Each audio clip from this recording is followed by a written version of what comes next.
Mario Party! Welcome to Identifying Luck for Mario Party 9. It is here we will learn how to best improve our odds of winning at the only Mario Party game that has perspective mode, where you play minigames from, you guessed it, a completely different perspective than normal. Pretty cool. Let's hop into the vehicle and get into the disclaimer. This title's party mode lets you play with just 3 or 2 players, which affects what spaces are on the board, how bosses should be engaged, the strategies in some minigames and how they should be considered, and other stuff like that. Unless I state otherwise, everything I say here is in relation to party mode's 4-player selection, so if anything looks off space-wise, numbers-wise, etc., then that's probably why. It's no secret that this Mario Party is quite a bit different from those that came before it. Instead of players taking their turns from their own positions on the board, everyone has the same position moving together in a vehicle where each player takes turns moving said vehicle. In addition, stars are no longer your primary win condition and coins do not exist. In this title, you collect mini-stars around the board and earn them via your placings in minigames. Whoever has the most amount of mini-stars by the very end wins. In previous titles, if 2 winners tied at the end, then they'd each roll a dice block to determine the winner. Here though, more than 1 player can win a game at the end, including everyone. Kinda wild. Funny enough, this game still has bonus stars that they call them, and they're handed out when board play is over. But instead of a singular star, like bonus star implies, it's 5 mini stars, 10 bananas if you're playing on DK's Jungle Ruins, of which 3 sets of them are handed out. A little odd, but let's go over them all regardless. We've got the minigame star, far star, slow star, dice block star, spin star, and minus star.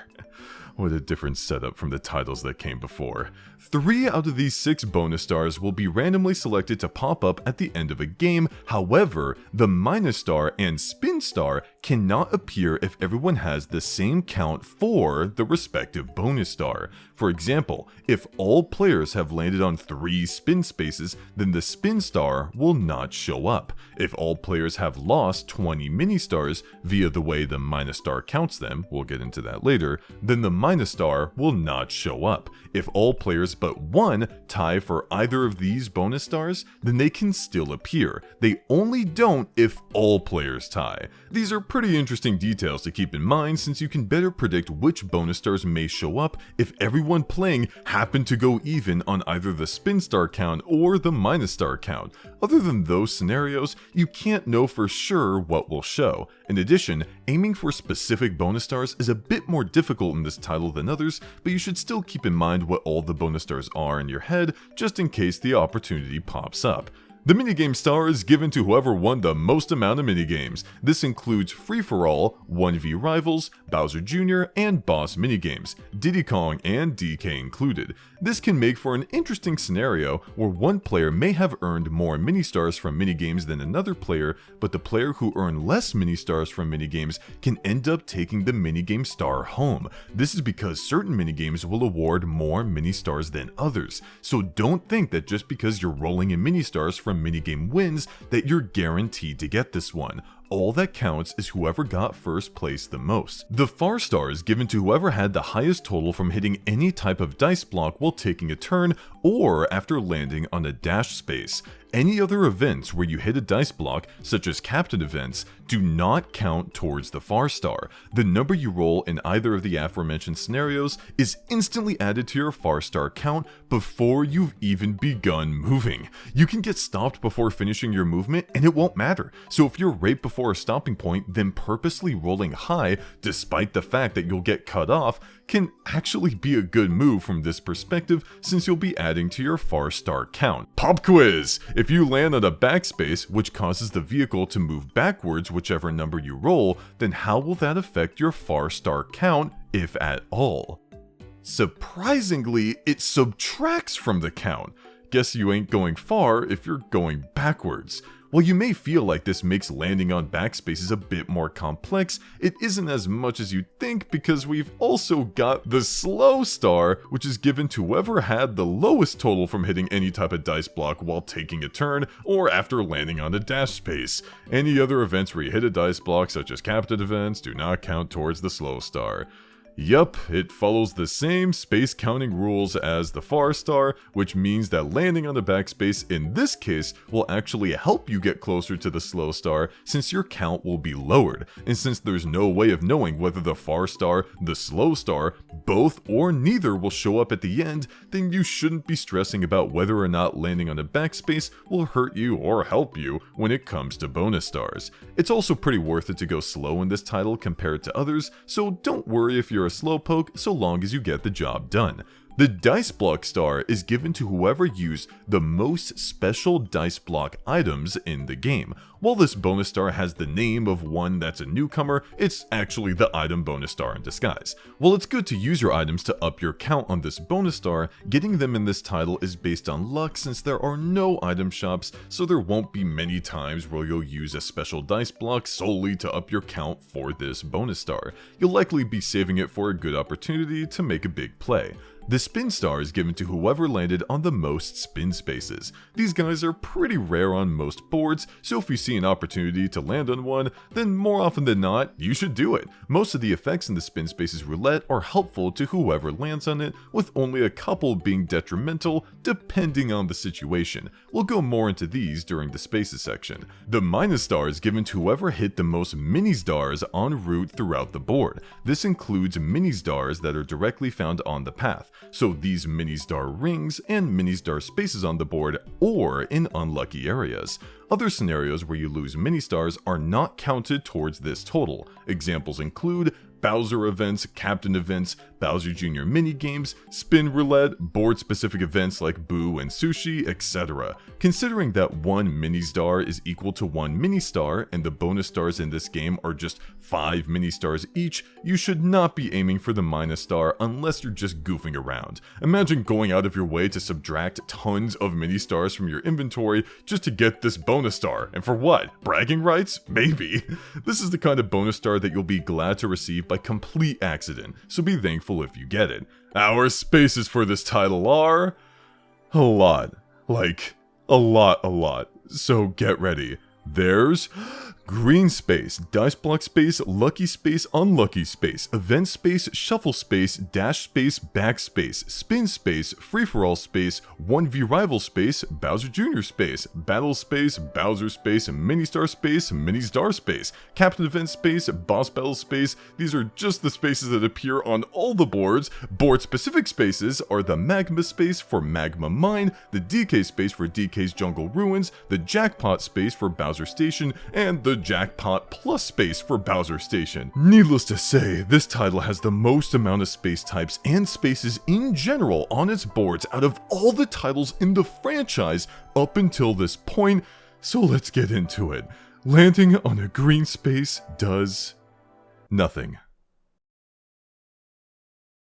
Pop quiz again! What space is this? If you answered blue space, then you'd be wrong! It's the dice block space, stupid! Whose effect has nothing related to that of the blue space despite the fact that it looks just like it. Could have changed the color, could have put a dice block icon on it, but nope, let's take the most common space in the Mario Party franchise and change it completely. Awesome! Landing on a not blue space will give you one of the 5 special dice block items based on these probabilities. Notice how the probabilities change depending on whether or not the mid-boss has been defeated yet. They have nothing to do with placing. For example, if the mid-boss has been defeated, then the 0-1 dice block will have a 30% chance of showing up, whereas if it hasn't been defeated, then it'll only have a 10% chance of showing up. Allow me to direct your attention to the item with the least probable chance of appearing, the slow dice block at 3%,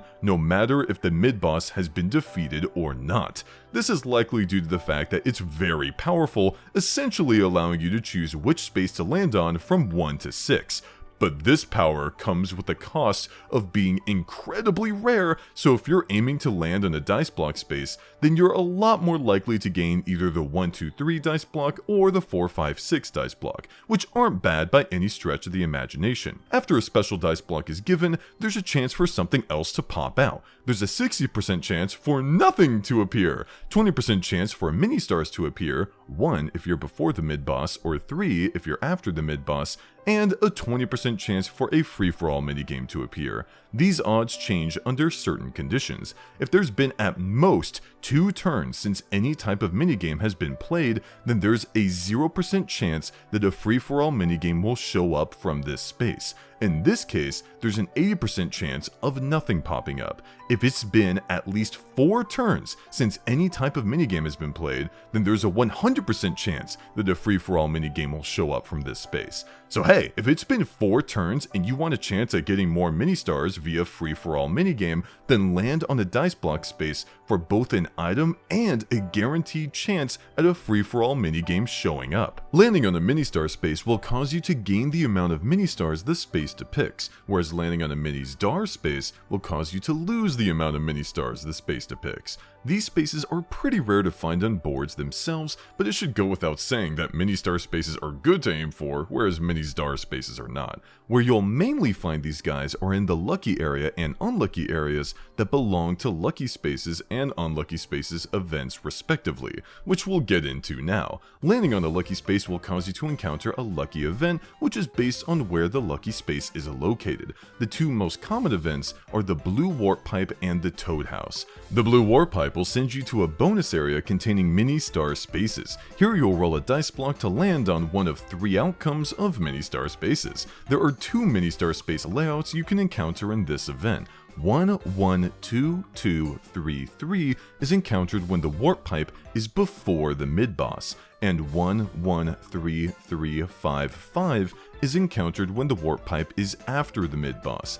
It's a good event that can help get your mini-star count up, but the only time I'd consider purposefully landing on it is when it's after the mid-boss for the chance at getting 5 mini-stars, and even then I'm still hesitant since the Toad House event is usually a bit better. Here you're shown 4 cards which turn over after a second and shuffle around. You're then asked to pick 2 of the 4 cards where you keep whatever's on each one. There will always only be 4 cards to choose from, and of the 4 cards, one of them will always be a dud.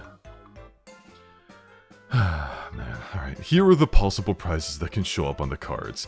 The 1, 2, 3 dice block, the 01 dice block, the 4, 5, 6 dice block, the slow dice block, and 3 mini-stars. The always present dud card says no item on it, which kinda makes it sound like the 3 mini-stars are an item, but it's not, you just gain 3 mini-stars. Which prize you aim for is obviously going to depend on what board you're on and where the vehicle will be on your next turn. Remember, if you're doing the Toad House event right now, then that means your turn is over after it, and 3 other players will be making their turns before it's back to you, so you've got to consider which special dice block will be good for you in the near future, not where you currently are. This is a difference in strategy that you need to get used to in general for this title compared to the predecessors. If you already have a special dice block in your inventory, then I recommend not doubling up. So if you have a 1, 2, 3 dice block, then grab a 4, 5, 6 dice block instead. Having more options when it's your turn can put you in a better position to make a huge move when the time comes. I would absolutely prioritize getting the slow dice block if it appears here, since its incredibly powerful effect of essentially allowing you to land on whichever space you want from 1 to 6 spaces ahead of you is amazing. Don't forget that it only has a 3% chance of showing up from a dice block space, so take advantage of the higher odds of seeing one here and snag it when it appears. I'm assuming that one of the 2 cards you select is the 3 mini-stars, by the way. Considering that these are the win condition for the game, I'd always go for them unless I had no special dice blocks and felt I could make some great moves up ahead by grabbing 2 special dice blocks from this house. Otherwise, I'd prioritize grabbing the 3 mini-stars and a special dice block of my choosing. If you find yourself unable to track 2 of the 4 cards, then consider tracking the no item card and then selecting 2 random cards that aren't it. You won't be able to guarantee that you get exactly what you want this way, but you will guarantee that you won't get a dud. The other lucky events are board specific, so we'll cover them when we get to the board section. Landing on an unlucky space will cause you to encounter an unlucky event. This type of space can only be found on Toad Road, Bob-omb Factory, and Blooper Beach. What event you get is based on the surrounding area. The common one that all boards share is the red warp pipe event, where you'll be taken by a piranha plant to an anti-bonus area containing mini Ztar spaces where you'll roll a dice block, and whichever number you roll is which mini Ztar space you land on, subtracting that many mini stars from your stock. So it's essentially the bad version of the blue warp pipe lucky space event. Layout 112233 appears before the mid-boss, and layout 113355 appears after the mid-boss as expected. The only other thing unique about it is that if you don't have any mini-stars that you can lose when landing on this space, then the game won't bother having you go through the whole thing, saving you some time. There's no good reason to land here. I mean, it's called an unlucky space, avoid them if you can. Event spaces are just happening spaces but renamed. They can cause any number of things to occur, which will depend on which specific event space you land on. Landing on a shuffle space will cause the turn order to swap around at complete random. It's so random, in fact, that there's a chance that the player who activated this event may get to take 2 turns in a row by virtue of some funny shuffling. This new turn order will now be the default for the rest of the game unless another shuffle space is landed on. There's no way of purposely having the turn order switch around the way you desire, but if you're desperate for even a slight chance at moving the vehicle further ahead while it's your turn, then you could purposely land on this space in hopes that the shuffle has you take 2 turns in a row. You could also aim for this space if a threat's turn is up next, and they'd get some sweet rewards unless something is done about it. If only 2 players are playing, all shuffle spaces will be replaced with dice block spaces. Landing on the dash space will let you roll a normal dice block and head that many spaces forward. No special dice blocks included, simple as that. In most cases, it's pretty good to be able to roll again and move even further. In some select cases, it can be bad if you want to avoid accidentally losing mini stars, but most of the time, this is a nice space to land on. Landing on a backspace works the same way, but the opposite. You roll a normal dice block and head that many spaces backwards. Not as terrible as you may think, considering that mini stars on the board respawn as soon as they're collected by a player that passes them. So if you land on a backspace near one, then you can back into some mini stars for collection. Not too bad.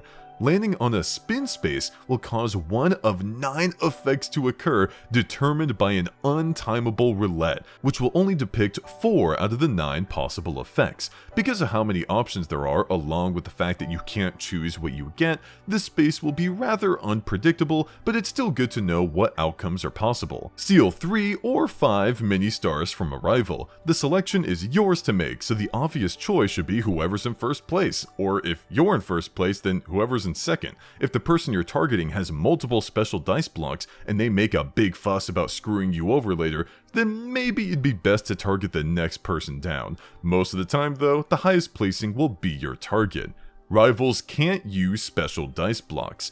All players except for the one that activated this event can only use the normal dice block on their next turn. This event can only activate if a special dice block is in a rival's inventory, and all rivals are allowed to roll using the normal dice block. As you can imagine, this event is a lot nicer to get when your opponents were planning on using one of their special dice blocks really soon. If they weren't, then this event ends up being a waste. Rivals can't use normal dice blocks. This prevents all other players from doing their normal dice block roll, essentially forcing them to use one of their special dice blocks on their turn. Because of this specificity, this event can only show up when said rivals each have at least one special dice block in their inventory and are allowed to use special dice blocks. So this event and the previous event that we just talked about cannot be active at the same time.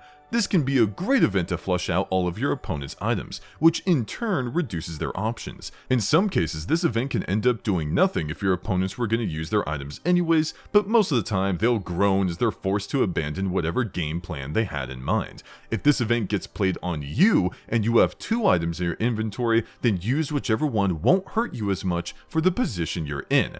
Get a 4, 5, 6 dice block, or get a 1 to 10 dice block, or get a slow dice block. These are all individual events that can show up on the roulette wheel. They're all as simple as granting you the special dice block it's referring to, allowing you to replace any special dice blocks in your inventory if you're already at the max amount of 2, not 3, 2. You cannot get an 0-1 dice block or a 1-2-3 dice block from the Spin Spaces roulette, which is interesting for the 1-2-3 dice block considering its 4-5-6 dice block counterpart can show up. Strange. Swap dice blocks with the rival. You can choose to swap all of your special dice blocks with any of your opponents. This event can only activate if your rivals can roll using the normal dice block. If you don't have any special dice blocks to give, then this event can still activate, essentially turning this into an all-out stealing event. What's even better is that the UI will show how many mini-stars each opponent has,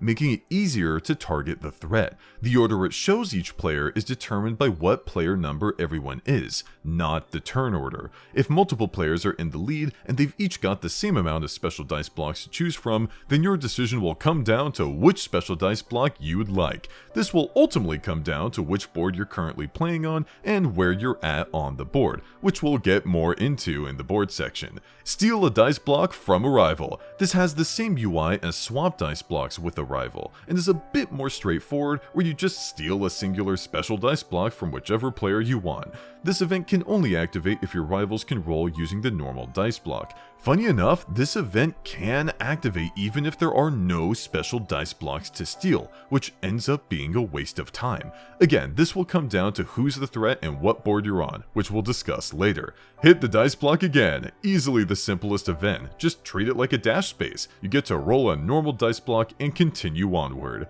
Item Shuffle. All players' special dice blocks will be randomly distributed amongst everyone. This event can only activate if your rivals can roll using the normal dice block. The distribution can be unequal, so if 4 special dice blocks are getting shuffled around, then 2 players could end up with 2 each. 1 can end up with 2, and 2 players can end up with 1, or maybe everyone receives 1. This event is cool with any combination, so don't think you can guarantee anything here. When taking all of this into consideration, you can be fully confident when landing on a spin space. You've just gotta account for all possible event outcomes. Landing on a free-for-all space will have everyone play in a free-for-all minigame, but here's the twist. The captain will get to choose which minigame to play from 3 options, making this space a great one to land on so that you can select which minigame you're the best at for the highest odds of gaining more mini-stars. However, during the Almost There event, the last place player will get this option instead,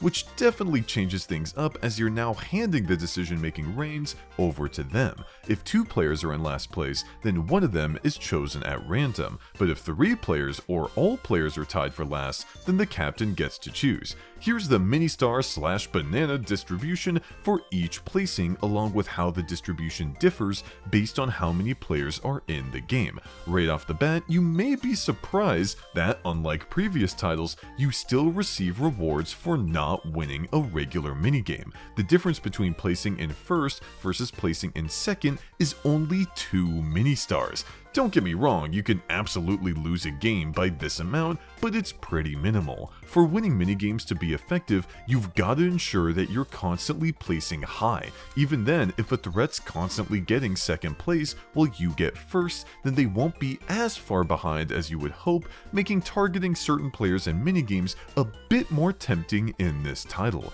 If everyone draws, then no one will gain any mini-stars or bananas. Landing on a 1v rival space will have everyone when play in a 1v Rivals game. The captain will be the solo player in the minigame and get to choose which minigame out of the 3 presented will be played. Similar to the free-for-all space, you obviously want to choose which minigame you're the best at from the solo player side. Again, if you're the captain, it is not random who goes on which side. You will always be the solo player, which is important to remember when considering the mini-star distributions for these minigames. Notice how, unlike the free-for-all minigame distribution, the losing players receive no mini-stars. This means that if you win as the solo player in a game with 4 players, then you'll gain 6 mini-stars, whereas they'll receive nothing. But if they win, then they'll gain 2 mini-stars, whereas you'll receive nothing.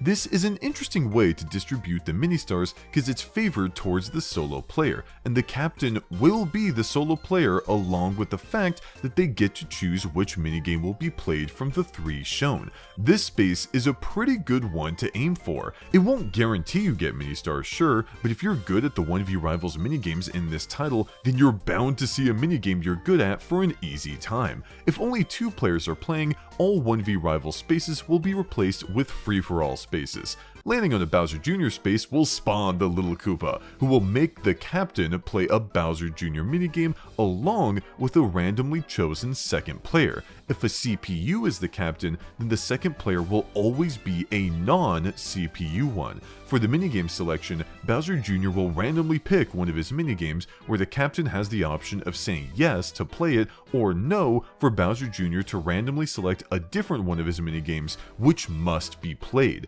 I'd say that if you get Mecha March or Zoom Room, then it's worth saying no to Jr. so that he rerolls for a different minigame. Not that these minigames are impossible by any stretch of the imagination to win, just that how in sync you have to be with your teammate for Mecha March is a little tougher than you may expect if you don't do the trick, which I'll talk about later, and how good your teamwork has to be for Zoom Room is also a little bit more involved. Remember, it's not just you playing these minigames, you've got a partner, so even if you're incredible at all of them, you'll only be as effective as you and your partner are when working together, at least for most of them, including these 2. If you and your teammate win, then you'll each gain 5 mini-stars, but if Bowser Jr. wins, then he'll steal 5 mini-stars from each of you. If only 2 players are playing, all Bowser Jr. spaces will be replaced with dice block spaces. This space will also not show up on DK's Jungle Ruins. Landing on the battle space will cause either Hammer Bro or Fire Bro to appear. Each bro has their own way of doing the distribution, so it's important to keep in mind the probability of each bro showing up, which is based on how many times a battle space has been landed on. For example, if it's the first time a battle space has been landed on, then there's a 100% chance of Hammer Bro showing up, whereas if it's the third time a battle space has been landed on, then there's only a 25% chance of Hammer Bro showing up, with Fire Bro having a much higher 75% chance. Hammer Bro will take 3 mini-stars from each player and distribute them based on each player's placing in the minigame. For example, if you're playing with 4 people and get second place, then you'll receive 4 mini-stars. Fire Bro, on the other hand, will take a total of 10 mini-stars from whoever places last and distribute them amongst the other placings. For example, if you're with 3 players and get third place, then you'll lose 10 mini-stars. In a 4-player game, if 2 players tie for last place, then they'll lose 5 mini-stars each and the other 2 will gain 5 mini-stars each. If 3 players tie for first place, then last place will lose 9 mini-stars, with each of the winners gaining 3 mini-stars each. If 3 players tie for last place, then they'll lose 3 mini-stars each and first place will gain 10 mini-stars. If everyone ties for first or ties for last, then nothing will happen. Regardless of which of the bros you get, they'll each provide mini-stars themselves if a player doesn't have enough to give. The captain will be the one to select a free-for-all minigame from the 3 shown. If the Almost There event is active, then the last place player will pick instead. If 2 players are in last place, then one of them is chosen at random, but if 3 players or all players are tied for last, then the captain gets to choose like normal. How effective a battle minigame is in reducing your opponent's mini-star count will depend on which bro shows. If it's Hammer Bro, then you getting first while the threat gets last is nice, but if Fire Bro shows and then you get first while they get 4th, then man, that is good. Granted, it's more likely for Hammer Bro to show, so I don't know, consider if the difference is meaningful enough or just let it go. If only 2 players are playing, all battle spaces will be replaced with free-for-all spaces. Landing on the Bowser space will spawn the Big Boy Koopa, who will cause one of 7 events to occur determined by an untimable roulette, which will only depict 4 out of the 7 possible events. This time around, Bowser decided to rank each event's severity, indicated by how many Bowser icons are next to it. So let's start from the lowest amount of Bowser icons and work our way up. Give 5 mini stars to last place, 1 Bowser icon. Pretty self-explanatory on why the severity of this one is so low. 5 mini stars? That's it? And to last place? Not a huge problem and not something to lose your head over if you're the one losing them. Give 15 bananas to last place, 1 Bowser icon. This one's only found on DK's Jungle Ruins since it's the only board with bananas, where 1 banana equals 1 mini star. I imagine this event is a low in severity because this board usually ends with a high banana count as opposed to other boards' lower mini star count. However, things can get iffy if the player in last place would shoot up in placings should they receive these 15 bananas. Remember that just because a player's in last doesn't mean they're out of the runnings, and if you're in first giving 15 bananas to last, then this can easily turn the game on its head, so be careful. Reverse minigame. 2 Bowser icons. Bowser will have everyone play in one of 4 minigames: Billistics, Chain Event, Thwomper Room, or Tumble Temple, where the win condition is the opposite of what the minigame normally requires. For Billistics, you want to be the first player to get hit by a bullet bill. For Chain Event, you want to be the last player to reach the bottom, requiring you to hit instead of avoid each spiked ball in order to slow yourself down. For Thwomper Room, you want to be the first player to touch a thwomp, and for Tumble Temple, you want to be the first player to touch a spiked ball. Achieving this objective will get you in last place, but that's exactly what you're aiming for in a reverse minigame, since Bowser will give you 10 mini stars or 20 bananas in DK's Jungle Ruins for being such a good loser. If multiple players come in last, then they'll each gain 10 mini stars or 20 bananas respectively. But if all players come in last, then no one gets anything. You've really got to switch your mindset around when playing these minigames, because if you accidentally play even a little well, then you'll find that in some cases, the minigame will end before you even realize what happened. I'll go over tips for reverse minigames in the minigames section, but overall, it's really easy to master how to lose them, so this is an event that you should be happy to see. Everybody loses special dice blocks, 2 Bowser icons.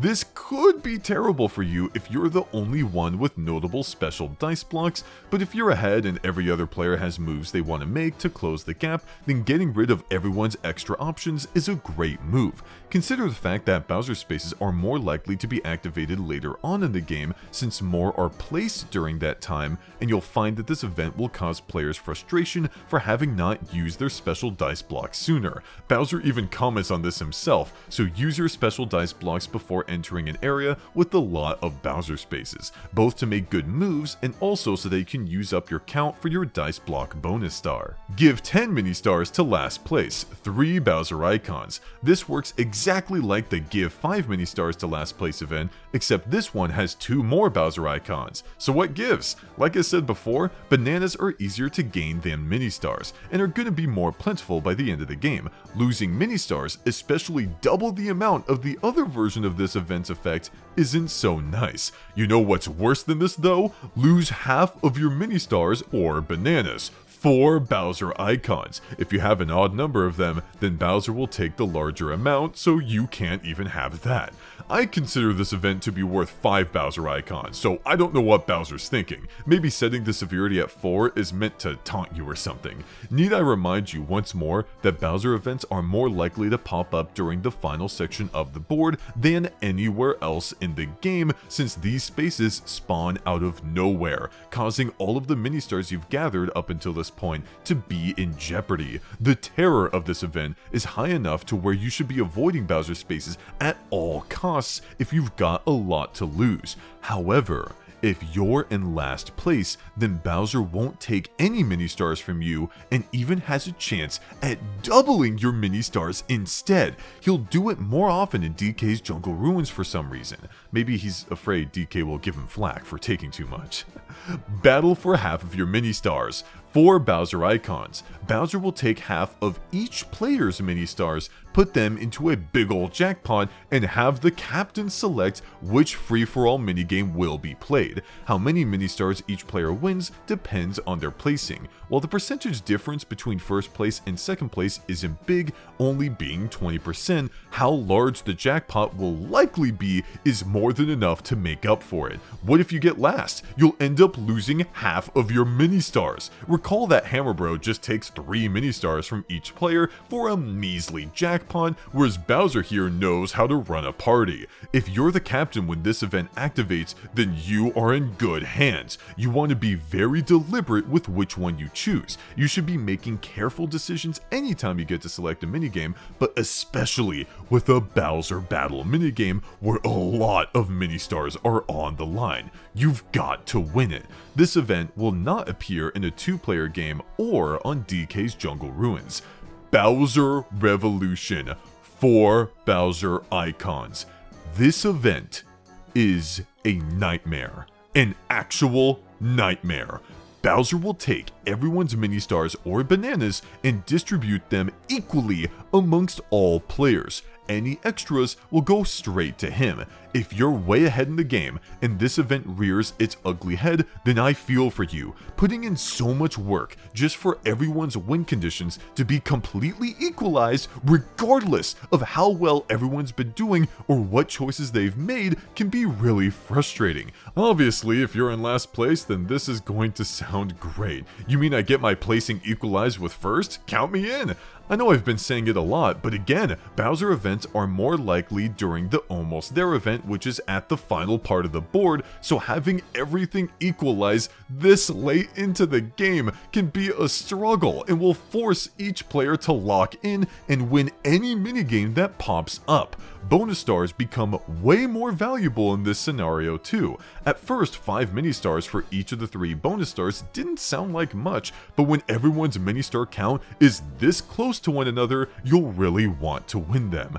Granted, I'm sure the devs realize how crazy this event can get, which is why they made it as rare as get 10,000 mini-stars or bananas. 5 Bowser icons. If you thought Bowser was going to be generous this time around, then you'd be kind of wrong.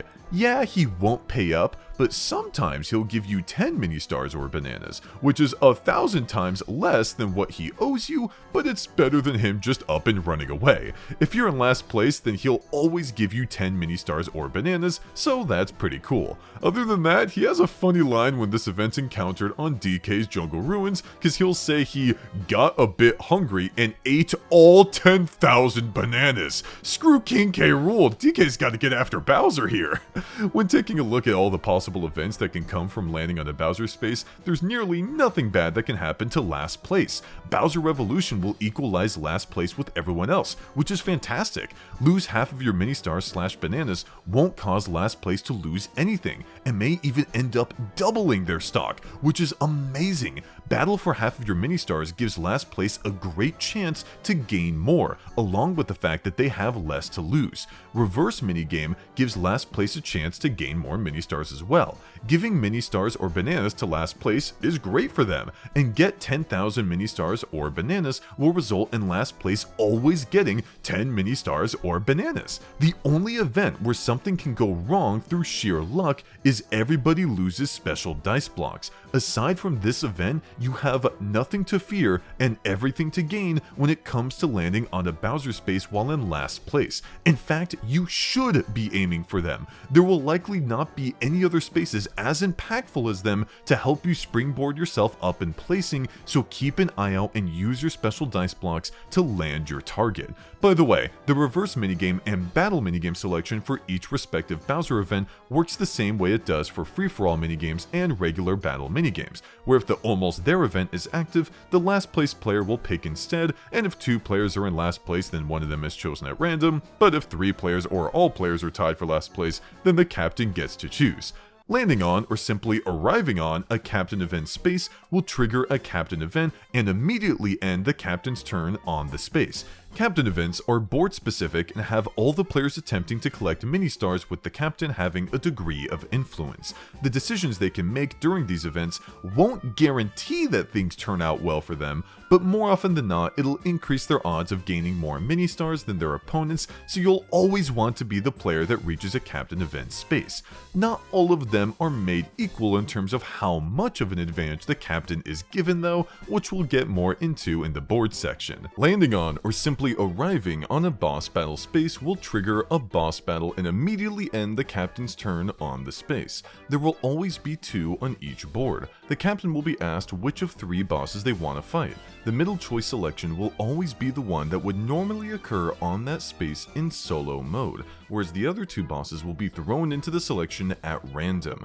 However, the bosses you encounter on Bowser's Warped Orbit and DK's Jungle Ruins are fixed, leaving the captain no choice in the matter, so if you want to potentially give yourself more options to win the game, then suggest going to a different board instead. There are other reasons why these 2 boards aren't the best for strategic play, but we'll get more into them in the board section. These bosses that I just mentioned will not show up as a selection on other boards, by the way. Here's the mini-star / banana distribution for each placing, along with how the distribution differs based on how many players are in the game and which kind of boss you're facing, a mid-boss or the final boss. The first boss battle space you land on in a game is the mid-boss, whereas the second one is the final boss. I'm sure you expected these bosses to give a lot of mini-stars or bananas, but what I didn't expect was how large of a gap there is between second place and third place's winnings. You really want to make sure that you at least get second place so you don't suffer from a large drop in winnings. You may have noticed this captain bonus tag on the side. This is how many bonus mini-stars or bananas you'll gain for being the captain, which is also based on what placing you're in.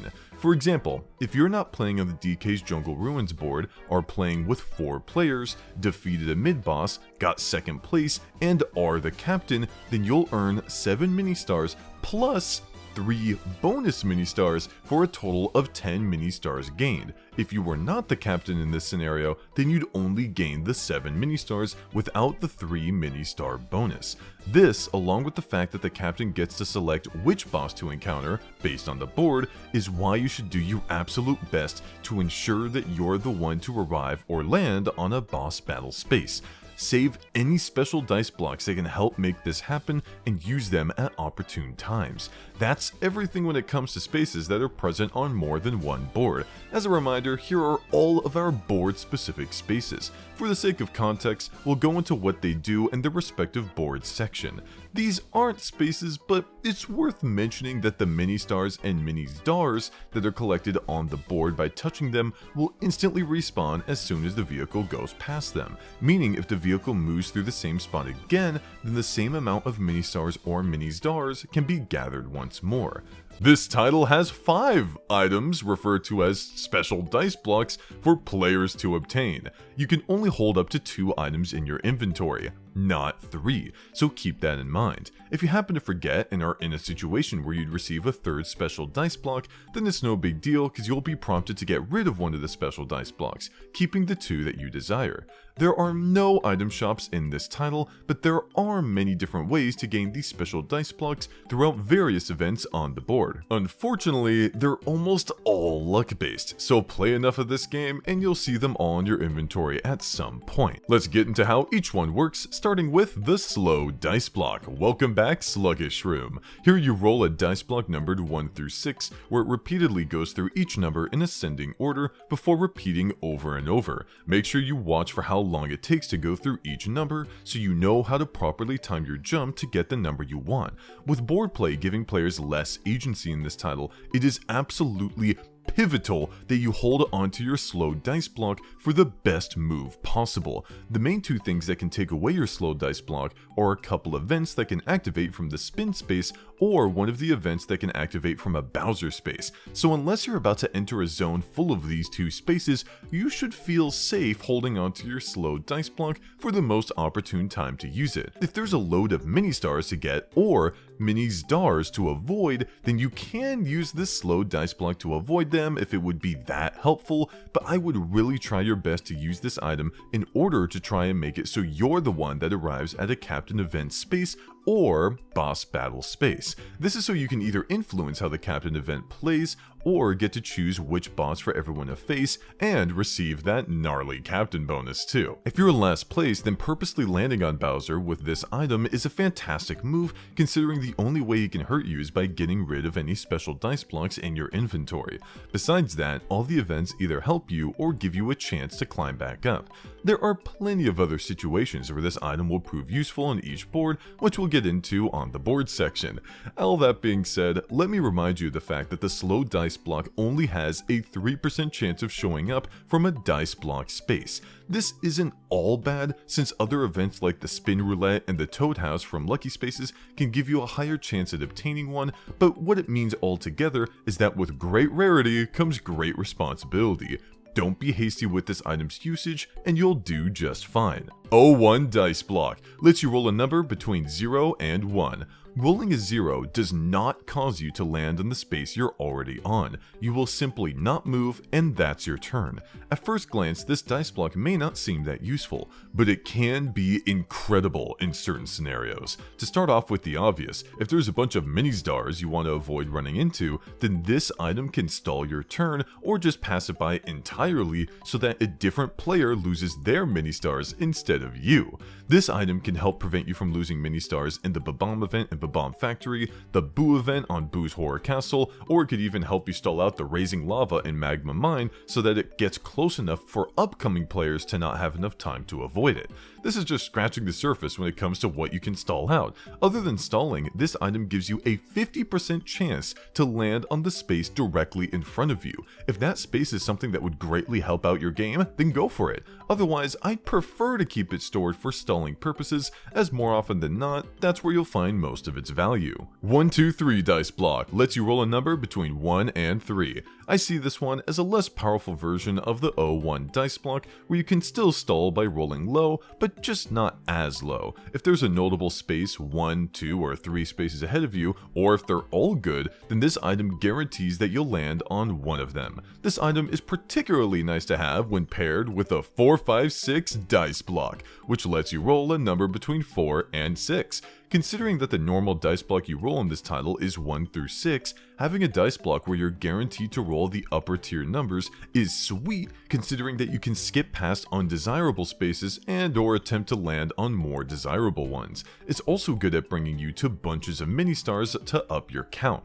The reason why I say this dice block and the 1, 2, 3 dice block are paired well together in your inventory is so you can select whether you want to land on a space in the upper range of numbers or the lower range of numbers. Sometimes, even with these options, you may end up getting unlucky and rolling the worst number possible, but having each side of the coin available helps out a lot. It's not even that hard to get this set up, since both the 1, 2, 3 dice block and the 4, 5, 6 dice block have the same odds of appearing from a dice block space, no matter if it's before the mid-boss has been defeated or afterwards. So unless there's a good reason to have multiple of one, I'd prefer having one of each. 1 through 10 Dice Block lets you roll a number between 1 and 10. Who knew the typical Mario Party dice block would become an item in one of the Mario Party titles? It may seem silly, but since you can only roll 1 to 6 in this title, getting the extra numbers up to 10 is pretty nice if you end up getting lucky. Emphasis on if. There's still a decent chance you'll roll low even with this dice block. At least the ones we've been talking about have a small range, so you can be pretty sure you'll know what you get, but here, 1 through 10? Who knows where you'll end up? I'd use this item when banking and rolling the highest number possible, not the lowest, since you have a higher chance of rolling low with your regular dice block than with this one. Is a captain event space or boss battle space just a little over 6 spaces ahead? Then this item can potentially be your saving grace and granting you the advantage you seek. When you meet Green Toad at the final section of the board, the Almost There event will begin, where he'll give the current standings and gift the player in last place a slow dice block. This gift can go to multiple people, including everyone if all players are tied. Guess Green Toad here is pretty generous. Also notice how the game itself acknowledges how good the slow dice block is, which is why it's a gift. Bowser also appears during this event, where he'll ask the captain if they want a whole bunch of presents. If the captain answers no, then Bowser will place 2 to 3 Bowser spaces on the board, but if they answer yes, then Bowser will place 5 or 6 Bowser spaces on the board. Only certain spaces can be turned into Bowser spaces on this last section of the board. We'll cover which types of spaces these certain spaces are on each board's respective section later on. On Bowser's station, the captain will not be given the opportunity to accept or deny a whole bunch of presents. Bowser will just place 5 Bowser spaces again on certain spaces on the last section of the board. If the captain says no and Bowser's feeling cheeky, he'll make fun of the captain and act as though they accepted the offer. Turns out CPUs love presents, because if a CPU's the captain during this event, then they'll always say yes, so keep that in mind. If you're in last place when reaching the Almost There event, then none of what was said here should come off as scary to you. You're the player that's granted a slow dice block, which we know how great those are. You're the player that gets to select minigames now instead of the captain, and you're the player that will benefit most from landing on a Bowser space. So don't give up even if you're far behind. You can absolutely make up a big comeback in this position. Each board's space count is in reference to 4-player games only. They will differ slightly for 3-player and 2-player games, since some spaces are replaced with others when less players are in the game. In some cases, captain events are altered slightly as well. I'll be coming at these boards with a 4-player game perspective, but almost all of the strategies can be easily transitioned into strategies for lower player counts. You've just got to make sure to watch for the board for any changes that surprise you.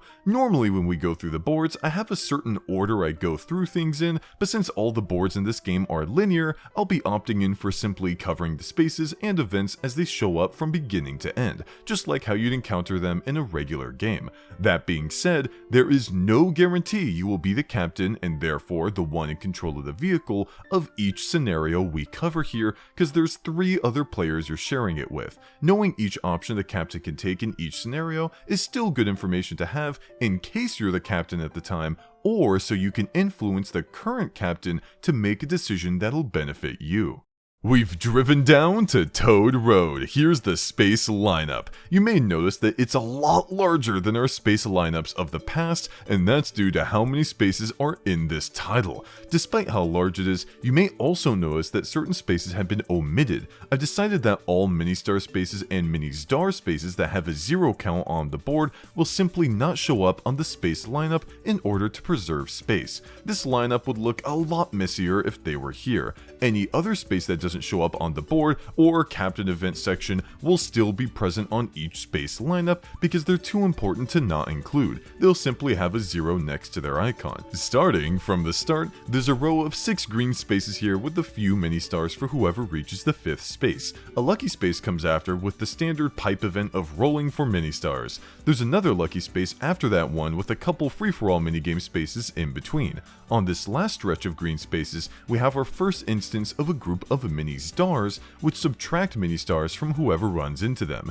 This beginning section of the board is meant to serve more as a tutorial for how this vehicle mechanic functions, which is probably why players aren't given any agency in what they can do on their turn here, at least until this first junction is reached. One space remaining means you should head left so that you can prevent any of your opponents from landing on the lucky space on the right path. 2 spaces lets you do a free-for-all minigame on the left side, so head there to choose which free-for-all minigame you'll play for better odds of you gaining more mini-stars than the others. 3 spaces lets you do a free-for-all minigame on the right path, so head that direction instead for the same reason. 4 spaces lets you land on the lucky space on the right path, which is great even if one of your opponents will get the 3 mini stars from the ring here. 5 mini stars lets you land on the 1v rival space on the right path, which is better to land on than the free-for-all space more often than not due to a better distribution for the winner compared to the losers. Recall that you get to choose which minigame it is too, so you'll be at an advantage. 6 spaces lets you grab the 3 mini stars on the right path and land on a green space, which is pretty good. good. Usually which space you should land on when at a junction isn't this clear cut in a Mario Party game, but at the beginning junctions for this title, it's a lot more straightforward due to the fact that no players have any agency or options at the start. It's when you and the others progress throughout each board that these junction decisions become more complicated, since players will have different mini-star counts and items in their inventory. After this junction ends is when your party will encounter the first instance of dice block spaces, where there are a lot of them placed in a row here. It's very likely that multiple players in the game will land on one and obtain one of the 5 special dice blocks in the game. Since we're before the mid-boss though, there's a very high chance that they'll obtain either a 1, 2, 3 dice block or 4, 5, 6 dice block, with the other items' odds being a little lower. It's at this point where you need to start thinking about how close the mid-boss space is. Recall that whoever's the captain when reaching a boss space gets a nice bonus when that minigame is over, so if you happen to get an item from one of these spaces here, then use it wisely. If it's a 1, 2, 3 dice block and the vehicle is on one of these 3 spaces, then you're in a good spot. You'll either land on another dice block space, a warp pipe lucky space, or the cream of the crop, the Toad House lucky space, where there's an equal chance of the 1, 2, 3, 4, 5, 6, 0, 1, and slow dice blocks of appearing. The slow dice block particularly is useful in every sense of the word and absolutely should be your top priority if it shows up. This Toad House space is 14 spaces away from the boss battle space, and since 3 other players are going to roll before your next turn, you actually have pretty good odds that on your turn, the vehicle will be within 6 spaces of the boss battle space, which is within your range of using your slow dice block to guarantee you're the captain when the minigame begins. If you're not within 6 spaces of this space when holding onto a slow dice block, then aim for this lucky space instead, where you get ×2 the amount of whatever you roll for upward of 12 mini stars gained if you would roll a 6. I wouldn't aim for any other space on this path. Using a 1, 2, 3 or 4, 5, 6 dice block so that you can be the one to activate a 1v Rivals minigame, a dice block space, or a spin space is pretty good. The spin roulette may be scary, but more often than not, it'll help you out. This item can also help stall out your turn for hopes in you being the captain when your vehicle gets closer to the boss space. There's a set of 5 mini-stars and 5 mini-stars on this road, so keep them in mind as you decide on whether or not you'll use your special dice blocks here. When the mid-boss is defeated, there's 1 dice block space ahead of it. If you have an 0-1 dice block, then do not use it here. It may be tempting to, considering the bridge is out, but this event is one you want to be the captain of. Here, all players will roll towards a combined total. Non-captain players will roll using a regular dice block, whereas the captain will roll with a 1 to 10 dice block at the very end. If the threshold is reached, then the vehicle will make the leap to the other side, where the captain will continue moving the vehicle however many spaces they have left along the wonderful 3 mini-star space path. If the threshold is not reached, then the vehicle will fall down to the lower path where there's a wonderful spread of 3 mini-star spaces. Thankfully for the captain though, their turn will end if this is the result. There aren't any choices to be made when this event pops up, so it's complete luck on how it turns out. If you're on the good path, then use any items to keep you farming the good spaces, whereas if you're on the bad path, then use any items to get out of there as quickly as possible. This is all pretty straightforward, so I won't really be making many obvious suggestions like these in the future. A Bowser space up ahead is nice for you to land on if you're in last, and not so much if you're in the other placings, so plan accordingly. There's a lot of dice block spaces on this path, which is why it's important for us to remember that the odds of which dice block you get from one has changed since the mid-boss has now been defeated, with the 0-1 dice block now having even odds with the 1, 2, 3 dice block and 4, 5, 6 dice block of showing up at 30%. The other two remain at the same percentages though. If you're at the beginning of this path, then you have a lower chance of being the captain during the upcoming captain event, which isn't all bad considering there's a Toad House lucky space close by. Try to land on this space with one of your items so you can obtain a slow dice block or whichever other dice block that you currently aren't holding. At this stage of the game, it's important to be looking at who's ahead and who's behind. You really do not want a threat to be the captain for this upcoming captain event, so even if you can't reach it, using an item to ensure that a player different from the threat reaching it is absolutely a good move. This is the 9 Island Captain event. Here you'll be launched to an island that's shaped like the number 9, where each player hits a dice block once in an attempt to collect the 10 mini-stars waiting at the end of the path. The mini-stars can be collected by whoever passes over them. The captain decides the turn order. They should choose an order that is more likely to get them to the end of the path first. The order the captain chooses is done after each player takes a turn and moves the vehicle. So the captain will choose a player, that player will roll, move the vehicle, the captain chooses a different player, that player will roll, move the vehicle, and so on until either one of the players moves the vehicle into the middle and collects the 10 mini-stars, or all players have rolled, where the event ends without anyone reaching the middle and grabbing the prize. If you're the captain, choose the biggest threat to go first. This is the worst position to be in, since in order for the player going first to get the grand prize, they'd have to land on one of these dash spaces, then one of these dash spaces, then this dash space, and finally roll high enough to get to the middle. You may have noticed that there are a couple rings of 3 mini-stars at the top of the island too, which the player going first will also struggle to obtain unless they at least reach the first set of dash spaces. You should select yourself to take a turn when the vehicle has reached at least this space. A 4, 5, or 6 will give you the win, whereas a 1 will give you a dash, with a 3, 4, 5, or 6 granting you the win afterwards. That means that rolling from this space gives you a 3 and 4/6 chance, or a 61% chance of reaching the end. Choosing yourself to roll on the space before this one means you need to roll a 5 or a 6 for the win,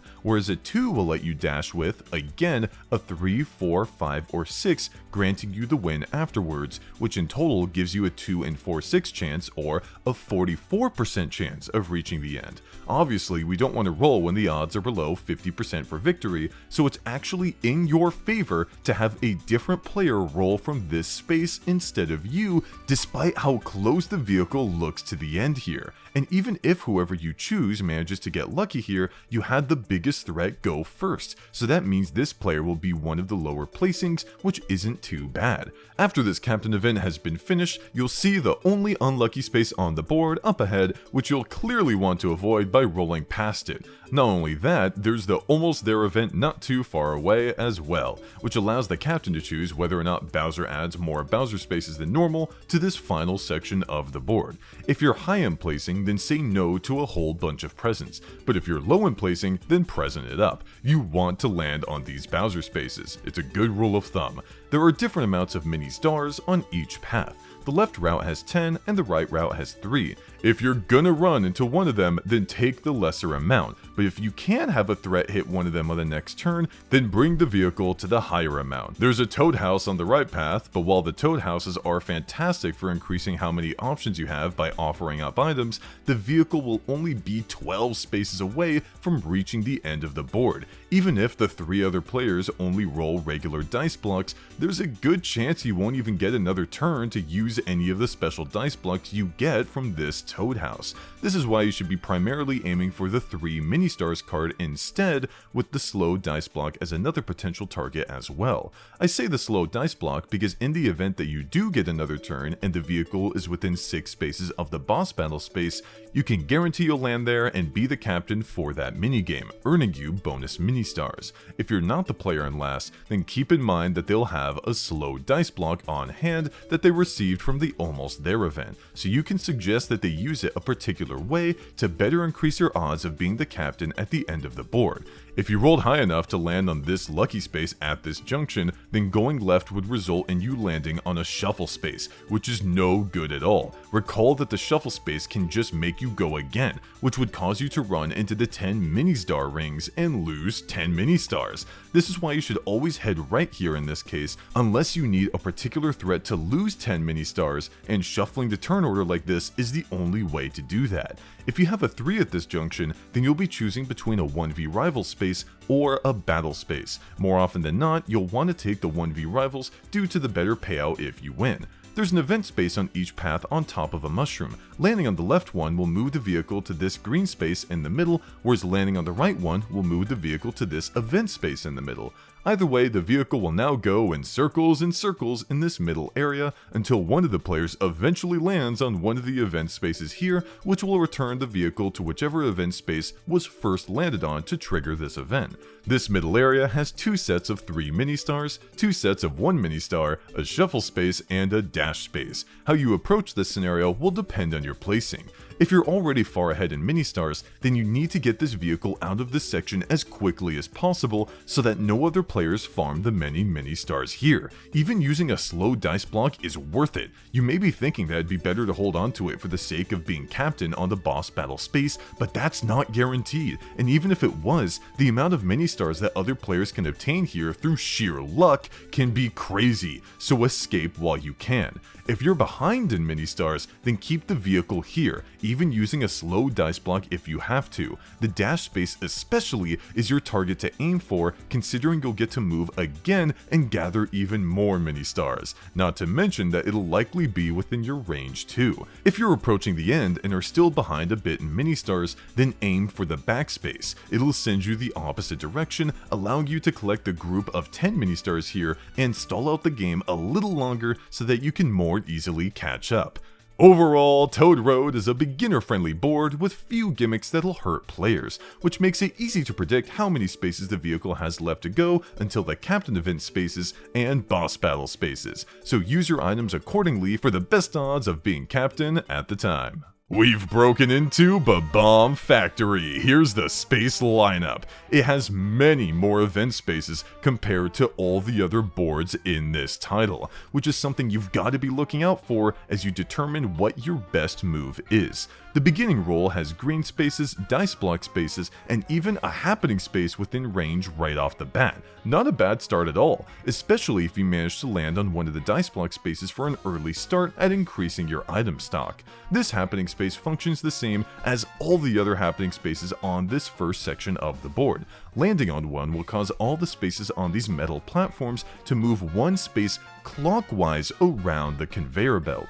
Not only will this alter the arrangement of spaces, it'll also cause the vehicle to be moved along as well. In the case of this happening space, the vehicle will move backwards only a few spaces, but if the vehicle were to land on, say, this happening space, then while the movement looks to be smaller, the amount of spaces that the vehicle gets set back are a lot larger. Obviously, the vehicle can move forward too if it happens to land on one of the happening spaces on the bottom of this section instead of the top.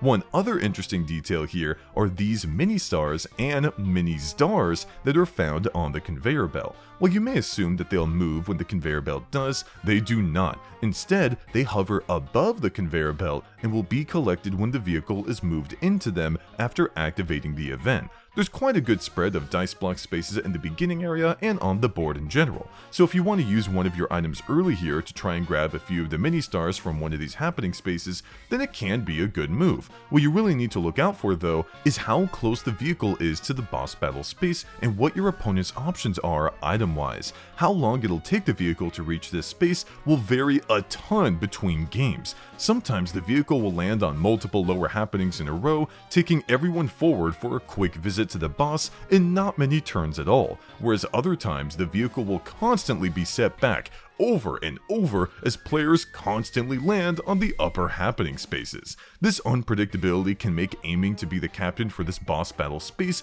more difficult here than on other boards. If you have a 4, 5, 6 dice block and can secure the captain bonus, then go for it. Similarly, if you happen to have a 1 to 10 dice block or slow dice block and are within range of the boss battle space, then don't hold on to them. Use what you've got to get ahead. There's no better spot to use either of these items than here at the time. But if you instead have a 1, 2, 3 dice block or an 0-1 dice block and want to use either to stall out the turns for a chance at getting the captain bonus, then do not use them. They will find much better usage later on in the board. The second section of the board presents you with a single pathway that quickly splits off into 2 routes, which eventually merge into a single pathway once again. This initial split off is not a junction, and as such, the captain will not be allowed to choose which direction to go. Instead, you can see that which path the vehicle takes is determined by which direction the conveyor belt is going. It'll always begin by going down, and will switch which direction it moves each turn. Before this conveyor belt is even reached though, you'll notice a Bob-omb sign here. When the vehicle passes this point, a Bob-omb will fall onto the vehicle with a countdown number of 10. Once the vehicle has passed 10 spaces on the board, whoever is captain at the time will lose half of their mini stars rounded up.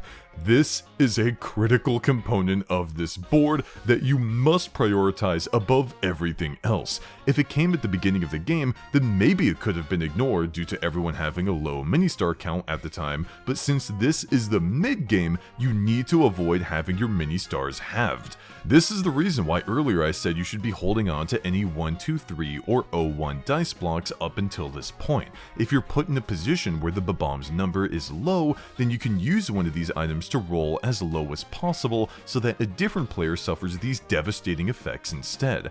Well, yeah, players still might not have a ton of mini-stars to lose at this point. This event isn't just limited to the beginning of this section. Take a good look at these top and bottom paths. The top one has a couple lucky spaces and mini-stars, whereas the bottom one has a couple unlucky spaces and mini-stars. What the bottom route also has that the top route does not is another instance of the Bob-omb event, again indicated by this sign.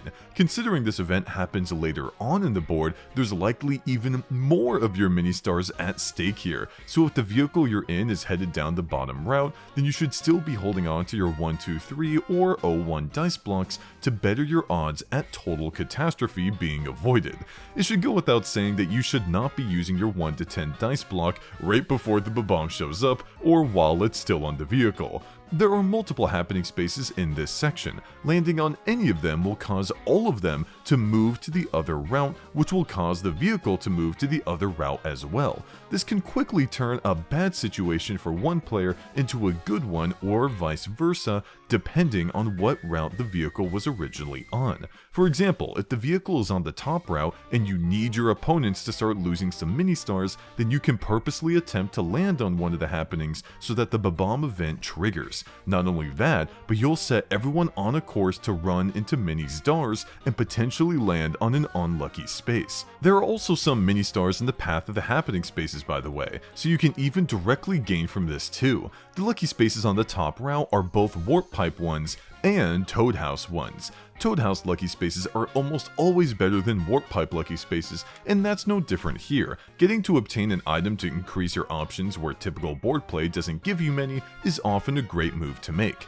This captain event is pretty powerful and one that you absolutely want to be in charge of, so use your items accordingly to try and make it happen. It's called the Side-by-Side Zone Captain event. Players split up. They then take turns hitting a dice block marked 1 through 6, simultaneously moving forward on their separate paths. When the player lands on an event space, a conveyor belt activates, moving the mini-stars one row to the left. The captain should note the locations of event spaces and mini-stars and plan everyone's route accordingly. I should mention that when mini-stars are taken into the hole on the left of the conveyor belt, that they'll reappear at the rightmost spot. The space layout and mini-star layout is the same every time you encounter this captain event.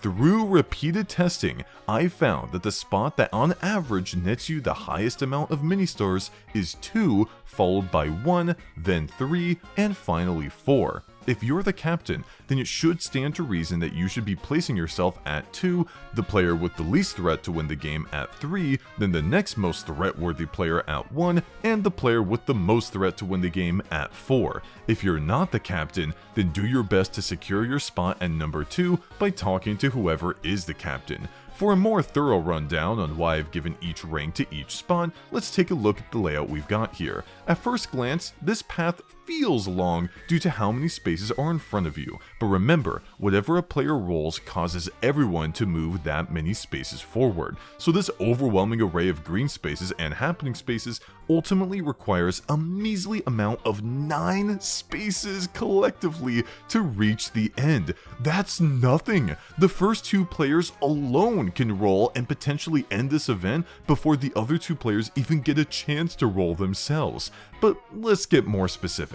There are 3 green spaces on this board and 5 happening spaces. It is very likely that at least 1 happening space will be landed on. The first player's roll alone has the odds of landing on one being at 4 out of 6 or a 66% chance. But let's say they avoid that by rolling a 1 and land on the green space. Oh look, the second player now also has a 66% chance of landing on a happening space themselves. If they manage to avoid them by landing on this green space, which the first player potentially could have landed on to avoid the happening spaces too, then the next player would have a 3 out of 6 or a 50% chance of landing on a happening space. It's not impossible to go this event without landing on any happening spaces, but it's very unlikely to not hit at least 1, and because of that, position 4 is not in a good spot. For starters, unless the first happening space was the one landed on, position 4 won't even gain 3 mini-stars. Up ahead, there's 2 sets of 5 mini-stars, but in order for position 4 to get one of them, 2 happening spaces would need to be landed on at this point, which can definitely happen. But here's the big problem. If just 1 or 2 happening spaces have been activated, then that means the jackpot prize at the end, the 10 mini-stars, will not be in front of position 4. Remember, this route is only 9 spaces to get to the end, just 9, and everyone rolls a 1 through 6 dice block. For position 4 to get the 10 mini-stars, 3 players would have to collectively roll less than 9 and each land on a happening space. Not a single one can land on a green space. So yeah, position 4 more often than not won't have a good time. Put the biggest threat here. Positions 1 and 3 are pretty similar in terms of average performance, but position 3 is worse by a little bit. Just looking at the beginning here, position 1 is guaranteed to get 3 mini-stars. There's no way for these mini-stars to move out of position 1's way. Even if this one early happening space is landed on, they shift once and that's it. Position 3 though, they're guaranteed to not get these mini-stars since there's absolutely no way for them to get to position 3 in time. These 2 sets of 5 mini-stars are more likely to shift over at least once due to there being more happening spaces than green spaces, which means it's more likely that these mini-stars will move away from position 3 and towards position 1.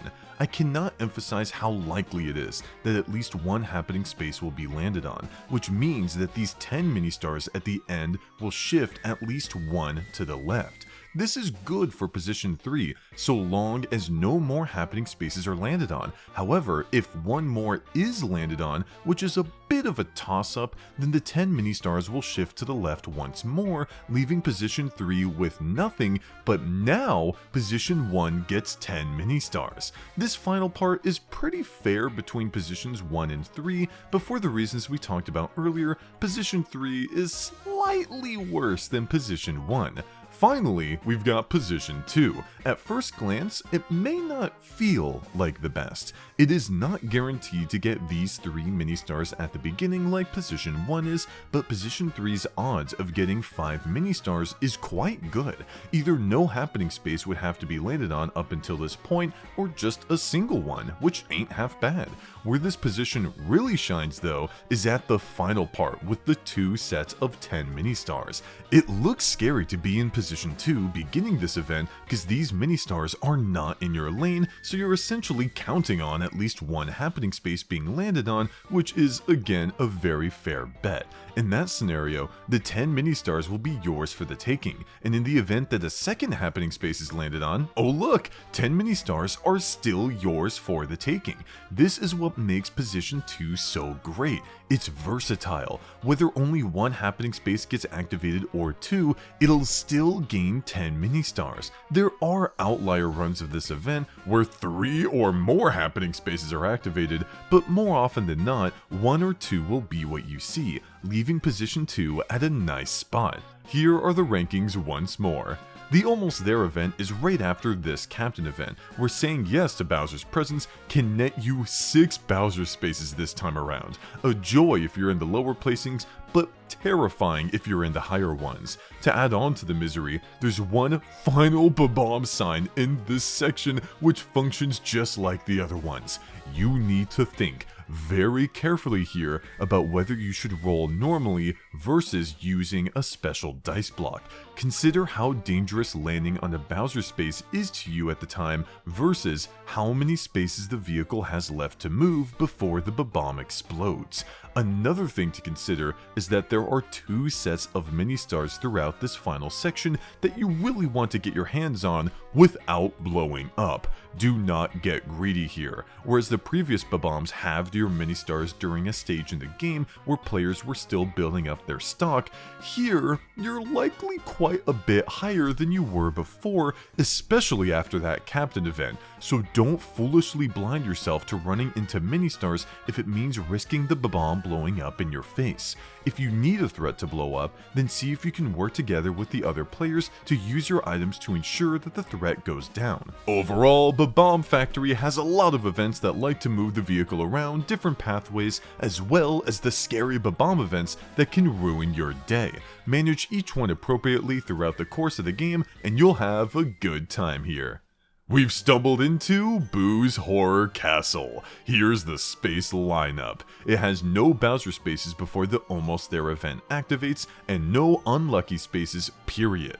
These details make the board seem a bit nicer than the others, but I assure you, it's anything but.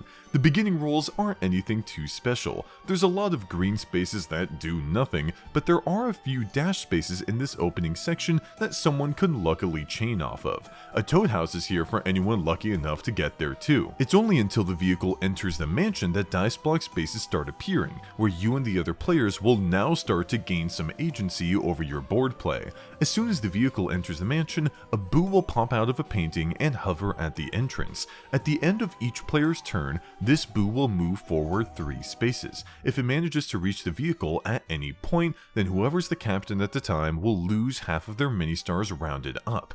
This is clearly an event you wish to avoid, but it isn't too bad considering how early it comes into play here. Hardly anyone's managed to gain any mini stars yet. You may think that outrunning this Boo is going to be pretty easy, but notice how there's a backspace a little up ahead, making it possible for you to run backwards into the Boo, which still counts. So don't use your item to try and land on this backspace in hopes of obtaining more mini stars. You'll likely lose more than you gained in the process. When the vehicle moves past this Boo painting, it'll awaken directly in front of it and move forward 3 spaces every turn the same way the first Boo does. In fact, this is how all of them function. What's interesting about this one though, is if the vehicle moves forward past the Boo painting and lands on the back space, then the Boo's painting will be activated, but it'll do so when the vehicle is behind where the Boo spawned. This creates a weird situation where there's a Boo moving 3 spaces every turn in front of the vehicle instead of behind it. If no one's been caught by the Boo behind the vehicle yet, then you could potentially be in a sandwich situation, where rolling too high gets you caught by the Boo in the front, and rolling too low gets you caught by Boo chasing you in the back. Not a fun time, and potentially worth avoiding using an item depending on how many mini stars you've got so far. The first junction up ahead has you choosing between continuing on the current path or entering what's noted as a bright room that Boos can't go inside. They'll instead continue on the dark path in front of them. This room has a lot of mini stars inside, which will often be well worth it considering the first set is only 2 spaces away. The happening spaces in front of the vases will cause you to warp the vehicle to the other vase, so the path that you take may not be where the vehicle ends up when the turn is over. There's no happening bonus star in this game, so don't make a bad move here in order to up your happening count. I'd prioritize getting the 5 mini stars first, and if not that, then landing on the dice block space for more options, so long as a Boo won't catch up to you for making this move. remember that it'll just be moving straight, so your decision here can easily cause one of the other players to lose half their mini-stars if you play it right. Right after the junction merges, you'll encounter another boo event where, similar to the second one, you could potentially have it spawn in front of you if the vehicle lands on the backspace up ahead and sends itself behind the boo. It's worth mentioning that yes, you can be caught by multiple boos at the same time. When this happens, your mini-stars will get halved multiple times in a row. So if you have 50 mini-stars, then it'll get halved to 25, then to 12. These guys do not play nice. At this point in the manor, you may have more mini-stars to lose, so if you're caught in a bad situation, then sure, go ahead and use your items to save yourself, but I'd do your best to hold on to them for the second indoor section due to how many options open up there. Exiting the first door will cause the doors behind you to close, preventing any boos inside from causing you any harm. However, if any boos happen to leave the first floor before you do, then they'll be outside with you, only disappearing once the vehicle either catches up to one of them or if they reach the boss battle space. Shooting for the Toad House Lucky Space can be nice if you're low on mini-stars, but the boss battle space should be your main target as always. Use your items accordingly to ensure that you're the captain here. This second interior section opens up a bit more than the first one does, considering there are two junctions that players will encounter. At the beginning of this route, there's a boo painting followed by the first junction. Instead of mini-stars, this one's got mini-stars instead, but there's 6 spaces in, so it's pretty unlikely that you'll be the one to encounter them when selecting this path unless you're gonna land on this dash space. If you are, then head up instead and land on the shuffle space. If luck is in your favor, you'll get to go again and obtain the mini-stars directly in front of you. If not, then it's no biggie, you just needed to avoid the mini-stars in the room. There's another reason why you might want to land on this space though. Recall that the boo will make its 3-space movement when the player's turn is over, and will halve the mini-stars for whoever's the captain at the time. So, if said boo is hot on your tail and you can land on a shuffle space, then you can switch spots with another player, causing them to get caught by boo instead and lose half their mini-stars. This won't work if you're made to go again, since your first turn technically ended, which means boo gets to move, but there are still higher odds of you being saved than hurt. If you weren't going to land on the dash space, then entering the room is gonna be your best bet. There's minigame spaces here, so you can either farm mini-stars and or land on dice block spaces to increase your options. I do my best to be the one shooting ahead and getting these mini-stars, or potentially landing on the pipe lucky space if possible. Key detail here though, any boo within range will make contact with the vehicle and cause you to lose half your mini-stars before you enter the warp pipe to do the event, so you won't avoid any boos by landing on this space, but at least you'll get mini-stars after being punished. At the top of this route is another boo painting event, which like the first one has a junction right afterward for ease of avoiding it. This alternate path has 10 mini-stars that you really want to obtain if you can. Unfortunately, they're 6 spaces away from the junction, so the odds of you reaching them are pretty unlikely unless you either roll a 6 or roll a 5, land on the shuffle space, and get lucky enough to roll again. I personally wouldn't bet on the shuffle space and would much rather land on Bowser Jr. on the bottom route to get some mini-stars that way, leaving the 5 mini-stars directly in front of that space to whoever's unlucky enough to go next. Just like the previous vase happening on the first floor, landing on either of these happenings will cause the vehicle to teleport and pop out of the other vase, which is even more important to keep in mind here where there's a lot of mini-stars at stake. Speaking of which, boos have now become very dangerous, and you should be using any items you can to avoid having even a single one reach you. It doesn't matter if you cause the lowest placing person to get caught instead of the threat, you just want whoever gets their mini-star count halved to not be you.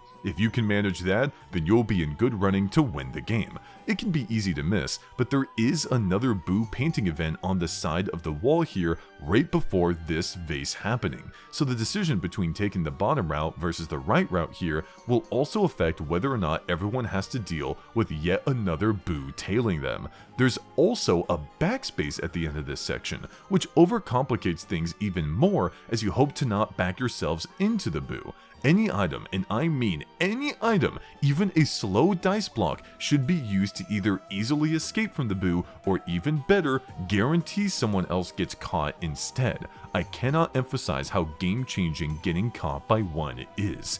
Exiting the castle, once again, will end all boo painting events inside, but again, if any of them got ahead and left the interior before you, then they'll continue moving forward outside, where they can keep going and going until they reach the final section where they loop continuously.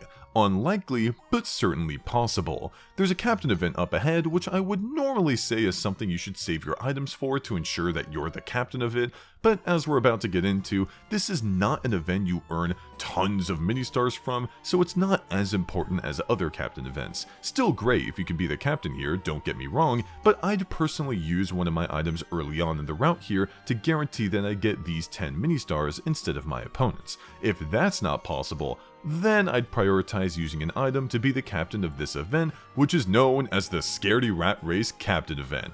Here, you must catch the Scaredy Rat to retrieve all of your mini stars. The Scaredy Rat will use a 1, 2, 3 dice block to try to escape, while you'll give chase using a regular dice block. Whoever catches the thief gets all of the mini stars. The captain should consider how far away the Scaredy Rat is before deciding the order of players. Some important details to keep in mind here. The captain does not decide on the entire turn order at the beginning. It's done one at a time as each turn is taken, giving the captain a bit more control in who may win the mini stars. The Scaredy Rat will always roll before the selected player takes their turn. So although the indicator on the right side of the screen in this example says it's only 5 spaces away, it's actually at least 6 to at most 8 spaces away because the Scaredy Rat has not made its move yet. What makes this indicator even more misleading is that there are dash spaces mixed in with the green spaces here. Yes, the Scaredy Rat can land on the dash spaces and roll again using its 1, 2, 3 dice block to get even further away from the vehicle. All of this makes the indicator on the right pretty misleading. You've got to consider what the Scaredy Rat can potentially roll, and if there are any dash spaces ahead of it that it could land on to extend its roll even further. The problem here though is that you can't check the map to look at what spaces are ahead of the Scaredy Rat. You are shown the layout, which is the same every time you play this event at the beginning though, so you could try and memorize that to give yourself more information. For the first selection, you should have the biggest threat in the game go first, because their odds of getting the Scaredy Rat from the get-go here are pretty low. If the Scaredy Rat rolls a 1, the best case scenario, then the threat would have to roll either a 6 or a 2 to dash, and then roll a 4 or higher. Altogether, this has a 1 in 3 6 or a 25% chance of occurring. And remember, that's if the Scaredy Rat rolls a 1. It's more likely to roll a 2 or a 3, which means that the threat would have to land on the dash space and then roll high, which just isn't in their favor. Make the threat go first. If the vehicle and Scaredy Rat are past the first dash space and the Scaredy Rat is within 4 spaces, then it may be tempting to set yourself as the one to roll next, but your odds of reaching the Scaredy Rat are still a bit low. Sure, there's a world where it rolls a 1 and you roll high to finish the job here, but if it rolls anything higher, then you'll either need to roll the max number or you'll see it land on a dash space to get away from you. In this scenario, I'd set the second highest threat to go next instead. If at any point the Scaredy Rat is 3 or less spaces away, then I'd take your chances at rolling for it. Are the odds completely in your favor?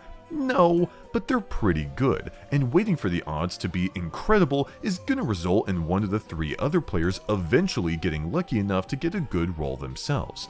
If all players have rolled and the Scaredy Rat has still not escaped via landing on the last green space, then all players' turns will be reset and selections will begin anew. What this means is that you can have a player go twice in a row, potentially yourself if you were the one to go last. But in most cases, the Scaredy Rat will be caught at this point or will have escaped. There's only a couple spaces after the captain space until you reach the Almost There event, where deciding whether or not Bowser will add more or less Bowser spaces to the board has never been more important. That's because of how this final section works.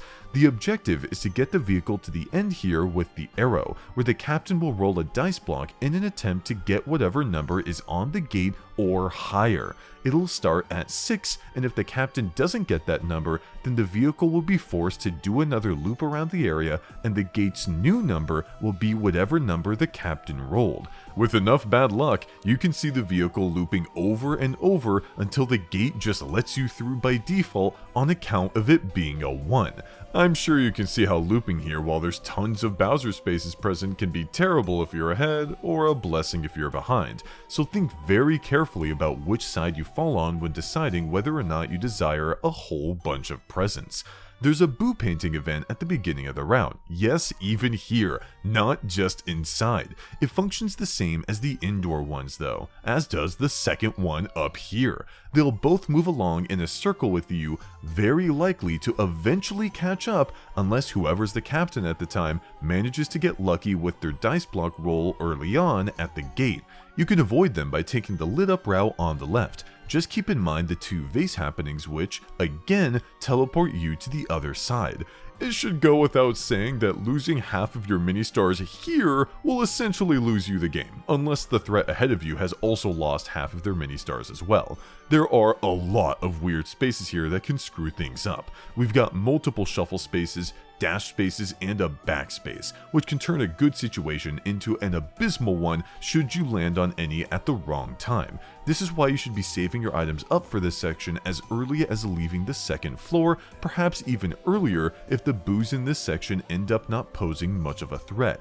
You have got to ensure that your mini-star count is not halved, and if you can, ensure that a threat does get theirs halved instead, which will not only remove the stress of Boo off your back, but greatly reduce their chances of winning. Overall, Boo's Horror Castle offers more pathways than any of the other boards, allowing for quick adjustments in dangerous situations as you attempt to avoid the halving mini-star mechanic. Watch the board very carefully for options and use your items optimally to avoid having your hard work get halved away. We've swam down to Blooper Beach. Here's the space lineup. It has a lot of unlucky spaces with some 3 mini-star spaces as well. Most of these are only encountered through certain events, so you may not always encounter them, but they're still significant enough to keep in mind. On the first section of the board, there's a dolphin and sushi mechanic. The game will begin with a dolphin appearing 6 spaces ahead of the vehicle. Dolphins move 2 spaces at a time, and if you catch up to one, you'll get 5 mini-stars as a reward. After the dolphin's reward has been received, a sushi will appear 3 spaces before the vehicle. Sushis move 4 spaces at a time, and if one catches up to the vehicle, then the captain will lose half of their mini-stars rounded up. After that, another dolphin will show up 6 spaces after the vehicle, rinse and repeat. The beginning of this board has quite a few dice block spaces to help get your stockpile up early. If you're in range of the dolphin and have good odds at catching up to it via using an item, then that's a good move. The same is true if you're trying to escape a sushi, which is placed in a pretty mean spot each time, considering it's able to move 4 spaces each turn. If neither of those events are at the forefront, then hold on to your items for now. It may be tempting to use one to try and land on the lucky space warp pipe here, but you've got to keep your options open for when this first junction is reached. The top path has 5 unlucky spaces, whereas the bottom path has none. It has a lucky space instead. Yeah, it also has 3 mini-stars, but that's not nearly as bad of a punishment as the long string of unlucky spaces up top. If you have the ability to take this top route without landing on any unlucky spaces, then it's a great move, considering that by the time it's your turn again, the other players will likely have moved the vehicle past most of these unlucky spaces, leaving you free to move on while they will have suffered the bad spaces from this route. All of this is doubly true if you saved yourself an item or 2 in the event that the vehicle didn't move as far as you would have expected, giving you the opportunity to item it up for better odds at staying safe. Ideally, you should be having at least one item as the vehicle gets closer to the boss battle space so you can be the captain by the time it arrives. If you're playing with casual players, then they'll likely use their items early to chase down the dolphin ahead or avoid the sushi behind them, whereas you'll hopefully be in a position where you keep at least one item for this moment. On this board especially is where I'd really want to ensure this happens due to how some upcoming events work. After the boss battle, the dolphin and sushi event will no longer occur. The junction you come across here is one of the more unique ones in the game with how clear the difference is between your choices. The top route consists of only spin spaces, whereas the bottom route consists of spaces that activate different kinds of minigames. With how unpredictable spin spaces can be, and considering that you pretty much get to choose what minigame you play when you're the captain as they show up, you'll almost always want to head down here. Reasons for why you may not want to is if you're purposely avoiding minigames due to there being another player in the match that's much better at them than you are. But even then, I struggle to see this as a good reason, considering you have the advantage of selecting which minigame will be played. The spin spaces aren't anything to scoff at though. They can absolutely flip things around in the event you need a mix-up. For example, if everyone has special dice blocks and you have nothing and you're in 4th place on top of that, then sure, the spin space has a multitude of results that can help even out the odds better than a single minigame will. But if you're not in an absolutely terrible position and you're halfway decent at minigames, then head down. The Captain Event space is known as the Sunken Treasure Captain Event. You'll board a diving platform and head underwater to bring the sunken mini-stars back to the surface. Players will use a normal dice block, a 1-2-3 dice block, and a 4-5-6 dice block once each as they try to get to the surface. The captain decides the order in which the dice blocks are used. But be careful, if you land on an unlucky space, fish bones will attack and take 5 mini-stars with them. The extraction will be completed once all players have reached the surface or once all the dice blocks have been used. The space layout is the same every time, with the captain being granted the line of spaces that has 2 green spaces in place of 2 unlucky spaces. The clear first dice block for you to select here is the original 1 through 6, since there are no unlucky spaces within the 1 through 6 range ahead at the moment. Afterwards, it doesn't matter for you which one is selected, considering there's an equal shot of you landing on the unlucky space at the top either way. You could roll the 1-2-3 dice block and the 4-5-6 dice block after, or vice versa. You'll still have a 1 in 6 chance of landing on the unlucky space. What's important at this stage is to take a look at where your opponents, namely the largest threat, are. Simply count up what their odds are at landing on each unlucky space for each of the 2 remaining dice blocks, and then select the one that gives them higher odds at losing mini-stars. This is a pretty simple and straightforward captain event, which is probably why you're gonna see it again later on in the board as well. While the dolphin and sushi event left us a while ago, a new one replaces them after this captain event's been dealt with. Every happening space from this point onwards will cause the huge ship up ahead to fire upon all mini-stars on the board and turn them into mini-stars. If they're all mini-stars at the time, then they'll be turned into mini-stars instead. The amount of each will stay the same, just whether or not they grant you mini-stars or take them away or what's altered. This is a huge mechanic to keep in mind. Yeah, the sushi was scary with how it could have your mini-stars, but it was at the beginning of the game where your mini-star count was on the lower side anyways. Here, if you're forced to move the vehicle through multiple mini-star rings in a row, then you can quickly find yourself dropping and placing fast, which is why I'd be a little bit more strict with your item usage than you normally would, especially when we take into account these 2 unlucky spaces that bring the vehicle into this whirlpool where you'll lose 3 mini-stars and have to deal with its event. After you move each turn, the whirlpool will pull you back 2 spaces until you can escape. As you can see, there are mini-star spaces that take away 3 mini-stars just littered around this place, but while that detail about the whirlpool pulling you back 2 spaces every turn makes this spot seem really scary, we've got multiple dash spaces that will help you out greatly in escaping. Usually, you'll want to work together with everyone to prevent your mini-stars to go down, but if you're already in a terrible spot and want to cause some chaos by using an item to keep everyone in the whirlpool for longer, then I'm not going to say it's an amazing move most of the time, but it'll definitely be a funny one, so it gets the same amount of points from me. This kind of chaos-inducing action could be what caused you to get into this whirlpool in the first place. Think about it. You could use your slow dice block to guarantee you land here. Again, not the brightest idea since there's no real way to target a specific threat with this event, and you lose 3 mini-stars just by starting it, but hey, a party's a party. What I'd make sure to not do here though is use an item to escape quicker. Again, you're all in this together, so your opponents will be just as pressed as you are to escape. Let them use their items they want to leave so bad so that you can hold on to your items for more dangerous moments up ahead.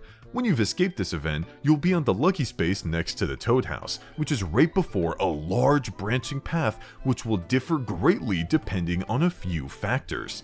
The first is whether or not the rings are mini stars or mini Ztars. The top path has 2 large rings of 10, whereas the bottom path only has 1 large ring of 10. If you're the one choosing which path to go on, then odds are your opponents will get to reap the rewards of the top path if they're all mini stars, especially if they have items in their inventory to guarantee that they roll high. Now if these are mini Ztars instead, then you'll have an easier time having everyone go upwards.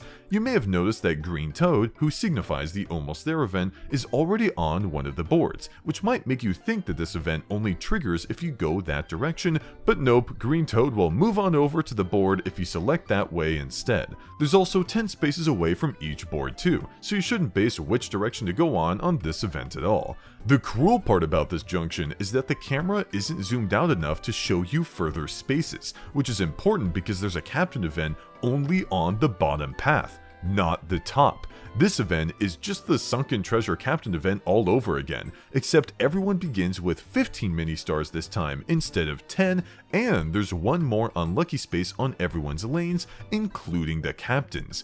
With this additional unlucky space, your odds of losing mini stars goes up by a bit. You'll certainly not want to lead with the 4, 5, 6 dice block. This will give you a 1 in 3 chance, or a 33% chance of hitting an unlucky space right off the bat. However, this will also give your opponents a 66% chance of hitting an unlucky space right off the bat for them. So if your focus is more on them losing mini stars than you gaining, then sure, go for it, but I do a regular dice block roll here. Either you get lucky and roll a 5 or 6 to skip this first unlucky space entirely, or you get semi-lucky and roll a 1, 2, or 3 to avoid it, but still have to deal with it somewhat. If you happen to end up in the former scenario and skip it entirely, then use a 4, 5, 6 dice block next to guarantee that you skip the second unlucky space. This is the best case scenario. If you happen to end up in the latter case and roll a 1, 2, or 3 instead, then you're gonna have to hope for some lucky rolls here. Use a 4, 5, 6 dice block, and if you don't land on the second unlucky space, then good for you. If you did though, then you'll unfortunately lose 5 mini stars. This is all assuming you're still mainly looking out for yourself. If you seriously want the others to lose some mini stars, then doing these steps in this order will likely be better for them too. So if you want to shake things up while risking your mini stars in the process, then pay more attention to the largest threat and choose whichever dice block will hurt them the most.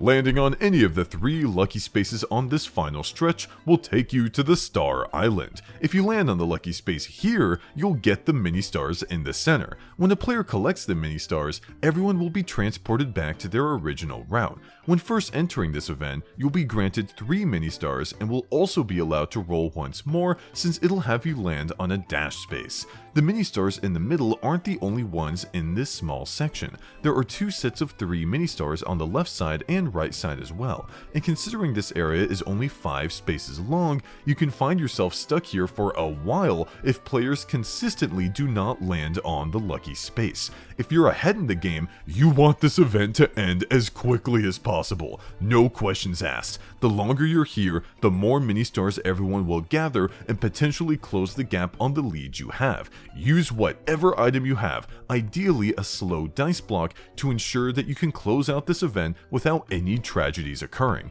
If you're one of the players that needs to benefit from this event, then your move will depend on how desperate you are for more mini stars. If the 10 in the middle will help you greatly on their own, then use your item to increase your odds of landing on the lucky space to end the event with you gaining them. However, if you're so far behind that even 10 mini stars isn't enough to help you, then you want to instead make as many rounds as possible in a circle to potentially gather more than 10 mini stars. Particularly, you should be shooting for landing on the dash space and attempt to chain your moves together.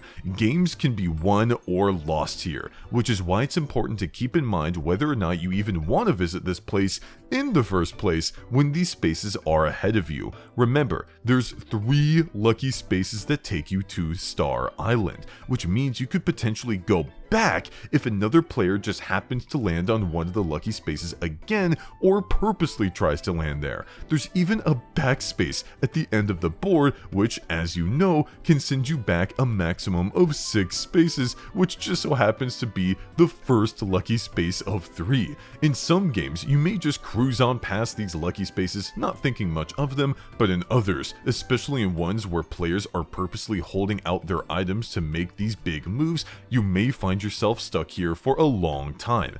Take a hard look at what everyone's placings are to figure out which path you want to take. Overall, Blooper Beach has some lax events in its first section, but ramps up the difficulty in the second with the mini-star ring switching from good to bad over and over again. Top this off with the lucky spaces at the end, and you've got to be paying really close attention to how your opponents are planning to manipulate the board so you aren't caught losing a ton of mini-stars or having them gain a ton instead. We've fallen down into Magma Mine. Here's the space lineup. It has the most diverse space layout out of all the boards in this title due to the board-specific +2, +3, and +4 magma spaces.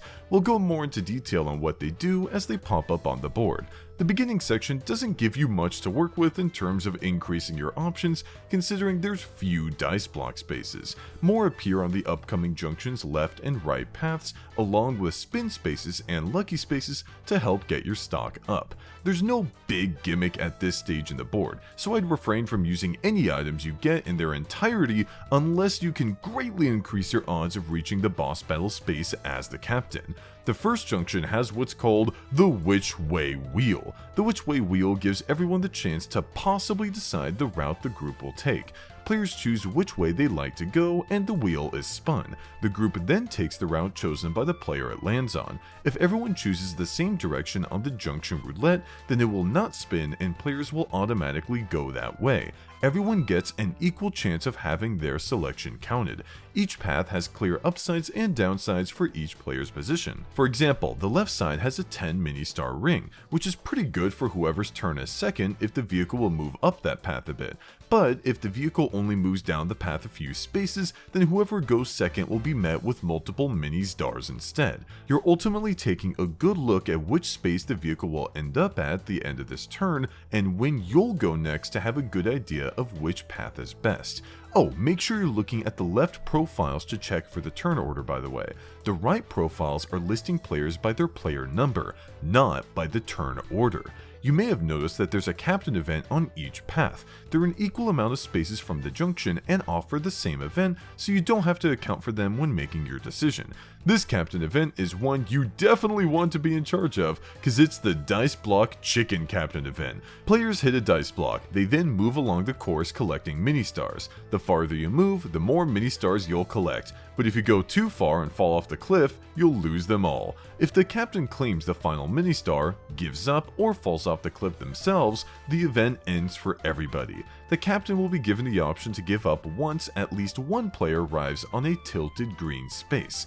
There's a lot of conditions here, but the actual execution is pretty simple. You just roll and roll to get as many mini-stars as possible, and when you see your cart close enough to the edge to frighten you, call the event off so that you won't lose all of the mini-stars you've collected. It's called Dice Block Chicken for a reason though, and that's because there's a ring of 5 mini-stars at the edge of the cliff just begging for you to collect them. Simple probability should win out here. If you have a 4 in 6 chance of being safe while collecting this ring, then go for it. If you have 50-50 odds, then that means you're behind the set of 2 mini-stars as well. So me personally, I'd still go for it since there's a lot more to gain here. If you're right up on it though and have high odds of falling off the cliff after your next roll, then that's when you should be cutting your losses. If you've been rolling really low at the beginning and everyone else is already on the slope, then you'll still be given the option to call off the event. Obviously, you don't want to do that for 2 reasons. The first is you haven't even collected any mini-stars for yourself, and the second is continuing the event means forcing the other players to continue rolling, which will cause them to fall off and lose everything. This is the best case scenario. It's not one you can purposely cause to happen, but still funny to watch it play out as your opponents beg you to call off the event as they dangle off the side of the cliff. After the captain event, when the paths merge, there's a backspace in front of a 10 mini-star ring, which you should absolutely target if you can to get 20 mini-stars in one fell swoop. I'd argue this is even more important to shoot for than the boss battle space up ahead. Getting this many mini-stars in one turn does not come by often. Landing on the happening space at the top of this wall will cause lava to pour out in front of the vehicle. If you're the captain when you pass through the magma, you'll lose half of your mini-stars. So whoever goes next is pretty much going to lose half of their mini-stars unless they have an 0-1 dice block and roll the 0. You should be holding on to your 0-1 dice block for this exact scenario should you be the unfortunate position of having to roll here. Other than the backspace we talked about, this event is also one I'd shoot to land on if a big threat rolls after you. Unless they've got an 0-1 dice block, you'll be knocking them down the placings for sure. After the mid-boss gets defeated, magma will begin rising. Starting now, the magma will rise 2 spaces every turn. If you're the captain and the magma catches up to you, you'll lose half of your mini-stars and the magma will go down 2 spaces.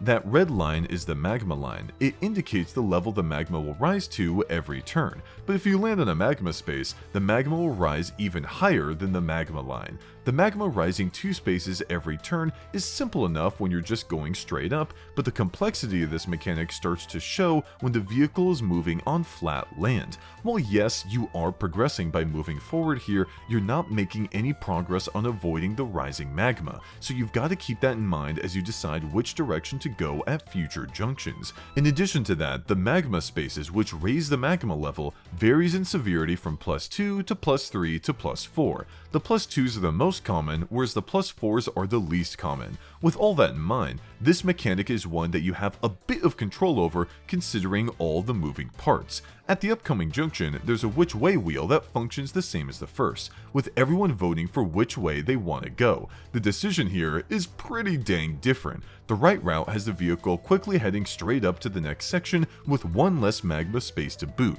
The left route has the vehicle take a little bit more of its time and has one more magma space, which lets the magma below catch up a lot faster. If you're far behind at this point, or even a little behind, but have an item or two in stock to help you get out of any bad situations, then heading left is a great move. This gimmick is relentless due to the fact that the magma only resets 2 spaces below where the person gets hit, so any players that don't have items to defend themselves will watch their mini-stars get halved. 2 spaces on its own isn't a huge deal though, and will definitely require the vehicle to land on some magma spaces for this magma to pose a huge threat unless everyone's just getting really unlucky rolls. These 2 paths the camera shows you isn't the half of it though. If we look up a bit higher, we can see that the path going up on each side is pretty different too. The left path eventually has you taking 6 spaces to progress, whereas the right path eventually has you taking 3 spaces to progress, a 3-space difference that comes into play way after you make the initial decision.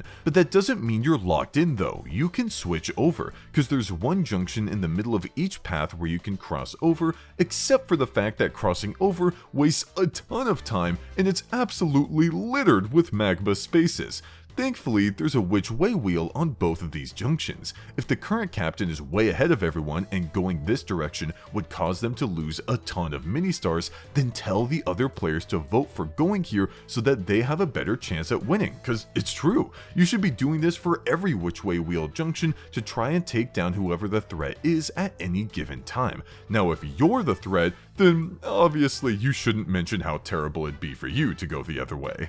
We've got a couple notable spaces that interact with this event in an interesting way. The first is the backspace found at the end of the first junction's right path. This can cause the vehicle to go way down and into the magma, making this space the worst one to land on if you're the captain. It may even be worth using an item to avoid entirely, because while on normal boards going back a few spaces may not be a huge deal, this one does not take kindly to you doing so, especially if you happen to roll a 2 and land on the +3 magma space, or roll a 6 and land on the +2 magma space. So in addition to going backwards towards the magma, you have a 2 and 6 or a 33% chance of bringing the magma up towards you.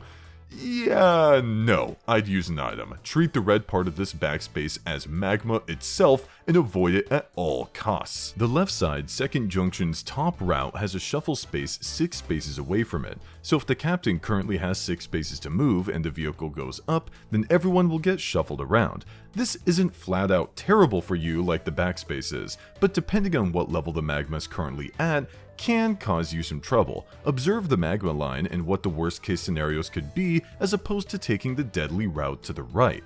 This top route also has a 10 mini-star ring, which can be amazing for you if you're the one that's rolling after the captain. If you only have one item left, then you could use it to guarantee you get these mini-stars, but I'd only do so if the magma is pretty far away at the time, you really need to catch up in mini-stars, or if the player that rolls after you getting them is a threat. As mentioned before, both of these routes end up converging, where the vehicle races higher through a couple +3 magma spaces and a Bowser space. How's that for increasing tension? The last junction of the board, which is also a which way wheel itself, gives you the option between the left route, which has 5 magma spaces in quick succession, whereas the right route has 4 magma spaces, which is 1 less, but they also occur a few spaces later in the route, granting the vehicle extra time to make progress. Don't think that just because you're close to the top of the mine means you're done with the gimmick yet, because we've got brand new spanking +4 magma spaces. These raise the magma level by a ton, and can devastate you quickly if landed upon. When at this junction, you need to take a good look at how many mini-stars everyone has, recall how many spaces below the vehicle the magma is, and which turn you go. Making the wrong move here can mean the difference between winning and losing the game due to how many mini-stars have been accumulated. So try to get people on your side for which direction will benefit you, and do your best to try and keep heat on whoever the largest threat is. The right path does have 5 mini stars, which you may want to add into your calculations, but I see it as something meant to distract everyone from the looming threat below. Losing 5 mini stars here is nothing compared to your count getting halved, so I wouldn't pay much mind to it unless you wanted to use it as part of your argument for why players should vote to go that way or the other. When you reach the top of the mine, you'll encounter the Almost There event and enter the final section, which is pretty simple compared to everything we've seen so far. It's just a straight line. It's not even one with notable lucky spaces or a ton of backspaces to keep you in a loop. In fact, there are 2 dash spaces to help the vehicle along to the end. There's a 10 mini star ring here that you really want to avoid, but the clear threat here is going to be the Bowser spaces that get added, considering that they aren't avoidable by taking a different route. If you're behind, then they're your best friend and last opportunity at evening the playing field. Overall, Magma Mine has a unique junction gimmick that you'll want to do your best at every time it pops up by influencing players to take the route that will benefit you. The rising magma has a lot of factors that, if you pay attention to them, can be weaponized against the largest threat in the game to better secure your victory. We've flown into Bowser Station. Here's the space lineup. Surprisingly enough, there are no unlucky spaces on this board, but we do have the board-specific +5 and +8 jackpot spaces. A special jackpot machine is located in the middle of the stage. When a player lands on a jackpot plus space, mini-stars will be added to the jackpot according to the number the space depicts. When 20 or more mini-stars are added this way, a minigame will begin. The captain can also take all of the mini-stars in the jackpot machine by landing on a jackpot space indicated by a lucky space with a star rotating around it. Regardless of how it's done, when the jackpot machine is emptied out, it'll suck up some mini-stars so that it isn't at 0. At the beginning of a game, the jackpot value will start at a random number from around 5 to 8. You can see this number be determined during the board introduction. It'll also be visible as everyone does their dice block rolls. Remember what this number is. While you're on the board, there is no indicator on screen for what the current jackpot total is, and you can't move the screen over to the jackpot machine to check it that way either. So keep this number in mind so you'll know what it's at when mini-stars get added to it. This board is a straight line with no junctions, and other than the jackpot event, there's no gimmick that takes away mini-stars for you to shoot for in an effort to make it difficult for a threat. While our options here are a little more limited compared to previous boards, let's do our best squeezing out as much as we can. The opening section has a few dice block spaces, which are absolutely crucial here. You want to be stocked up as often as you can and not use items carelessly. If you happen to land on the Toad House lucky space here, then I'd prioritize getting 2 items if you have nothing instead of 3 mini stars. It's that important to have options here. You and the others will carry on until you reach the first captain event space, which is only 10 spaces in. There's a decent chance that, depending on which turn you go, that you may have not even gotten an opportunity to roll yet, but let's see how this one functions. This is the Heart Star Colony Captain event.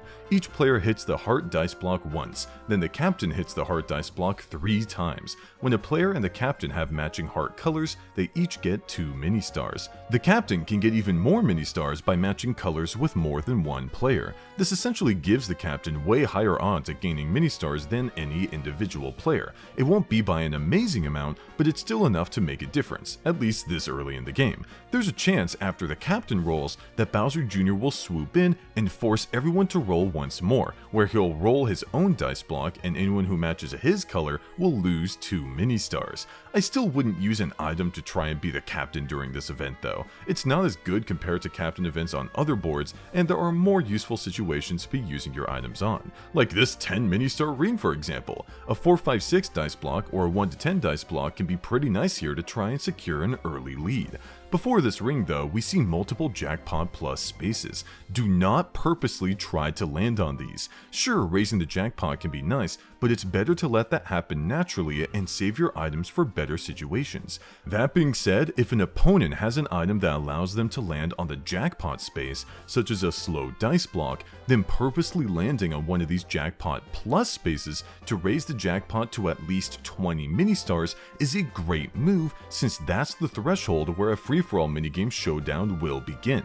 On top of that, because you're the captain when it hit this threshold, you'll be the one selecting which of the 3 minigames are played. Selecting a minigame is already great as it is, but when these many mini-stars are on the line, getting to choose which minigame best suits you is amazing. But even if you get first place here on a jackpot minigame, the other placings will still gain some mini-stars. So although activating the jackpot machine on your turn is by all means a good move, it's not the best one you can make. That belongs to the jackpot space. These are lucky spaces with multiple stars spinning around them. If you land on one of these, you'll gain all of the mini stars from the jackpot machine, which is way better than winning a jackpot minigame, even if the amount of mini stars you gain is less than what you would have gotten from the minigame. This is because you're not only gaining mini stars, but you're preventing your opponents from gaining any mini stars as well. If there's a jackpot space within reach, then always use an item to try and land on it to take the jackpot for yourself.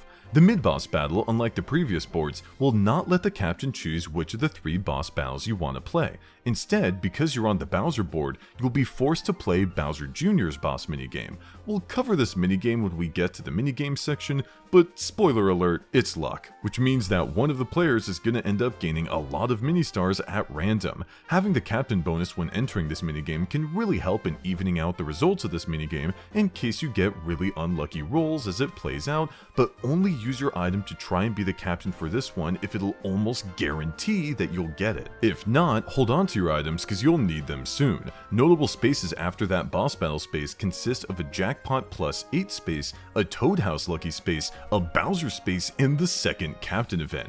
The jackpot plus 8 is a definite target to land on if the jackpot is at 12 mini stars or higher.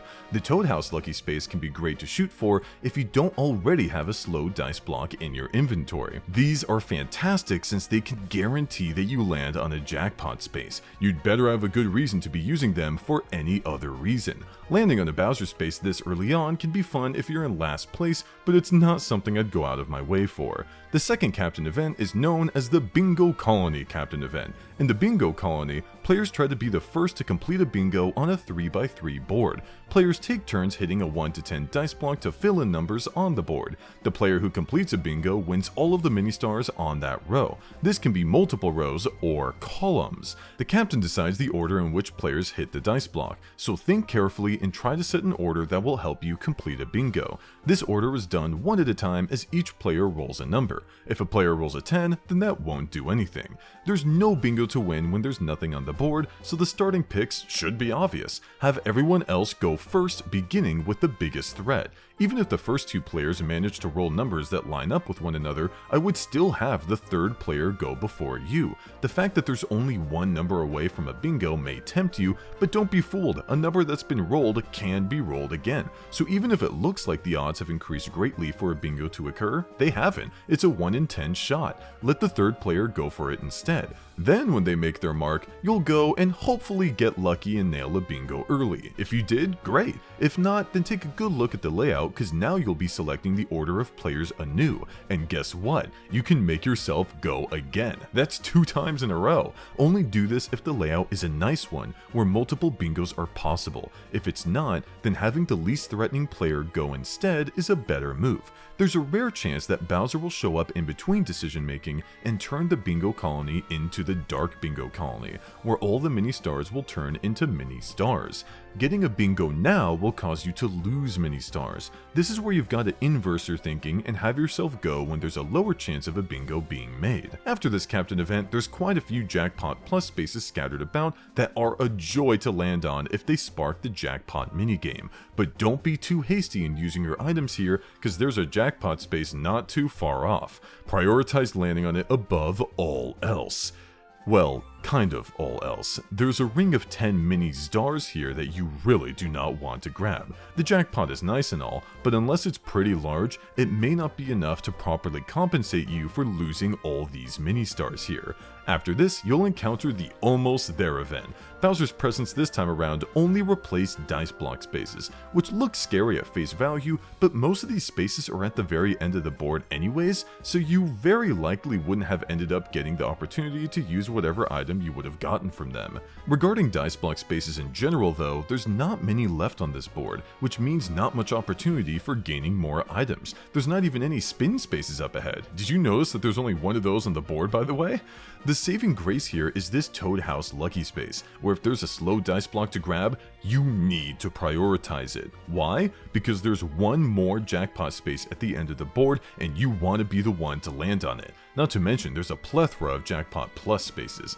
But before you even get a chance to land on the jackpot space, there's one last captain event yet to be encountered on this board. This is the Speed Star Colony Captain event. On the Speed Star Colony, players are each assigned a track. They then race to be the first to reach the goal. Each track has a different number of spaces. While shorter tracks have an advantage, dice blocks play a huge role in the final outcome. The captain decides each player's track, so choose carefully and try to go for the goal. The event ends when at least one player makes it to the end. This means that multiple players can make it to the end as long as they do it on the same turn. As the explanation stated, the shorter tracks have a higher chance of getting to the end before the longer tracks, but what it doesn't talk about is that the longer tracks have multiple sets of mini stars that the shorter routes do not. So while yeah, if you want the best chance at getting the 10 mini stars at the end, put yourself at the top track. But if you absolutely need to get the most amount of mini stars possible, then set yourself at the bottom track. Even though the odds of winning here are a little lower from repeated testing, I found it win a few times more than expected, so it isn't outright terrible. After the captain event, there's a ring of 10 mini stars. Avoiding this with an item is totally fine considering you're really close to the end anyways, and if this is a threat to you, you're probably not close enough to try and land on the jackpot space anyways. If a lot of Bowser spaces were added to the board, then you'll see a ton of them here, and if you're in first, then you need to use whatever items you have that give you the best chance at avoiding devastation. If you're not the one to land on this jackpot space, then hopefully the threat doesn't either. The final space is a backspace, so even if the threat rolls past the jackpot space, there's a possibility of this game being stalled out a bit, allowing another player to take their go at the jackpot space themselves. Do your best to make sure it's you. Overall, Bowser Station doesn't offer much agency compared to other boards, which means you've got to be incredibly frugal about using your items. Prioritize landing on jackpot plus spaces when doing so will activate a jackpot minigame so that you can select whichever one you want, or land on jackpot spaces to gain a lot of mini stars, period. We've been invited to DK's Jungle Ruins. Here's the space lineup. It has no Bowser spaces before the Almost There event activates, and no green spaces, no event spaces, no spin spaces, no battle spaces, no Bowser Jr. spaces, and no unlucky spaces, probably because this board only has 28 spaces on it, the smallest Mario Party board we've seen yet. Granted, this board's layout is a circle that you go around 2 times, so if you want to say that the space lineup is actually what we see here times 2, then this is what that would look like. Here, you explore an ancient temple as you collect bananas and head for the goal. You'll find both regular bananas and sinister Z bananas in this stage. Bananas and Zyke bananas are essentially mini stars and mini stars. What makes them a little different is that the 2 boss minigames of this board have you directly collecting bananas instead of earning them via your placing. These boss minigames are kinda similar to coin minigames from previous titles if you want to think about them that way. Another weird aspect about bananas is that they're scattered on every space on the board in different variations, whereas mini stars tend to be in between spaces in large clumps. Let's go over how the distribution charts change on this board. For free-for-all minigames, first place earns a bit more than normal for winning when played with 3 players or 4 players.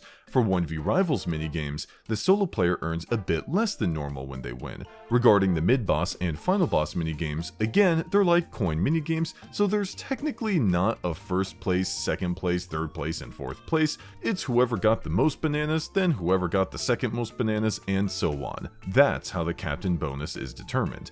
These distributions are the same regardless of player count. With how absurdly small this board is, you will be using your items very quickly. Holding on to them and waiting for a moment in the future is not the way to play this one. Short-term strategies are gonna win out. The main thing to note of this opening section is the DK space, which can only be found on this board. Landing on one will activate the banana spin wheel, where all the bananas will begin to spin. You've got to jump at the right time to collect as many bananas as you can while avoiding the Z bananas. You don't have to hold down the jump button. A simple tap will send you the highest you can possibly go, and when you do that, you'll collect 6 objects on average. It's possible to collect 5 or 7 if your jump was the earliest or latest point of where a banana was, but 6 is the most common. So when the bananas are spinning round and round, look for where there are 6 bananas in a row, hopefully with some bunches thrown in there too, and jump as soon as the first banana or banana bunch in the row is right above your head to get as many as possible. You can take as much time as you like watching the bananas go in a circle, planning on when you want to jump. Make sure you are good at this event when playing on this board. There is not much agency for players here, so you want as much of an advantage as you can get. Landing on the lucky space next to the left barrel cannon will launch you to the DK statue, where you've got to repeatedly press A for 5 seconds. The more times you press A, the higher you'll jump. The higher you go, the more bananas you'll grab. This is an incredible event, where if you mash even decently well, you can earn a whole lot of bananas. 21 if you're amazing. Just like with the DK space, this is an event you want to make sure you're good at when selecting to play this board so you can reap the most rewards. Both spaces are absolutely worth using an item to purposely land on. Oh, and speaking of which, there's another DK space up ahead. Remember, there's 4 of them on this board, and since you go around it twice, you'll likely have an opportunity or 2 to use an item to aim for one. The first captain event is known as the Barrel Choice Captain event, and is definitely worth using an item to ensure you're the captain of it. In this event, players will be given 1 barrel with differing amounts of bananas inside, but it's up to the captain to decide which player gets which barrel. The captain should carefully watch the barrels as they're switched around, then decide which players will receive which barrels. 1 barrel will contain 1 banana, 1 will contain 5 bananas, 1 will contain 10 bananas, and 1 will contain 20 bananas. The shuffling here is not that difficult to track, which is why I encourage you to track both the 20 banana barrel to give to yourself and the 1 banana barrel to give to the biggest threat. The other 2 barrels, the 5 banana one and the 10 banana one, can go to the other 2 players at random, unless you get so good at tracking the barrels in this event that you can give each barrel amount to the respective placing that would help you out the most. That would be crazy, but at the very least, I'd track just the largest banana barrel and the smallest one so that you can put yourself way ahead and the biggest threat in the game a little further behind. I should mention that Diddy Kong attempts to distract you during the shuffling. Don't pay him any mind, just keep focus. If you have an item you can use here, then aiming for the DK space can be pretty sweet, but we've got this right barrel lucky space to consider as well. Landing on it will cause you to launch to Diddy Kong statues where you'll earn bananas by stopping them when the monkey heads are facing forward. There is a bit of leniency here. There are only two ways you can make the monkey heads face, away or forward. There is no making them face to any other side, so even if you're a little bit off in your timing, you can still get it to face you. You've just got to make sure you're pressing the A button when the monkey head is rotating towards the forward face. If you press A when it's already gone past the forward face, then it'll keep spinning and face away, which you don't want, so make sure you time it properly. You have all the time in the world to watch each monkey face rotate, so don't rush it. There are 3 different speeds these faces can rotate: slow, medium, and fast. Which speed a monkey face is will depend on how many faces you've cleared.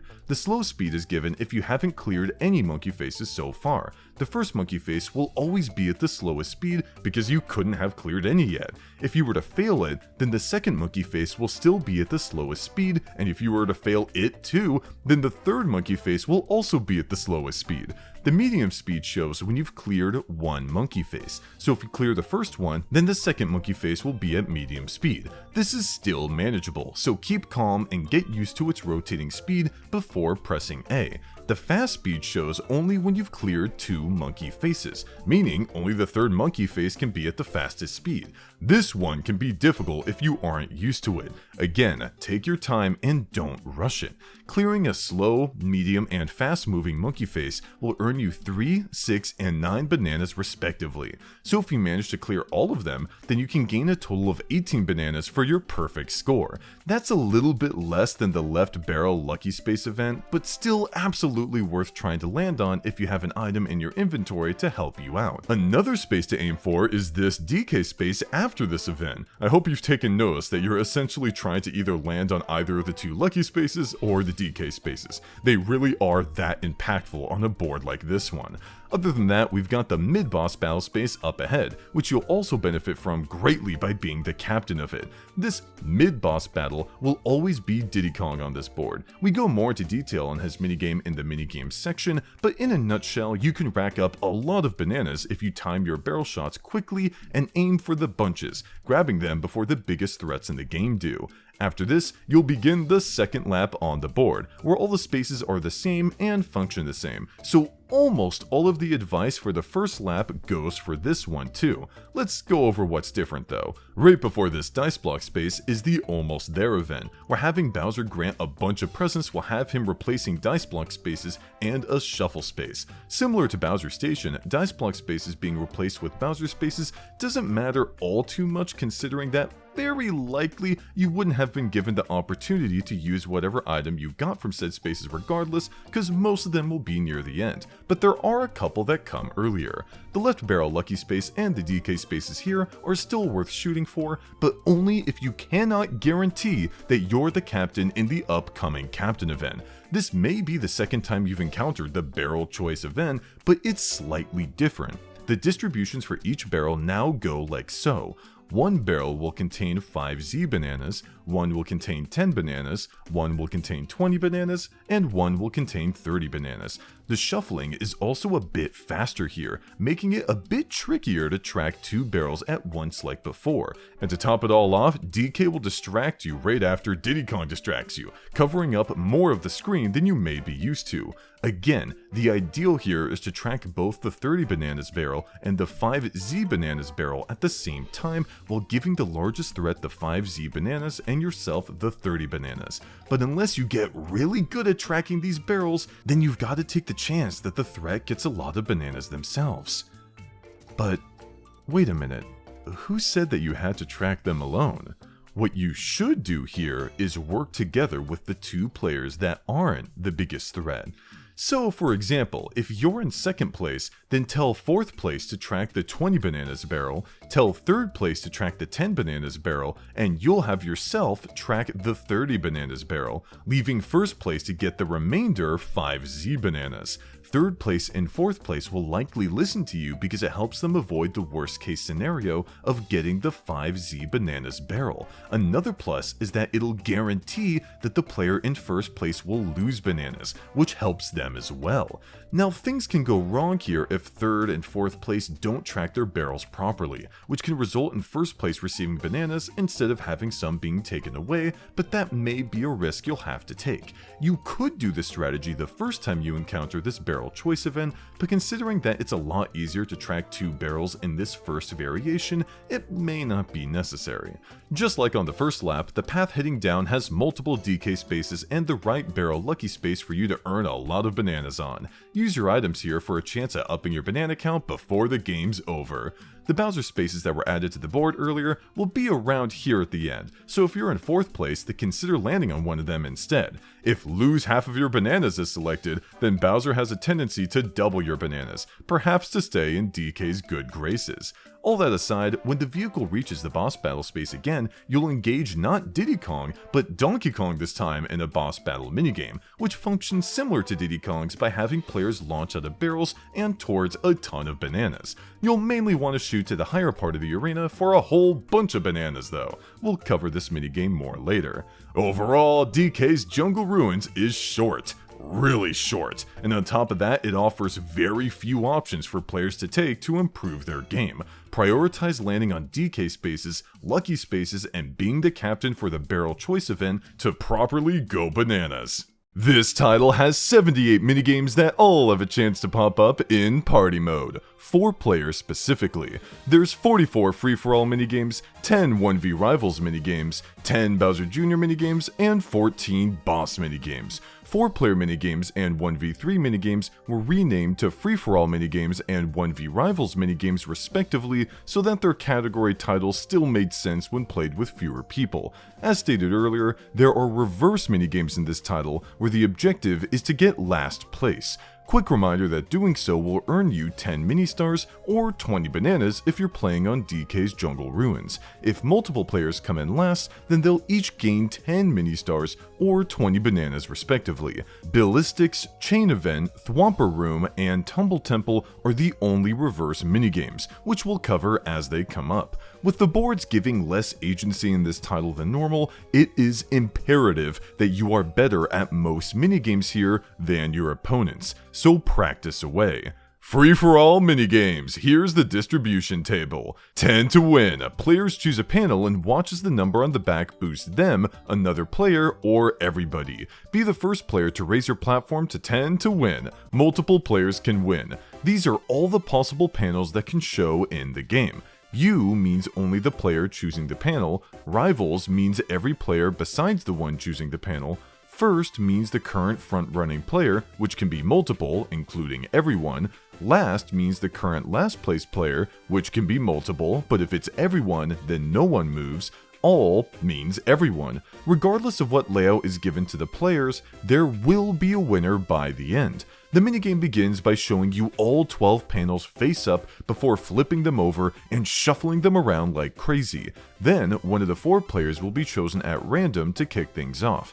I haven't been able to find any repeats in beginning panel patterns here, but even if there was, there's no guarantee that the shuffling would be any kinder. It grabs all of them, shaking them around and confusing you as to where everything is, but don't let that throw you off. The shuffling here is completely honest, despite how terribly difficult it is to follow. To prove this, let's say we want to track this top left panel. With the footage slowed down, it's a lot easier to track it as it enters the shuffle. Yeah, there's some annoying overlaps here and there, but overall, there's not really a moment where the panels unfairly do a one-to-one overlap that makes following the shuffle literally impossible. We can see that our top left panel ended up here, and when we select this panel, lo and behold, it's the same panel we've been tracking. No tricks, no switcheroos, just an insanely hard to manage shuffling mechanic. I thought there was a chance at making this minigame easier since the panels follow a hierarchy of what overlaps with what, kinda like layers in a photo editing program. This panel, for example, is above all the others, which makes it a lot easier to track as the shuffling occurs since no panel will ever move in front of it. Compare that to this panel, which is below all the others, making it incredibly difficult to figure out where it's going. If there was some way to know which panels were on which layers before they began shuffling, then this could be a big help towards alleviating the stress this minigame brings, but unfortunately there doesn't seem to be any tells here. So target the highest numbered U panel and do the best you can in tracking it. Ballistic Beach. Aim your cannon and blast the targets on the distant islands. Be the first player to hit all of your targets to win. There will always be 2 balloon targets for you to hit. Before the minigame begins, you'll see a character shoot a shot down the middle. Pay close attention to the shadow of the cannonball. In this minigame, it will always be directly under it, which will assist you in figuring out your depth perception. For the tutorial shot, watch for when the shadow of the cannonball lines up with each island. When it does, look at the cannonball. If it's vertically aligned with the balloon, then you will not need to adjust your cannon up or down to hit it. You should always go for this type of balloon first since it doesn't require any extra adjustments. If the cannonball is not vertically aligned, but is instead lower or higher than the balloon, then that means you'll have to adjust your cannon up or down respectively to hit it. Gauging all of this from the tutorial shot may feel a bit much at first, but considering that the shots themselves go a little slow, it's easier than you think. When it's time to begin the minigame, always go for the balloon that doesn't require you to aim the cannon higher or lower. In some cases, you'll get layouts where both balloons don't require you to move the cannon up or down, just left and right, and in other layouts, both balloons will require you to move the cannon up or down to hit them. In this case, go for the balloon that requires the least up and down adjustment to hit it.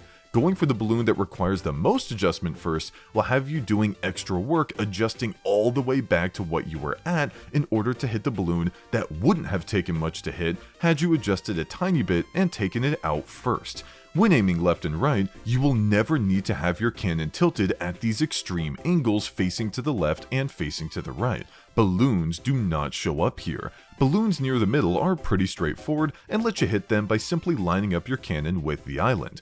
Balloons off-center though are a bit meaner, and unless you've practiced this one a bit, will have you missing some shots. If you fire a shot and are not really confident that it'll hit, then watch the arc of the shot you made, adjust your angle, and shoot again. You do not need to wait for the cannonball you fired to hit anything before firing a second one. Feel free to take multiple shots at a balloon as you observe how your previous shot was made and make adjustments accordingly.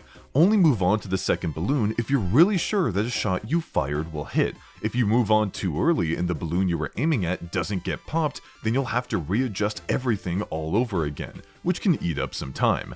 Billistics. Dodge the incoming bullet bills until you're the last player standing. Be careful, flashing bullet bills will home in on you. Multiple players can win, including everyone. You'll always find yourself in a circular arena. One big part of this minigame that may not seem clear at first is that you cannot jump, only move around on the ground. There's no messing with your opponents either other than by body blocking them, but with how many bullet bills are launching all over the place, you're better off focusing on yourself. They aren't launched in completely random setups. You'll notice that oftentimes there are gaps in between the sets of bullet bills that fly across.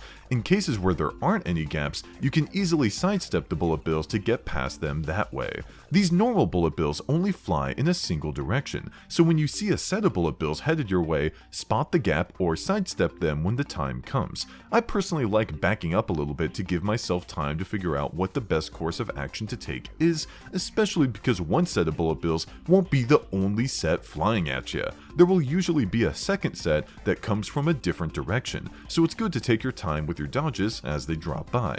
When the 40-second mark hits, you'll begin seeing the flashing bullet bills, which will home in on the player closest to them. This homing isn't incredible as they'll slowly turn towards their target, but in a minigame as hectic as this one, it can mean the difference between you getting hit or not, so flashing bullet bills must be avoided. Running to the side of the arena, like said before, can be good if you're aiming to buy a little bit of time before making your dodge, but staying here longer than that is a poor decision since you deprive yourself of the full range of motion to dodge higher and higher amounts of bullet bills that'll begin flooding the arena.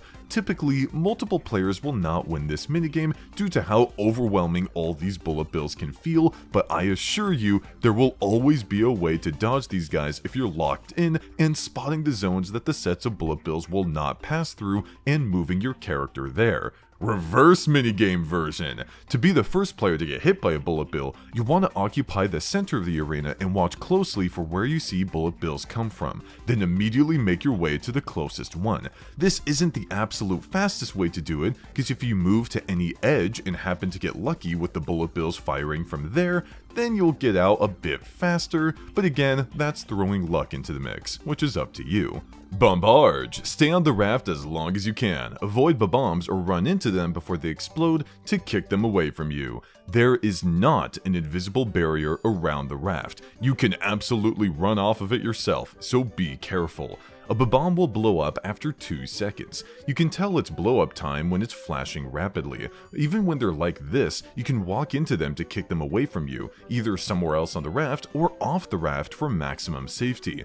This kicking is automatic and easy to do. Simply running in circles in the select area will do most of the work for you, since any bombs that land in your vicinity will not have enough time to blow up before you make your rounds and kick them out of the way. This does not take into account other players kicking bombs into you though.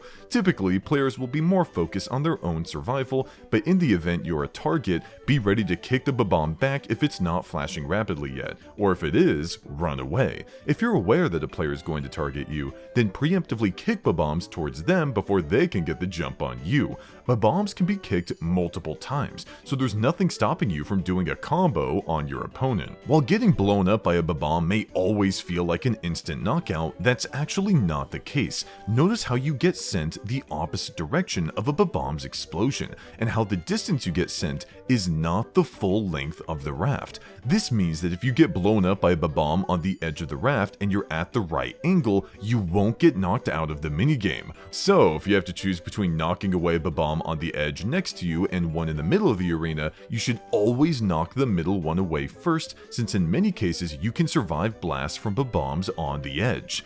Buddy Bounce. Bounce on the clouds to collect as many balloons as you can. Bounce on the head of another player to reach the higher, more valuable balloons. The bottom row has 6 1-point balloons that respawn within 3 seconds after getting popped and can be reached with regular bounces. You should not be going out of your way for these. Most of the time when you hit one, it should be by accident as you're targeting the higher value balloons. The middle row has 5 3-point balloons that respawn within 6 seconds after getting popped and can still be reached with regular bounces. The values on these ones are already 3 times greater than that of the bottom row. Sure, there's less of them and they take longer to respawn, but the fact that you can bounce normally to reach them means they should be targeted for popping. What you really need to be aiming for though are the top row balloons. There are only 2 of them, but they're worth 10 points and take 10 seconds to respawn after getting popped. Not only that, but you cannot reach these with normal bounces.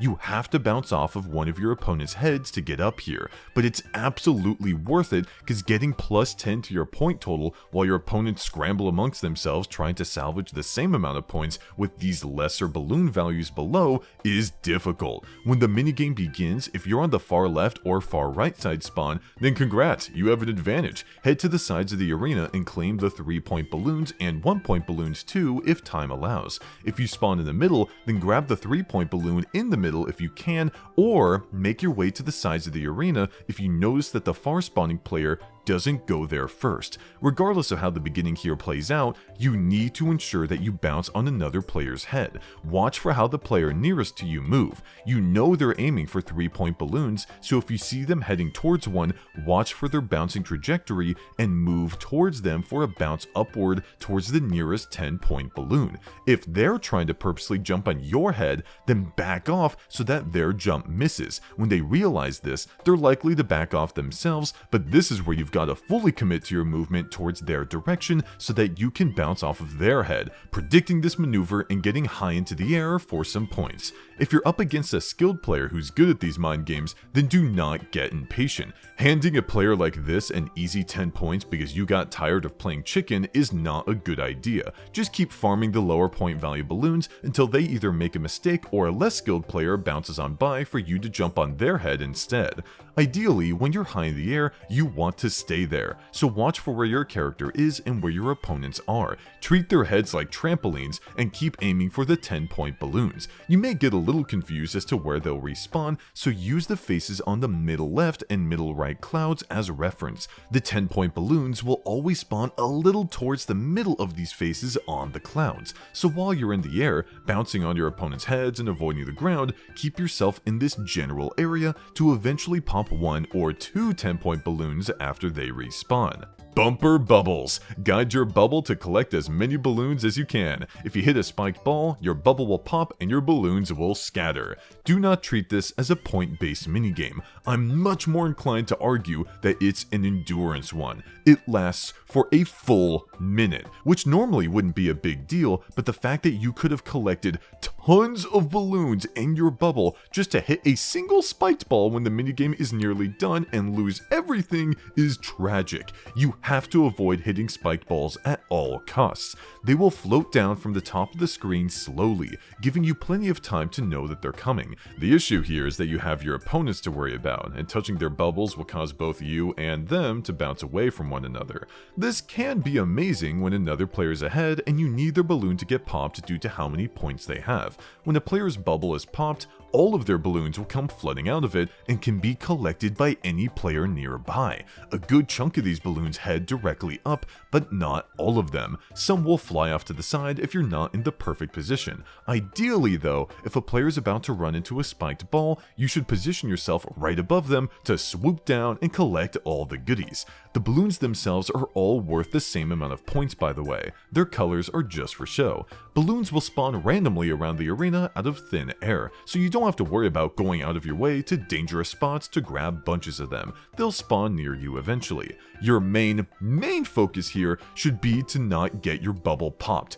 Don't even worry about how many balloons other players have gathered until the 30-second mark. If the timer reaches that and you see a player with many more balloons than you, feel free to call them out to the other players. Let your opponents know just how many balloons the highest scoring player has, and they're likely to recognize their losing position as well and try to bump said player into a spiked ball. When this happens, put yourself in a good position to reap the rewards. If you're the player that people want to target, then stay away from the edges and prioritize staying on the bottom part of the screen so they have less angles to come at you from. Check the top part of the screen for incoming spiked balls and preemptively move towards safe spaces so they can't bump into you into danger as easily. Card smarts. Choose a card from your hand. Whoever plays the card with the highest number earns 1 point. Be the first player to earn 3 points to win. Multiple players can win. Each player is given a number 1 card, 2 number 2 cards, 2 number 3 cards, 2 number 4 cards, and 1 number 5 card.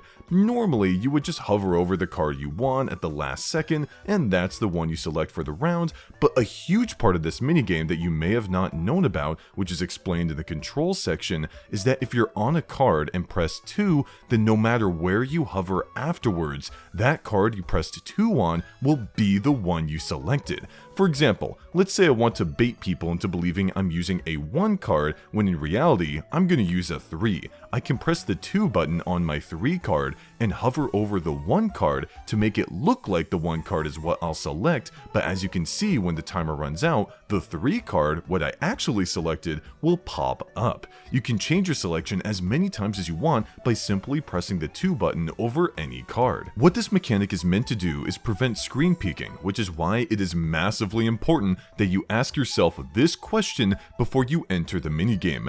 Do my opponents know about this mechanic? If they've played a lot of Mario Party 9 before or have watched this video, then yeah, they'll probably know about it, but if you're playing with anyone else, then odds are they may not know, and for your sake, it's better that they don't. When this minigame shows up, if you want to be a meanie and withhold this information from them by beginning the minigame once they know how the gist of it works, not showing them the control control screen, then you'll have a huge advantage here. Each round, you simply have to look at your opponent's screens for which card they're hovering over and quickly select the numbered card on your screen that'll just barely beat theirs. I say just barely beat because it's important that you don't overkill on any particular round.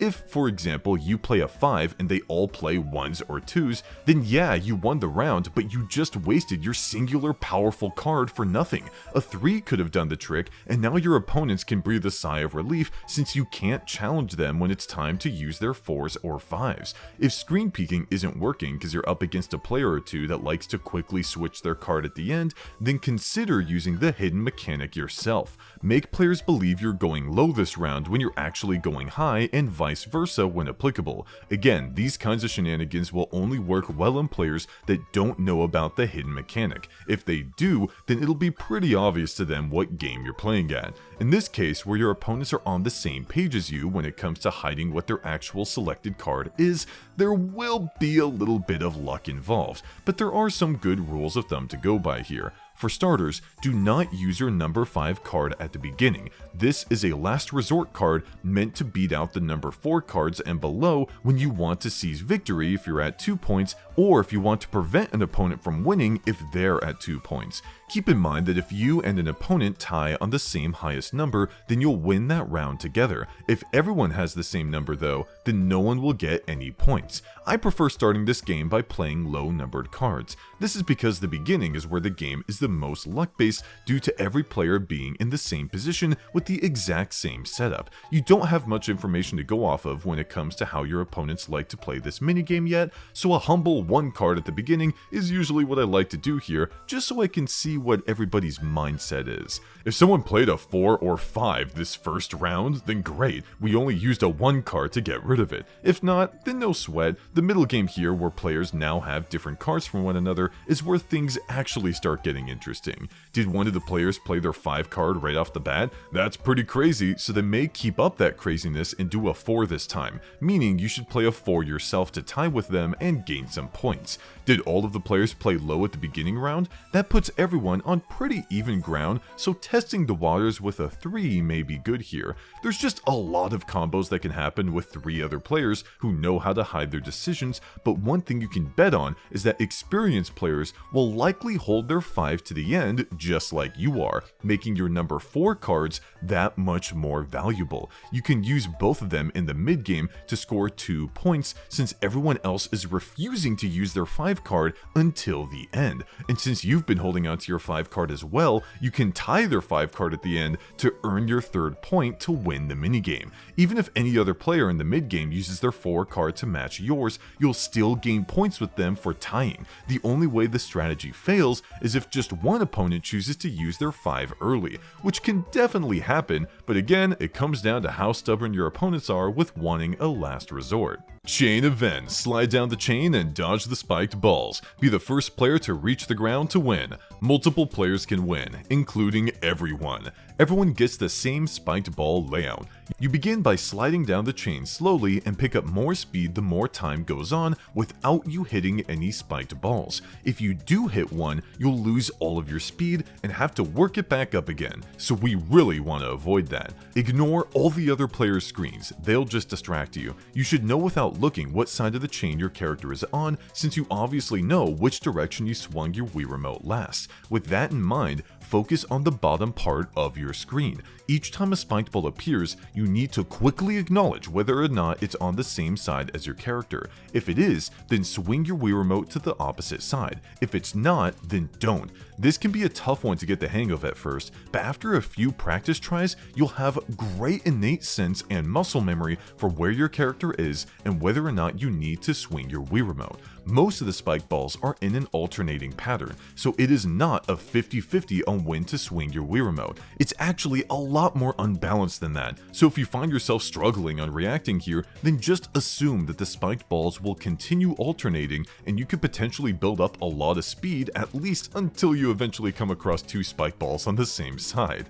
Even in this case though, you can potentially react to your mistake and save yourself. Never give up here. If you're playing against a skilled player though, you'll want to play the minigame properly and be able to identify when there are spiked balls on the same side or not. Regarding the Wii Remote swinging itself, you can get away with small, quick swings. Large ones will waste time. Reverse minigame version. Getting hit here is pretty easy. Just make sure you're on the side of an upcoming spiked ball. What you've got to keep in mind though is that you'll have invincibility frames which will keep you safe enough to move past 2 spiked balls without touching them, so don't be surprised. Look ahead for where the next one is and run into it instead. Rinse and repeat.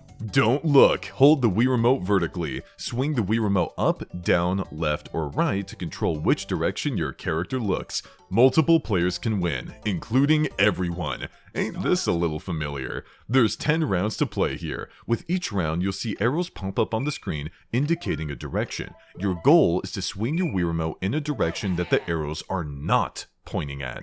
For example, if you see 2 arrows on the screen pointing up and right, then you can swing your Wii Remote left or down to score a point for that round.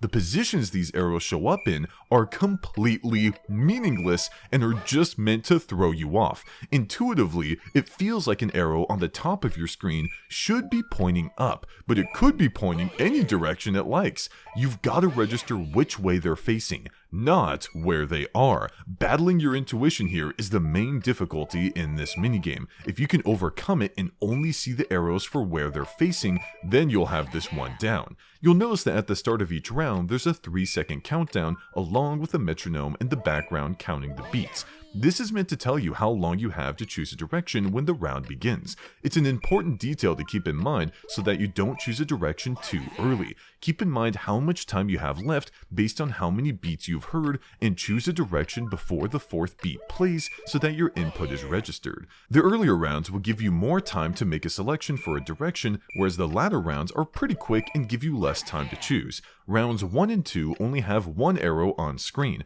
accompanied with a long time to make your decision. Unless your Wii Remote is damaged or you're swinging in a weird way, you won't screw up here. If you do notice that your character swings their head the wrong direction from what you swung in real life, then ensure that the pointer of your Wii Remote is going the way you want it to. Don't do any crazy movements. Rounds 3 through 6 have 2 arrows on screen, with progressively less time to make your decision. The time you're given is still significant enough to register everything on screen though, so don't rush in. Rounds 7 through 10 have 3 arrows on screen, and that tempo is fast. You still want to make sure you acknowledge the directions each arrow on screen is facing before making your input, but ensure that your Wii Remote is swung right before the 4th beat of the metronome strikes. If you're really struggling with this minigame, then copy whichever player is the most skilled at it. There's no reward to choosing the correct direction early, so if you've got someone playing with you that has insane reaction time and gets them all right, then look the way they do. Flinger Painting. Launch paint blobs at the canvas. Cover the most space with your color to win. Hold the A button to charge up a large paint shot. Release A button after charging to fire. Do not spam small paint shots. They are ridiculously tiny and you can't shoot your paint blobs fast enough for them to be a viable strategy. Like the instructions say, hold down the A button for a larger paint shot. It takes a full second for your cursor to reach max size for the largest shot, but you should not be waiting to recognize when this happens. I recommend counting 1 second every time you make a shot and releasing your shot slightly before you get to 1 second, just to account for any kind of delay in your button input or if you're slow at counting it. When shooting near the edge, aim closer to the middle of the board. Your paint shot is large when at max cursor size, allowing you to spray the entire edge along with a good chunk of the middle part of the board as well. Aiming directly at the edge will cause a lot of your paint to get sprayed out of bounds, which won't help you at all. I prefer keeping my cursor away from the other players, targeting these off-middle areas over and over again. When the minigame is close to ending,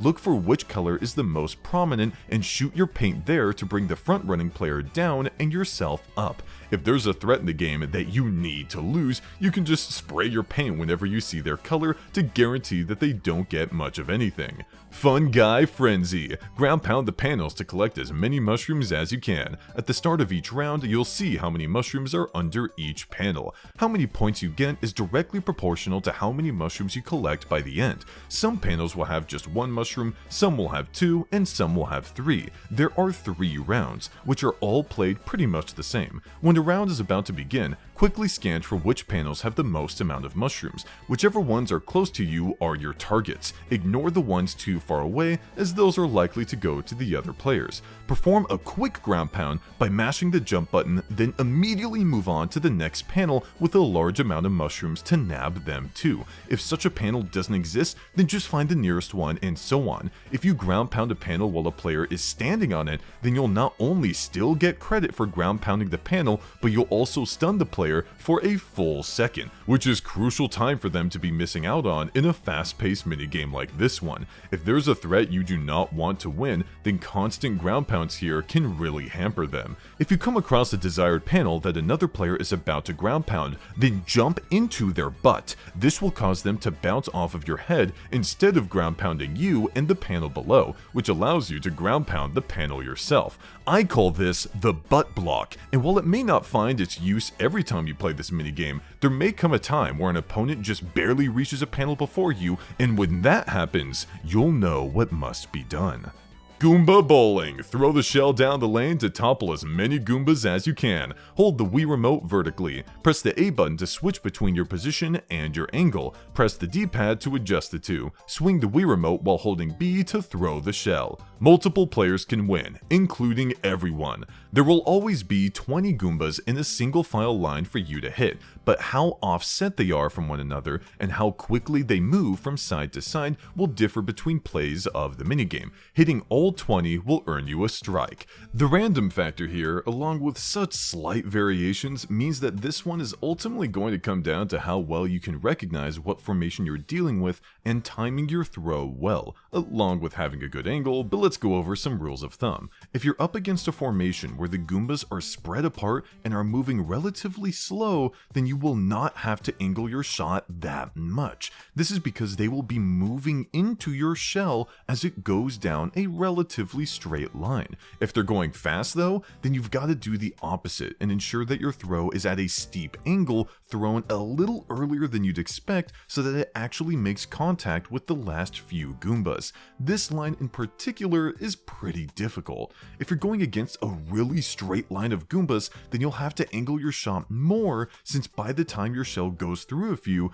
the ones in the back will have moved a lot. So you've got to angle your shell throw appropriately to hit them all. The game is nice here with hit detection only requiring you to barely scratch the side of a Goomba to knock one out. You generally want to release your shot earlier than you think, since you've got to account for your general reaction time delay, motion control delay, and how long it'll take for your shell to even reach the first Goomba. It's also very important to keep in mind that you're throwing your shell at the same direction the Goombas are moving. So if they're moving right, so should the shell that you throw, and vice versa. If you go against this, then you'll find yourself with a not amazing score. The timer in this minigame is a little misleading. Not that it's technically wrong in how much time you have to make a throw, but if you're adjusting your angle for a throw, say to the right, then that means you've got to wait until the Goombas bounce off the wall and start moving right, which if you took a while to adjust your shot may take too much time for what the timer is at, so keep that detail in mind. Goomba Spotting. Hold the Wii remote vertically. Press the A button once for each Goomba you count. Pretty straightforward, but can see some difficulty depending on how you count. I really recommend that you do not count up to high numbers. What I mean by this is do not think to yourself or mutter to yourself 10, 11, 12, 13, 14, 15, 16, 17 as you press the A button counting Goombas. By the time you finish saying 21, 22, 23, 24, 25, Goombas have already blitzed by you. Instead, keep your counting within numbers up to 10 as you press the A button to count each Goomba. I'm essentially recommending you count them in groups. Here's what an example game looks like using this method. Start! 1, 2. 1, 1, 2. 1, 2, 1, 2, 1, 2. 1, 2. 1, 2, 3, 4, 5, 6, 7. 1, 1, 1. 1, 2, 3, 4, 5, 6. 1, 2, 3. 1, 2, 3, 4, 5. Easy. It's easy. It's easy. As you can see, it's a lot easier to manage when you count them in small groups. The smaller numbers are quicker to say, and since you're pressing the A button while you say each one, you'll end up with the correct number by the end every time. Goomba Village. Watch the Goombas as they run into the different Toad houses. Try to be the first player to guess which Toad house holds the most Goombas. Oh man, I really thought this one would have a trick to it.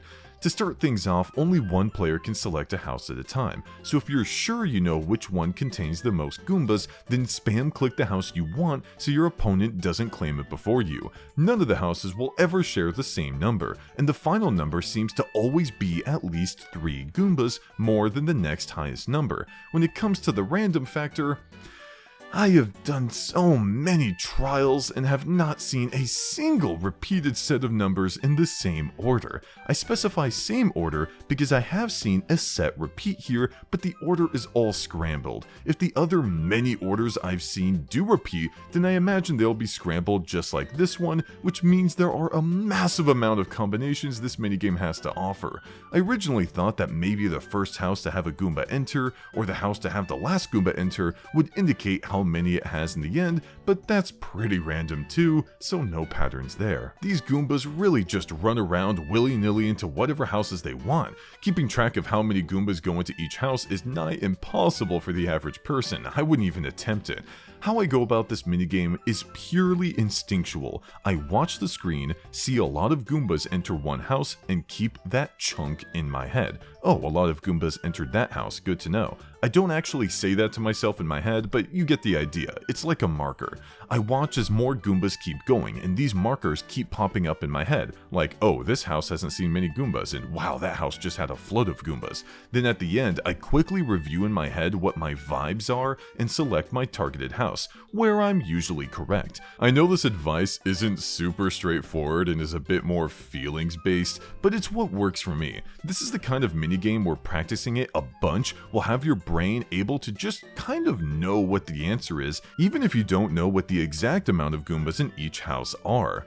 Growing up. Press the buttons that appear on screen to grow your vine. The faster you press the buttons, the higher your vine will grow. The highest vine wins. Multiple players can win, including everyone. This is a pretty standard reaction minigame. There are a couple tricks though. The roulette in the middle will always roll in the order of 2, 1, B, A, D-pad over and over. If you're really good at following along, then you can have some frames worth of advantage as you notice where the roulette can potentially stop, moving your finger to the appropriate button and hitting it earlier than everyone else. The roulette can land on the same button multiple times in a row. If you want to get cheeky with this minigame, then you can pause it as soon as the roulette stops, screwing over everyone else's timing, then quickly unpausing it to hit the correct button yourself first. The amount of height you get from the correct input will depend on how fast you did it compared to other players. So if you were the first, second, third, or fourth player to hit it correctly, it's all relative to the other players. Multiple players can get the same placings per round, by the way. Jigsaw Jumble. Point the Wii remote at the piece you want to take and press and hold the A button.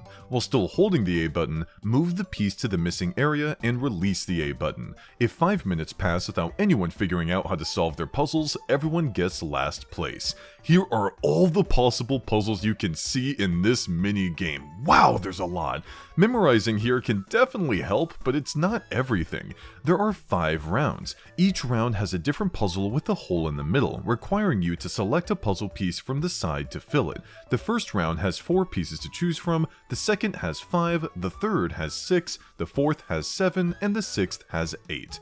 Each player is given the same puzzle, but not always the same puzzle piece shape or accompanying side puzzle pieces. If you try to place a wrong puzzle piece, then it'll bounce away off screen. If you place the correct one, then you'll move on to the next puzzle. Do not spend any time trying to accurately place the correct piece. So long as you drop it anywhere on the puzzle, it'll count. One big thing to keep in mind for all of them is that because the middle piece is always the missing one, you'll always be looking for the same missing part of the picture. For example, when doing the fire flower puzzle, you'll always be looking for the piece that shows the lower part of the oval and the top part of the stem. There are only 3 different puzzle piece shapes that the game will choose from. Notice how the middle, top left, top right, and bottom parts of each piece are pretty much the same, with the only major differences here being the left and right parts of the pieces. So although the missing part of the picture won't look the exact same each time, these piece variations are close enough to make memorization here worth it. Let's go over each type of puzzle to see what we should be looking for on each puzzle piece for quick recognition. Bob-omb, check the top right corner for the bottom half of the Bob-omb's eye. Boo, look at the bottom right corner for the small top part of Boo's tongue. Buzzy Beetle, check the top left corner for the white part of the shell. Chain Chomp, look at the top left corner for the small remaining white part of the Chain Chomp's eye. Cheep Cheep, make sure the very top left corner has white on it. Fire Flower, like what we said before, search for the lower part of the oval and the top part of the stem. Green Shell, make sure the bottom of the white line on the shell ends where the bottom part of the piece begins. Mushroom, check a little above the bottom part of the piece for where the red section of the mushroom begins. Spiny, look at the bottom right corner for the Spiny's eye. These are all good rules of thumb to follow when identifying whether or not a piece is the correct one, but it still won't be as fast as players who have done this minigame enough to memorize each piece in its entirety. There aren't that many variations of them, so this player could be you with enough practice. Launch Break. Use the controls on screen to build up energy in your 3-stage rocket. The player who blasts his or her rocket highest wins. All things considered, this is just a button mashing minigame with extra steps. You begin by mashing 1 as according to the bar at the top with the flashing 1 button. As soon as you see the bar reach the 2 section and that button starts flashing, mash 2 as fast as you can. Then, once the bar reaches the Wii Remote section and it starts flashing, shake your Wii Remote like depicted as fast as you can. The largest room for improvement I can see players needing for this minigame is the Wii Remote swinging. Small, fast swings are preferred. Don't use your arm to do them. Instead, use your wrist or just your fingers. When the mashing is over, you'll see all the spaceships rise high into the sky. Hopefully your one is the highest. Loggerheads. Use your axe to be the first to split the logs placed in front of you. Look out for bob-ombs that explode if you hit them by mistake. Hitting a bob-omb does not knock you out of the minigame.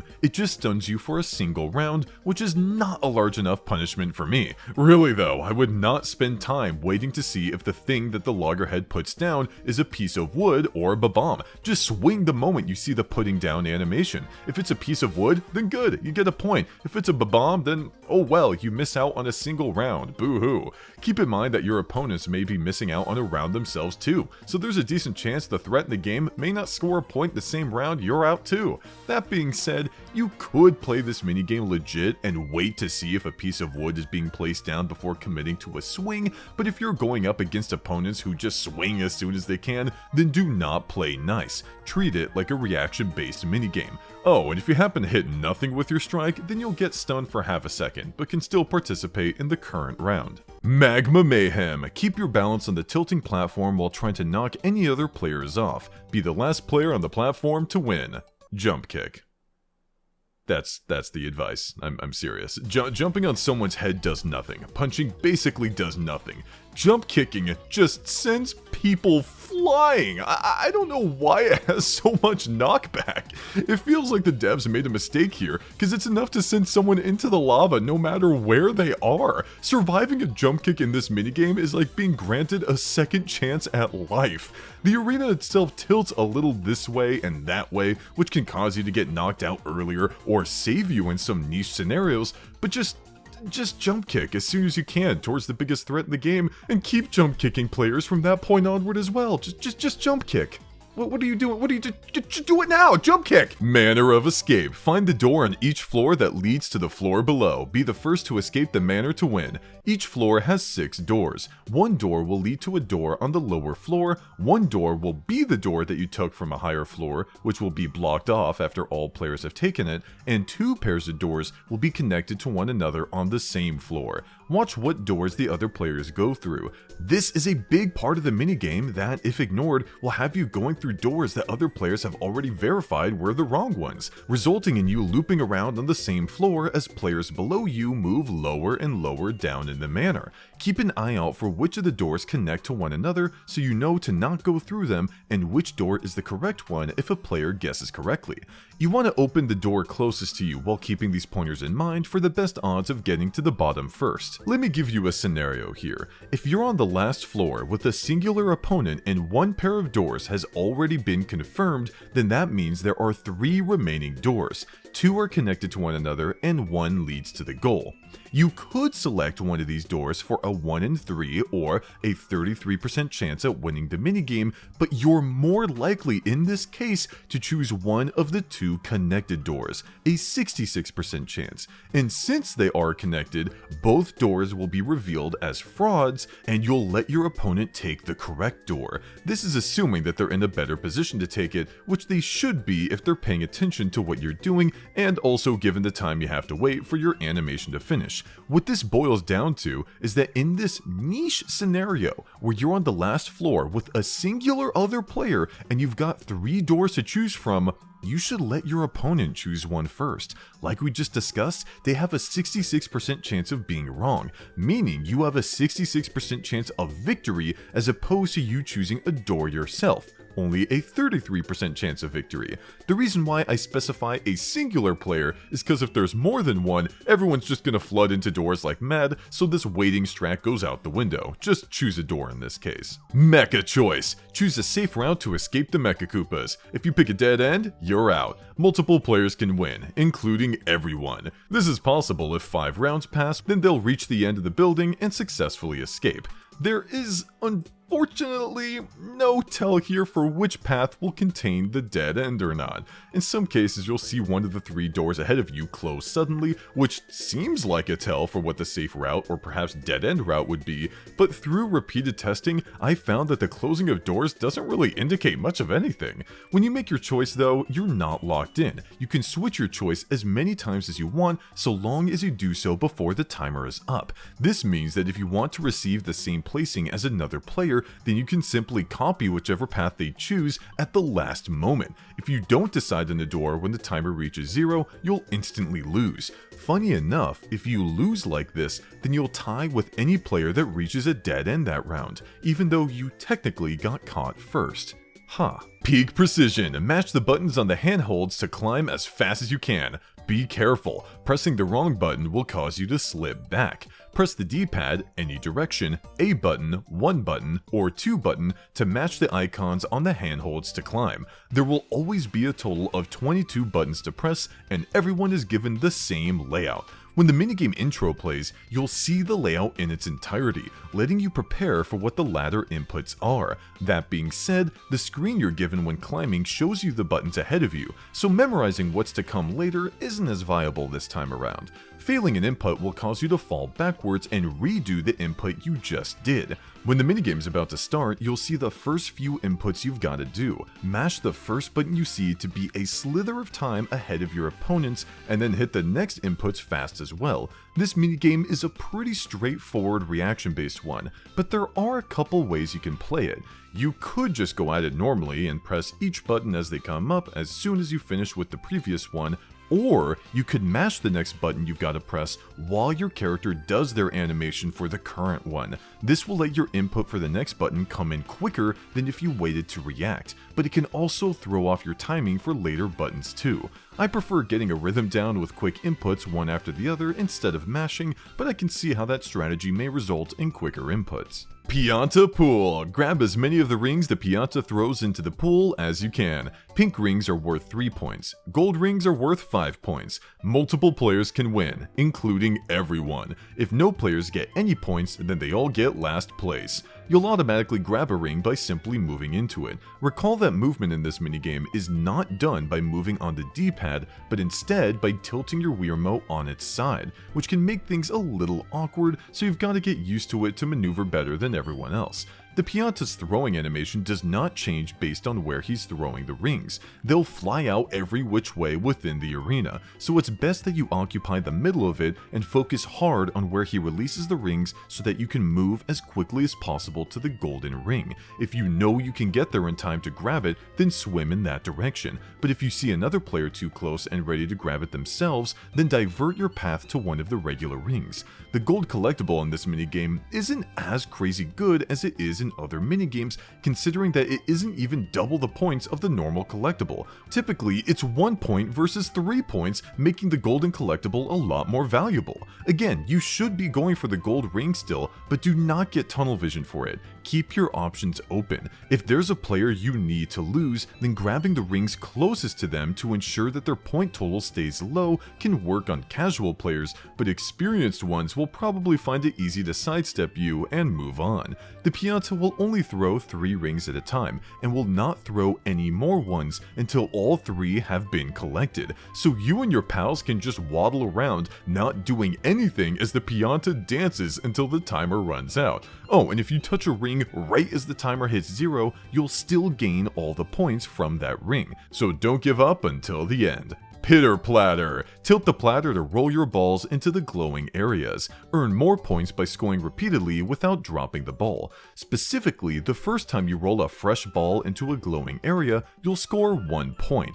Every consecutive glowing area you roll that same ball into will earn you 1 more point on top of that. So if you get a combo streak going on, you can earn +1 point, then +2 points, then +3 points, and so on, until you're earning a crazy amount of points later on. And considering this minigame lasts 30 seconds, you want to have a high combo. If your ball falls off the platter, then your combo will reset and you'll have to build it back up once more. With all that being said, it's pretty clear that you should slow down, especially when it comes to tilting the platter away from you. This angle is a bit awkward and makes it difficult to see how far along the ball is on the platter before reaching the edge, so take your time slowly bringing your ball to each glowing spot to rack up a crazy combo. Pier Pressure. Pick the fishing rod with a Cheep Cheep on the hook. If you choose one with an urchin on it, you're out. There will always be 7 Cheep Cheeps and 3 urchins. You'll notice that the fishing rods have different animations.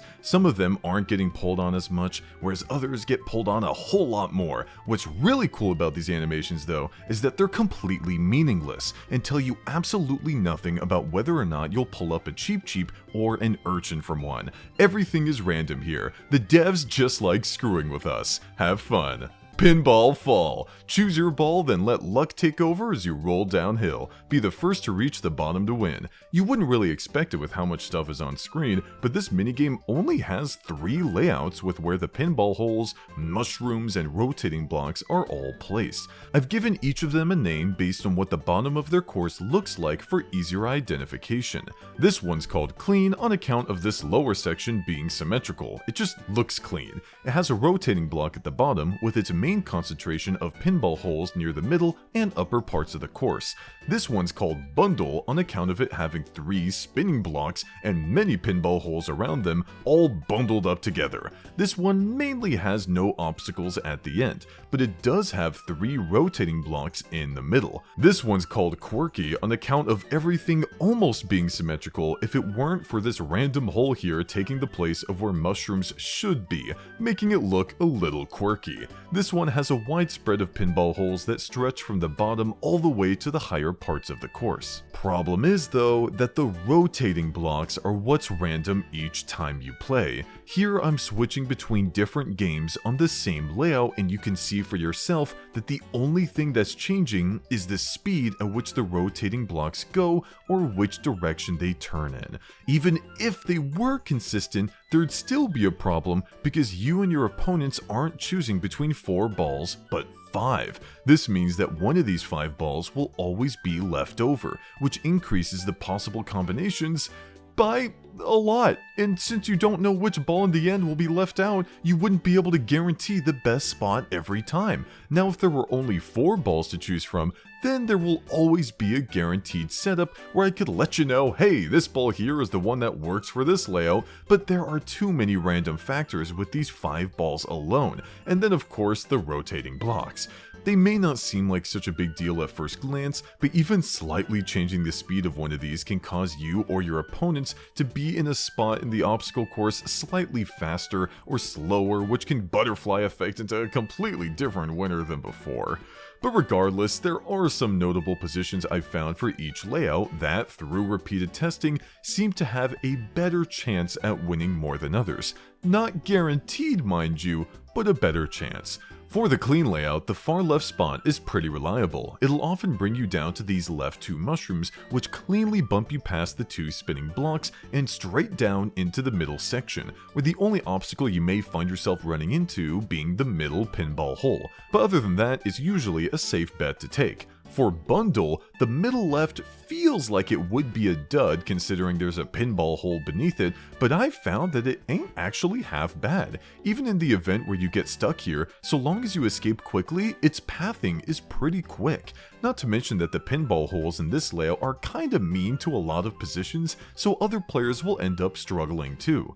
For the quirky layout, the far right is nice. You bypass the spinning block on the right and end up staying on the right for a good chunk of the course until you're bumped into the middle, where even then you're unlikely to get stuck in a pinball hole. Even if you do, you'll be stuck in one closer to the bottom. In the trials I've done, it was rare for this position to get less than second. It's easily the most consistent position on its respective layout that I've seen. None of these recommended positions are going to guarantee you victory by any stretch of the imagination, but again, with how many tests I've run with them, they seem to do better than other choices. So when it's time to make your selection, make sure you hover over your cursor over the desired ball and spam click it so you get it before anyone else. Piranha Patch. Gather as many flowers as you can. Pink flowers are worth 1 point and gold flowers are worth 3. Be careful, you'll lose a point for each piranha plant you pick by mistake. Multiple players can win, including everyone. Flowers disappear 5 seconds after sprouting, whereas piranha plants disappear 3 seconds after sprouting. Buds will pop up all over the arena. The tricky part is that you have no idea what a bud will turn into until it sprouts. It can be a pink flower, a gold flower, or a piranha plant. There's no tell in advance. The devs weren't super mean here though, since the piranha plants don't hurt you for a split second after it sprouts, giving you just enough time to run past it if you notice it popping out of a bud. At least when you're not in the tall grass. There's only one arena to play on in this minigame, and it includes a big circular patch of tall grass in the middle. Walking here will slow you down by quite a bit, making it more difficult to avoid piranha plants that sprout here. You may be wondering why you would even bother going here in the first place, considering that you're a lot faster on the outskirts of the arena, able to chain multiple flowers in a row while avoiding the piranha plants that sprout up. Well, that's because gold flowers only spawn here. They're worth 3 points, and in a minigame like this one where the point totals aren't crazy high, 3 points can be a big deal. The piranha plants are still a pain though, and your movement speed being reduced isn't too nice either. When you get hit by a piranha plant, you'll be granted a little bit of invincibility frames, but you can still collect flowers after getting knocked away, which is an interesting detail. I prefer staying outside the perimeter of the tall grass, doing constant circles. If I see flowers sprouting near me, I'll grab them and return to circling around the perimeter, where if I notice a flower sprouting in the middle, I'll keep an eye on it, and if it's a gold flower, then I'll grab it and return to the perimeter once more. Only staying in the middle for gold flowers will result in a low score due to the piranha plants you'll get hit from and less flowers spawning there in general. Only staying on the outer parts for regular flowers misses you out on big points that you're essentially handing over to other players who are looking out for them. Finding a good balance between being aware of where gold flowers are and chaining together the many flowers that spawn on the outer edges will put you in a great position to take this one home. Pizza Me Mario! Toss your toppings onto the rotating pizza. Be the first to get your toppings on every slice to win. There are 8 pizza slices for you to throw your respective topping onto. I say respective topping because each player is given a different one. Not only that, but the positioning of where the topping is thrown onto differs as well. Which player gets which topping is dependent upon not the placing, but what number player they are. Player 1 will throw pepperoni slices, player 2 will throw cheese wedges, player 3 will throw broccoli florets, and player 4 will throw sliced mushrooms. Player 1's pepperoni slices are arguably the worst topping to have. 2 of these pepperonis are thrown, with one close to the edge and one closer to the middle, but they're on opposite sides of a pizza slice and blend in with the pizza itself. Definitely not a fun time. Player 2's cheese wedges don't blend in the same way the pepperoni slices do, and only one is thrown per slice. This is pretty nice, but the fact that they're placed on the innermost part of a slice makes tracking which slice has a cheese wedge on it a bit annoying. Player 3's broccoli florets are by far the easiest topping. Only one is thrown, and it's at the edge of the pizza slice, dead center. Not to mention that it's green, which contrasts with the pizza's red coloring, making keeping track of which slice you've thrown this topping on way easier than any toppings that the other players have. Player 4's sliced mushrooms aren't terrible, but they aren't great either. They have the same problem as the pepperoni slices, where there's 2 of them thrown on opposite ends of a pizza slice, which makes it difficult to tell which slice has what as the pizza spins, but at least they contrast a little better with the pizza itself than the pepperoni slices do. I guess the main takeaway here is if you really want every advantage you can get in a Mario Party game in this title, then you should be player 3 in case this minigame pops up. When the minigame begins, constantly shake your Wii Remote so that you throw your topping as fast as possible. Do not leave any room for your character to wait in between throws. Keep shaking until you've thrown your toppings 5 times. On your 6th throw, wait a little bit before shaking your Wii Remote to nail it on the 6th pizza slice, and keep shaking your Wii Remote so that you instantly throw your toppings to cover the 7th pizza slice too.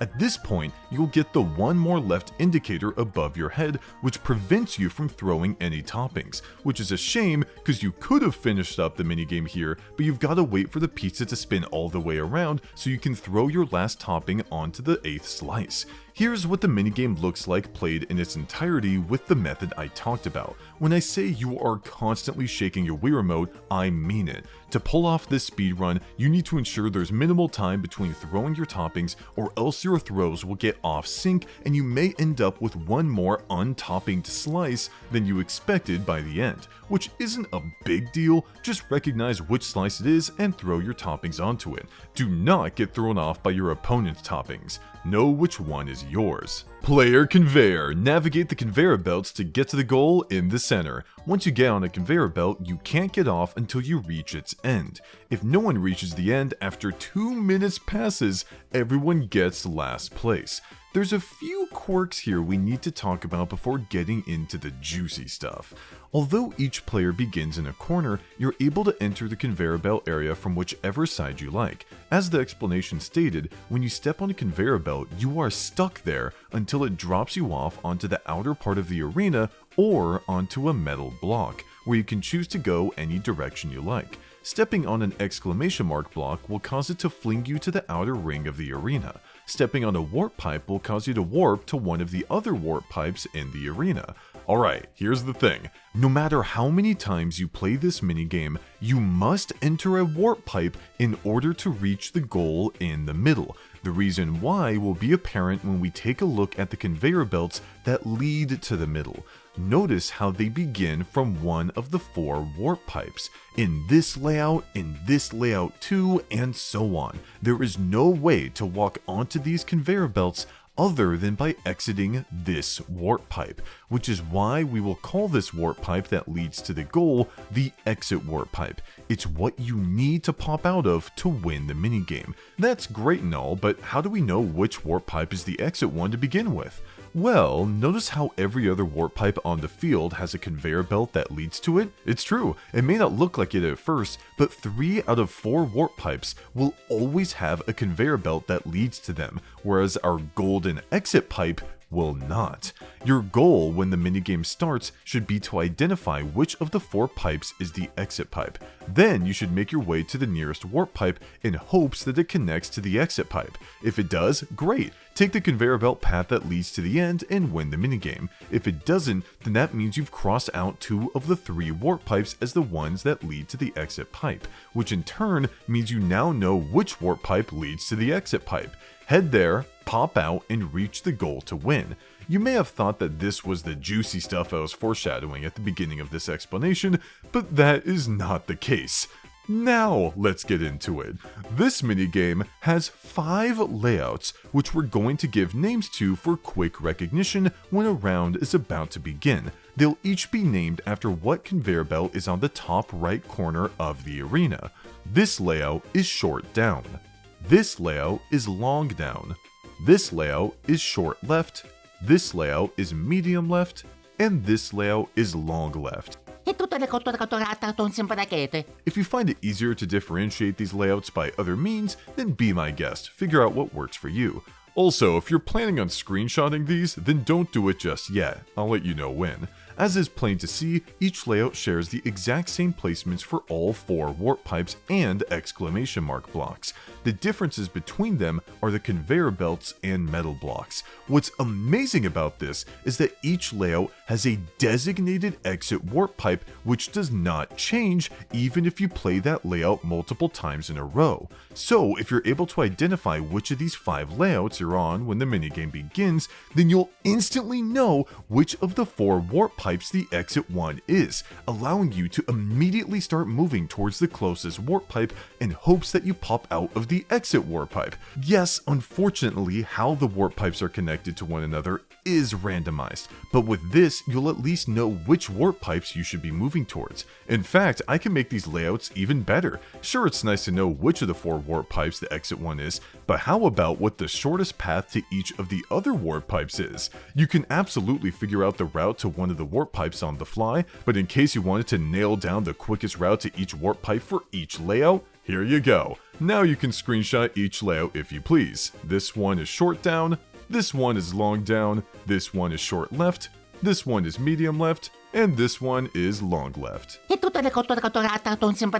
Some of these routes are clearer than others, whereas some are a bit more discreet and or take a bit more time to reach. Having a good handle on which conveyor belts lead to which warp pipes will let you know how much time you'll be spending testing each one, because you've gotta wait for your character to slowly move along each conveyor belt.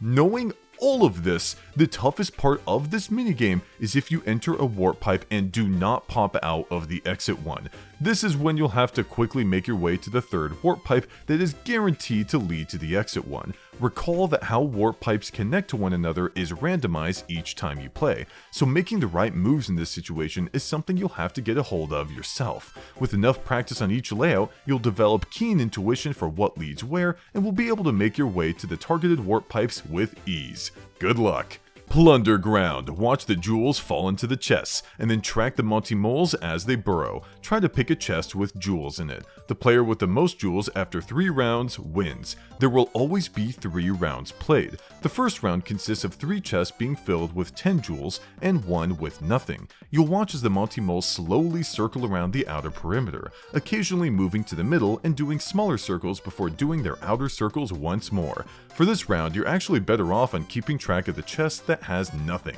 and ensuring that you stay on the opposite side of it the entire time. This way, you'll know 3 chest locations with the jewels in them by the end, greatly increasing your odds of ending up with goodies, whereas tracking a singular chest with jewels may have ended poorly if another player picks the same one as you.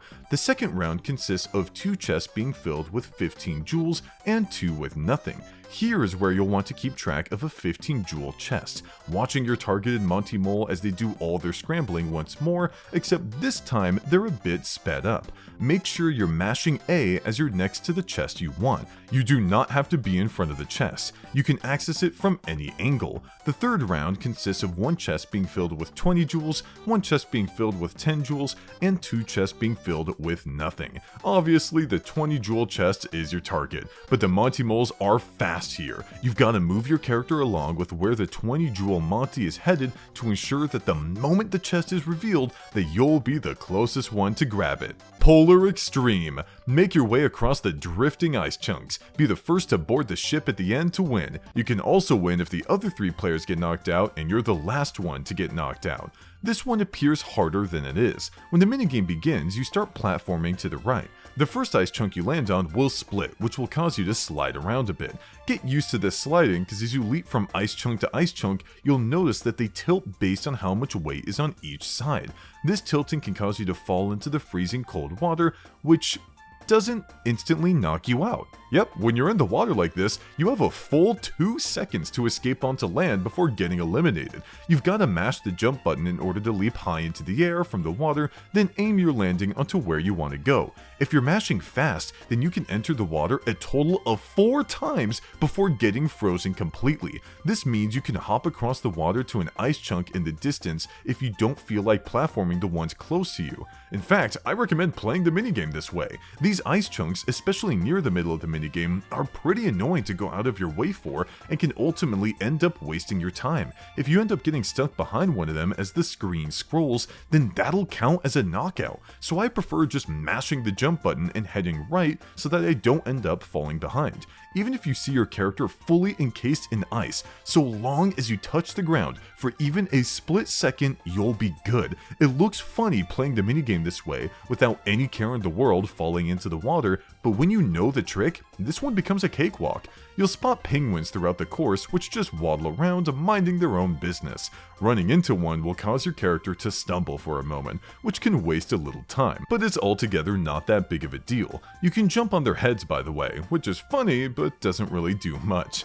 This also means you can jump on your opponent's heads, but this doesn't do much either. Unfortunately, it seems like annoying a threat is a bit difficult to do in this minigame. You could body block them, which is probably more viable than jumping on their head, but I'd only do this if my safety was guaranteed.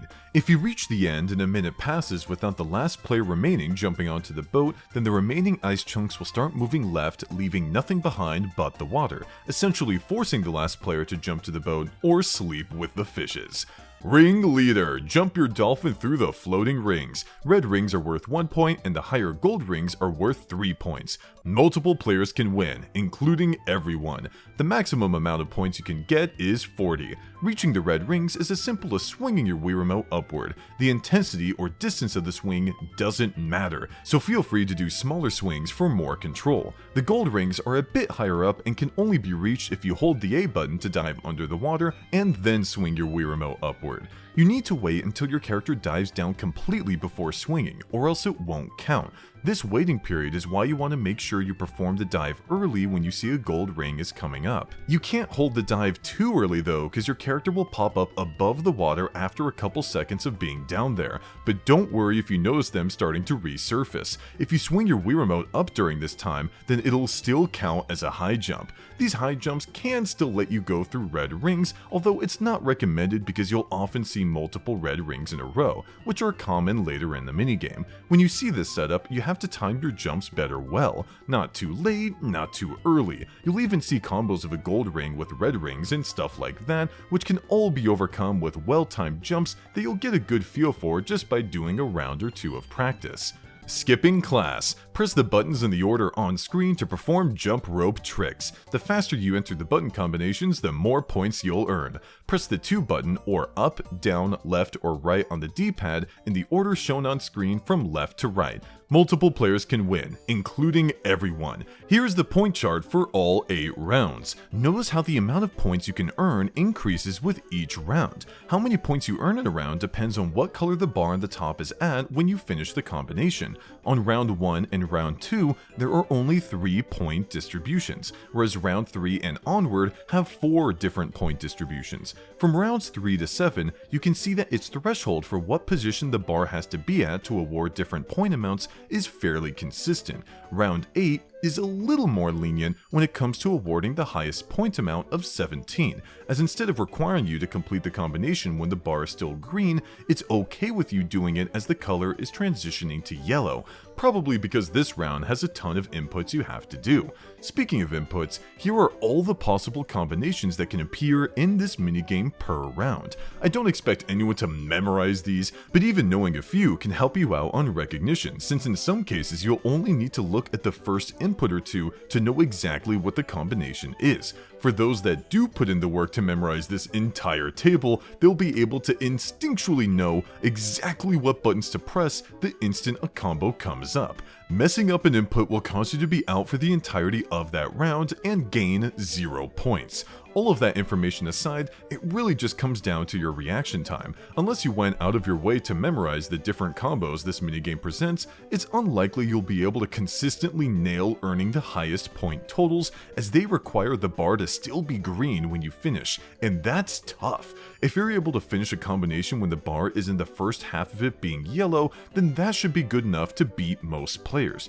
It should go without saying that the latter combinations are the most important to successfully complete, considering they offer way more points. Regarding the last one, not only does it give you more leeway on getting the highest point total, but also the second highest point total. You've only got to complete the combo when the bar is yellow, so you actually have more time here than you think. Failing a combo is the worst case scenario. It's a lot better to get a few less points than none at all. Sky Jinx. Make your way across floating platforms towards the goal. If you fall, you'll lose a heart. If you have any hearts remaining, you'll return to the platforms. The winner is determined by who gets to the finish line first. How many lives you have remaining does not determine your placing. Yup, there's lives in this race, of which you have 3, making this one pretty easy. You'll be in a bubble when you come back, requiring you to jump to escape. If you wait about a second without doing anything, then you'll pop and drop right then and there, which can result in you falling again. Don't assume that the bubble will place you in a safe spot. The layout is the same every time. At the beginning, you'll see rotating platforms colored blue and green. The blue ones rotate clockwise, and the green ones rotate counterclockwise. The one on the left rotates slower than the one on the right, so I'd opt in for jumping on it instead. The larger rotating one is no issue, but the smaller left one kind of is with how fast it's going. You can land here and have some fun, but the slower rotating one on the right is a bit safer. Either way, it's a clean hop and a skip to the wooden platforms. It's worth mentioning at this point that all platforms will fall a little bit before when they start moving off screen. What's odd is when you're still standing on a platform while it's falling, you cannot jump off of it to save yourself, so make sure you're taking your time platforming, but not too much time to fall. On the wooden platforms, you have the option of jumping onto one of 2 blocky rotating platforms. The one on the left will be available to jump on first, whereas the one on the right will become available afterwards. Both rotate at 90 degrees over and over, connecting with one another occasionally and connecting to the ones above them too. Which one you choose ultimately doesn't matter much in the long run, just leap towards whichever one is closest to where you are. This long wooden platform is when the auto-scroller will shift from moving up to moving right. If you're on the far left plank of this platform, then you've got to hoof it to the right so that you don't get left behind. There's a 2-path split at this point. The bottom path has 3 bouncy clouds that you can chain together onto a wooden platform, followed by another bouncy cloud. This path is just fine when taken alone, but if there's another player or more, you're at risk of accidentally bouncing on their head or your head being bounced on, which can result in you falling in between the gaps and losing a life. This is why I prefer taking the top path, which has a clockwise rotating block onto a wooden platform followed by 2 rotating blocks in opposite directions of one another. So long as you jump on each rotating block when there's ground available, you should have no problem making the jumps along this route. As you land on the large wooden platform, you want to hold right against the right side of the screen. Remember, the winner is determined by who gets to the finish line first, and odds are, since this course isn't that difficult and everyone has 3 lives, almost every player will be in the running, so you want to make sure you're hugging the right side of the screen as you bounce along this large cloud and land where the finish line is. But what's this? How come when my opponent crosses the finish line before me, I get first place instead of them? Well, that's because the winner isn't determined by who crosses the finish line first, but by who lands on this final section first. This is a huge detail that we need to take advantage of, because when you and your opponents jump on these bouncy clouds, hugging the right side of the screen, you might assume you'll all tie or the winner will be chosen randomly, but nope, it's gonna be whoever touches down on the ground first. To ensure that you touch the ground as soon as it appears, you want to perform a full jump to the right when your character passes the halfway mark of the final plank of this wood panel. Once your character just passes it, perform your jump and hold right the entire time. Do not jump any earlier than this. If you do, then you run the risk of hitting the edge of the cloud again and doing an extra jump, which will risk first place being lost. If you're really concerned, then do your full jump at the end of the wooden platform. But if you're up against skilled players, then as soon as you run past the halfway point here is what will assist you in bouncing at just the right distance to hit that ground first and win the minigame. Smash Compactor! Jump in an open hole as fast as you can. Anyone left after the doors close will get smashed. You can punch, jump, and jump kick in this one. Each round, a little bit of time will pass and a certain amount of holes will light up, indicating that they're about to open. When they do, whoever's standing on top of one will go inside and be safe from getting smashed that round.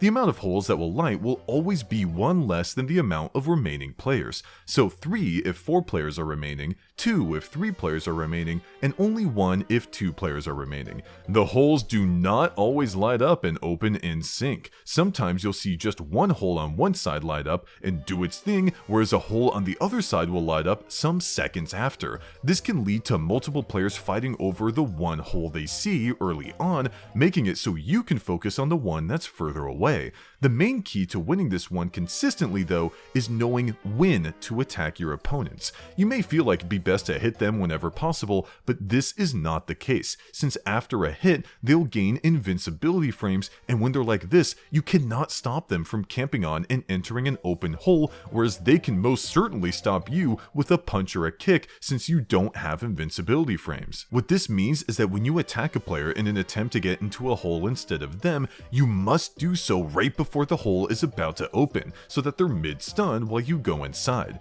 If you hit any earlier, then you essentially give them a free pass to go in themselves and knock you aside as a bonus, wasting your time in trying to find a different hole. Jumping in general doesn't do much, but jump kicks against players in the air can knock them down and away for quite a while though. So if you can manage to get one of these off, then it's alright if you do it a bit early. Snow Go! Be the first player to complete 5 laps. Use the dash ramp to avoid losing speed in the deep snow. Man, is it serious about that. The deep snow here slows you down a lot, whereas the dash ramp sends you flying over it and way ahead in the track. When the minigame begins, you'll want to turn and position yourself to take the ramp as best you can, even if other players are attempting to do the same. The deep snow sucks that much. If you end up colliding a ton with other players, then you need to escape their grasp as quickly as possible by turning your sled away from them, for once you let a player get ahead in this minigame, it's really hard to prevent them from winning. When taking the dash ramp, you'll see your sled turn in midair. Prepare for what angle you're at when you land so you don't accidentally send yourself into a wall, which will kill your speed. Better yet, avoid the snowballs thrown by the 2 Mr. Blizzards. It's pretty rare to get hit by these guys if you're going at full speed and making tight turns, but you never know when one of their snowballs is thrown just right in the way of where you're headed. If you happen to get hit by one, then shake your Wii remote as fast as you can to break free and get on with the race like before. There's 5 laps you've got to complete, but your strategy shouldn't change between them. Target that dash ramp each time, avoid running into other players, and don't end up against any of the walls. Speeding bullets. Pilot bullet bills to the finish line as fast as you can. Pass over dash zones to boost your speed. Hitting obstacles will lower your speed. The layout is the same every time. There are 5 sets of speed indicated by the 5 bars on the bottom right corner of your screen. When the minigame begins, you'll start out at speed 2. Touching a dash zone will increase your speed by 1. Your max when all the bars are filled out is speed 5. If you're at speed 1 or speed 2, then every 6 seconds you'll gain a bar of speed until you hit speed 3, where simply cruising along won't gain you any more. When at speed 5, touching a speed panel will not give you any more speed, but you'll still get a small boost forward to save time. If you hit a Piranha Plant, you'll get set back to speed 1 and get knocked to the side a little, needing to build everything back up. This is obviously something you want to avoid, but even more so than this, you have to avoid slamming into any of the warp pipes head on. This will completely reduce your speed, and unlike the Piranha Plant, you won't be moving forward until you sidestep the pipe and begin to proceed again. Cruising against a wall is bad, but not the worst outcome. Doing so will reduce your speed by 1 bar for however long you're against it. If you barely tap it and move on, then you'll only lose 1 bar of speed, but if you're against it for a while, then you'll see your bars quickly drop. This means if you're finding yourself swerving out of control, then it's better to take a small hit against the wall than running into a Piranha Plant or a warp pipe. I said earlier that the layout is the same every time, and that's true for the Piranha Plants as well. It may not feel like it if you play multiple rounds and mess up on certain parts, but if you don't hit any obstacles as you race through the track, you'll notice that they're only present on certain sections. I'm gonna be assuming that you aren't making any critical mistakes as we go through the course, but if you do, then the Piranha Plant placements will be out of sync, so keep that in mind. When the minigame begins, you'll be going in a straight line with a pipe on your left. This pipe does not contain a Piranha Plant at all, so you're free to slide right and head towards the first dash zone. The right pipe also doesn't contain a Piranha Plant at all, so keep moving forward through the next 2 dash zones. At this point, you'll be at maximum speed, which is a bit unwieldy, so be careful. The left pipe contains no Piranha Plants, so sidestep it and hit the next dash zone. This is where you'll see your first Piranha Plant, which will be snapping on the left, still easily avoided. The right pipe has no Piranha Plants inside, but the pipe in the middle does. Except it doesn't really do much but pop out and say hi at the top. Regardless, this pipe is in an awful location, so you've got to go around, which you should do to the right so that you can better prepare to slide left as you go over this dash zone. The pipe on the left has no Piranha Plant inside, so keep right and stay right of the next warp pipe, which does have a Piranha Plant inside of it, but won't be there so long as you haven't made any mistakes so far. The pipe on the right will have a Piranha Plant sticking out, so you've got to make your first awkward turn followed by another awkward turn up ahead, because you've got to stick to the narrow right side here where a pipe on the left that contains nothing will be in the way. Another pipe up ahead that contains nothing will be on the opposite side, requiring you to do this swerve motion as you hit a dash zone and keep moving forward. This pipe on the left has a Piranha Plant sticking out a short distance, but the annoying part is that to do this upcoming turn properly, you've got to go right and make a left over this dash zone without hitting the pipe in the middle. I'd still go right in this part and pass the pipe that has no Piranha Plants. You'll finally be at the last section where you'll see a Piranha Plant on the right sticking out, which, if you haven't made any mistakes, should recede back into its pipe by the time you get close. It's this last warp pipe on the left you need to be concerned over, since it looks safe at first, but a Piranha Plant will pop out last second to ruin your run, so hold right and straighten out towards the finish line. If your time is below 27 seconds, then that's what I'd consider to be a pretty good score. If you find yourself struggling when adjusting to the dash zone boost, then you can skip a couple of them with minimal time loss. Like I said before, if you have to choose between getting hit versus touching a wall, then do the latter, especially if you're up against players that aren't skilled. Thwomper Room. Avoid the thwomps and be the last player standing. Multiple players can win, including everyone. Touching a thwomp under any circumstances will knock you out. It does not matter if it is still. You're able to jump in this one, which you'll want to use sparingly when you need to get over an opponent's head to get to a safer spot. The reason why you don't want to do this too often is because if you jump on the player's head while they're in the air, then the height you'll gain from this bounce may be enough for you to touch a thwomp from below, which, as we know, will still count as an elimination. You can use this information to your advantage though. If a player is bouncing on your head or is about to, you can jump yourself to bring them right up to a thwomp and eliminate them easily. When the minigame first begins, thwomps will mainly fall down one at a time. You'll know when a thwomp is about to slam down because you'll see its eyes open up. The start here isn't all that difficult so long as you give yourself an exit route to the left and right of you. If you notice that a thwomp is on the floor directly to your left or right, right, then move a bit so that you have an open space on both sides instead.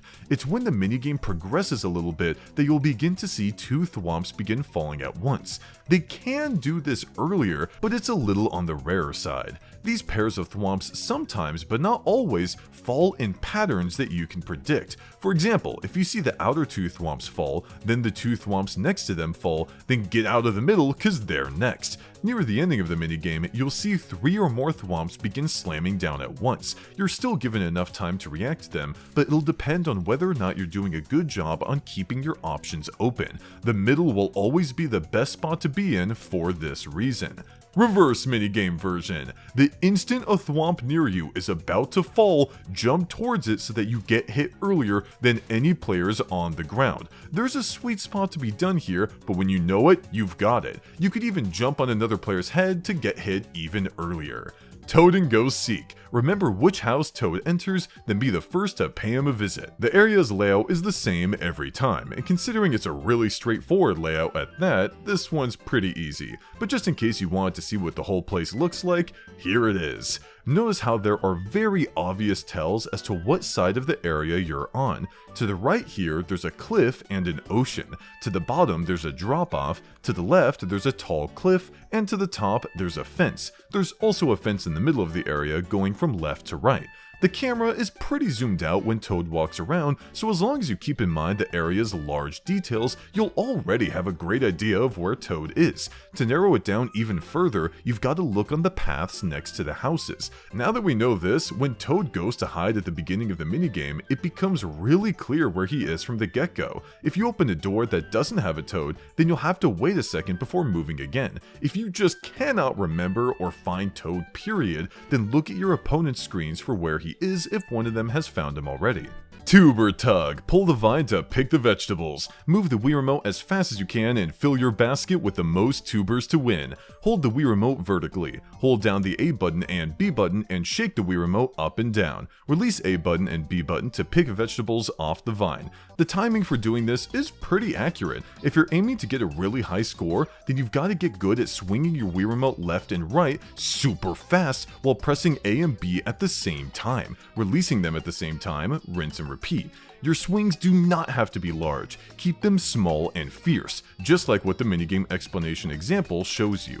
Doing larger swings will still work, but you'll waste a lot of time since you'll only be pulling one vegetable out with each large swing, whereas you could have gotten a lot more over the same span of time with quick small swings as you mash both buttons together. Tumble Temple. Dodge the spiked balls as they roll down the ramp. Be the last player standing to win. Multiple players can win, including everyone. If you get hit by a single spiked ball, then you're out, so pay attention. From seconds 60 to 50, only small spiked balls will roll down. The pegs will remain still, making each ball that rolls down pretty easy to predict. You can jump in this minigame, and since these spiked balls are small, there's a lot of leverage you've got for jumping over them. Jumping on another player's head doesn't do much here, so if you're planning on screwing over a threat, then you're better off body blocking them instead. From seconds 50 to 30, you'll see large spiked balls rolling down in addition to the small spiked balls. These can still be jumped over, but you have a lot less leverage in doing so.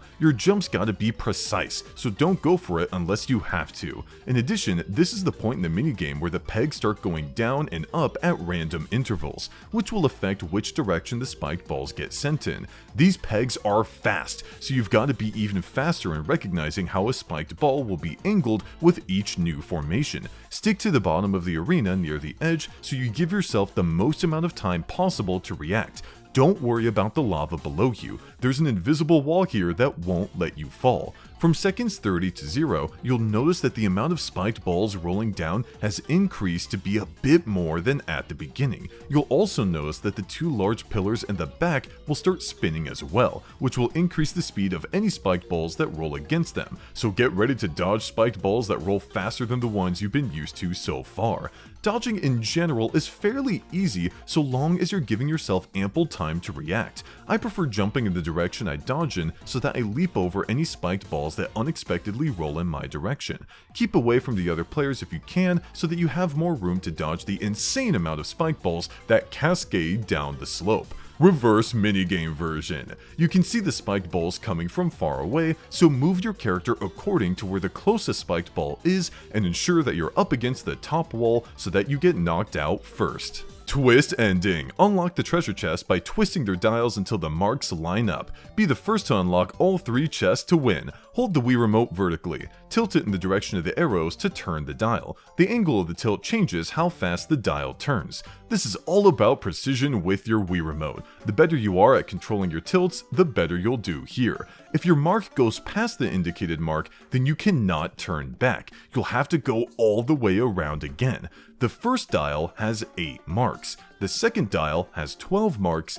and the third dial has 16 marks. You want to do a quick twist to get past a large chunk of the marks on a dial, leaving a couple marks as a buffer. Once you do this, then take it easy and slowly but deliberately turn your Wii Remote the remaining amount to clear that dial. The direction and how many marks you have to pass will not be the same every time you play this minigame, so you've got to observe which direction you're supposed to tilt your Wii Remote so that you don't accidentally waste time. Upward mobility. Use the jump blocks to bounce up to the goal high above the clouds. You begin the minigame on the floor, requiring you to do a jump onto the first set of jump blocks. Not pressing the jump button on these will have you doing short hops on them, which is no good at all since you need to do full hops off of them in order to make any progress. Each time you're just about to land on one, press the jump button down, 2 in this case, to go the maximum height. All you're doing here is chaining together full hop jump after full hop jump from jump block to jump block. You'll see regular blocks along the way, but they don't do anything but serve as mini obstacles. You can easily avoid them by ensuring you move a little bit to the left here, a little bit to the right there, as you aim your landing for where the next jump blocks are. Occasionally, you'll see a platform you can land on, which again, you should ignore in favor of chaining to the next set of jump blocks. As you get closer to the end of this minigame, you'll notice that instead of pairs of jump blocks like you were encountering earlier, there are more singular jump blocks, which means your jumps have got to be even more precise. This isn't that difficult to accomplish, granted you take your time recognizing what's above you and properly moving towards your target along with pressing the 2 button as you're about to land there. Once you see the cloud, it's the home stretch. Land there for an easy win. Urn It. Choose the image with the pattern that matches the one on the spinning urn. The faster you choose the correct image, the more points you'll receive. Multiple players can win, including everyone. You'll gain 30 points for being the first person to guess correctly, 20 points for second, 15 points for third, and 10 points for fourth. So the speed at which you guess only matters in reference to your opponents. If they take a while to guess, then you can take a while too, and so long as you're the first person to guess correctly, you'll gain the same amount of points if you had guessed instantly. While the UI in this minigame says 1, 2, 3, and 4, indicating what order each player guesses in, you and your opponents can actually tie for a placing in a singular round if you guess the correct urn at the exact same time, and in the event of everyone guessing correctly simultaneously, they'll all earn 30 points. The max amount of points you can earn in this minigame is 90. There are 3 rounds. At the beginning of every 10-second round, the urn will be rotating wildly in every direction, but it'll slowly slow down as the timer goes down, giving you an easier time to see the design of the urn and guess correctly. Each round has 3 different urn types for it to choose from. Knowing what groups of urns there are and identifying what distinguishes them beforehand can help you out a ton when it comes to quick recognition mid-game. But differences that may seem obvious on still images aren't always as obvious when the urn is going crazy on your screen, so let's go over how to distinguish each urn. Keep in mind, this is what works for me. Feel free to observe and come up with your own distinctions in case they work better for you. For round 1's jar urn, you're looking for triangles, hills, or squares. For round 1's tall urn, you're looking for triangles, circles, or diamonds.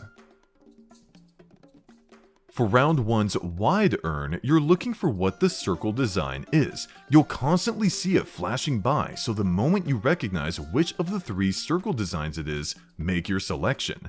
For round 2's wide urn, you're looking for hills, triangles, or right triangles. For round 2's mushroom urn, you're looking for diamonds, and if not that, then you're looking for either 2 brown lines far apart, or a brown line and a green line close together. For round 2's jar urn, you're looking for either 2 thinly separated lines, 2 thick lines,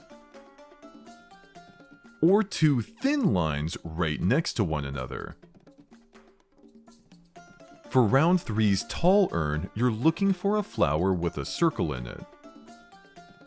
And if it's not that, then you're looking for either a squiggly line or a straight line. For round 3's urn with a handle at the top, you're looking for diamonds, squares, or circles.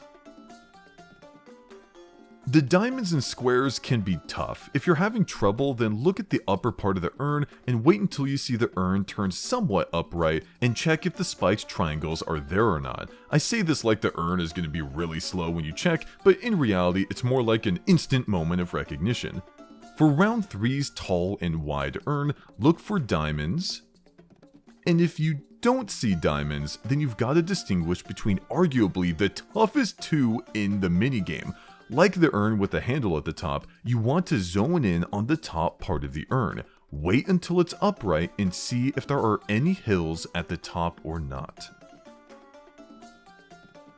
Repeated play for this minigame goes a long way in terms of recognizing which urn is which and making quick, accurate selections. 1v Rivals minigames. Here's the distribution table. Block and roll. The solo player must carry 3 blocks from the right to the left as the other players roll boulders to stop the solo player's progress. If the solo player gets hit by a boulder while holding a block, then said block will fly off into the abyss, never to be seen again, requiring the player to go retrieve another one. When they get hit, they'll be stunned for half a second and have a full second's worth of invincibility frames. This is true even when they get hit while not holding a block. If you're the solo player, then you want to make sure that you're moving along the top end of the arena.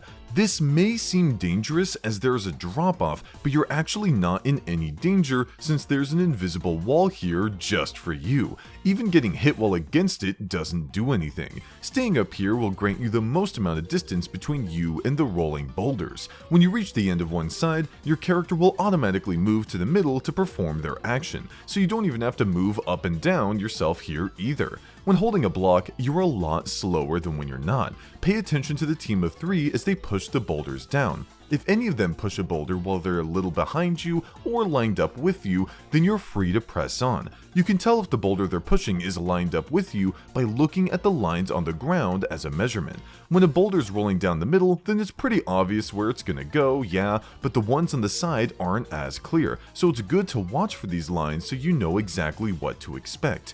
It's when a player is pushing a boulder a bit ahead of you that you need to be careful. If you're moving left and they release it just 1 boulder's length ahead of you, then you can outpace it. If they release it a boulder and a half's length ahead of you, then you can outpace it so long as you're moving left on the top part of the arena.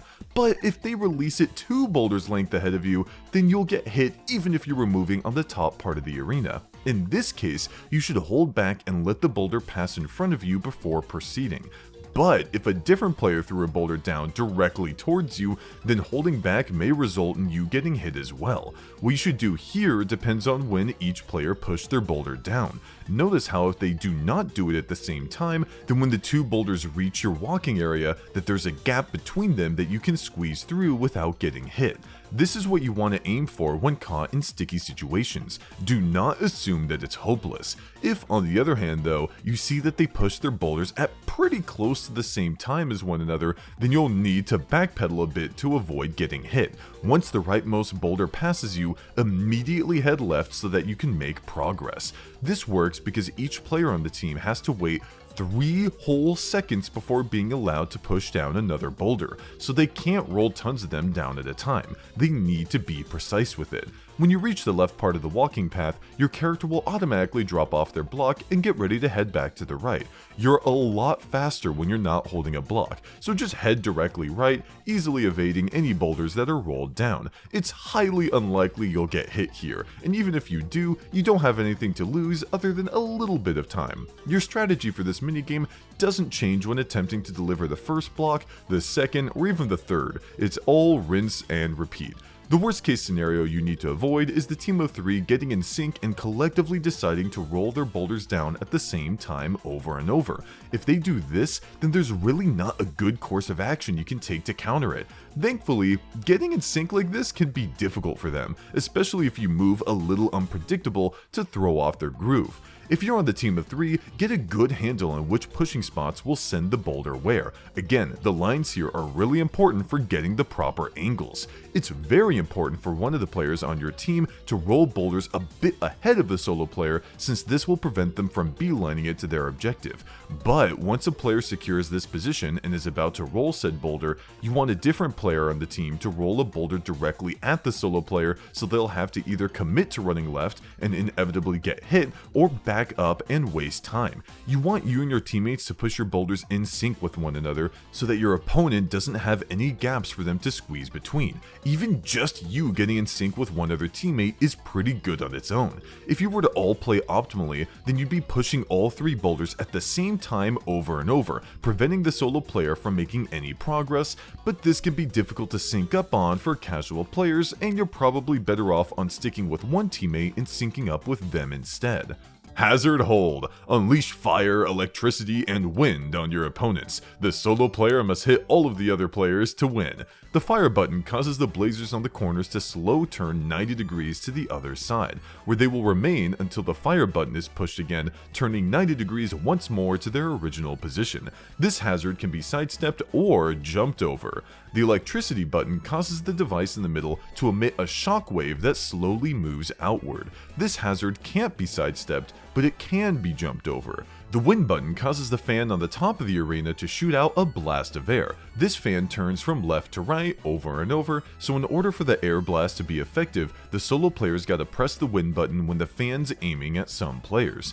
If you're the solo player, you want to press the fire button and electricity button as soon as they light up whenever possible. Their cooldowns are 3.5 seconds, whereas the wind button has a cooldown of 2.5 seconds. So each time you smack them, you have time to focus on the wind button. This one is your main way of exerting control in this minigame. Pay attention to what angle the fan is facing in the arena. When it's aimed at a bunch of players, press the wind button down. If you see that the flame button and or electricity button are now lit up by the time you do this, then smack them and get ready to hit the fan button once more, since its cooldown is shorter. If you're on the team of 3, then you should know that there are multiple zones in the arena where the flame hazard cannot hit you. These zones are in the shape of a plus, and what's even better is that you and your teammates will each spawn in one when the minigame starts, so as long as you only move along these zones throughout the course of the minigame, the solo player will never be able to knock you out using the fire button. The electricity button and wind button, however,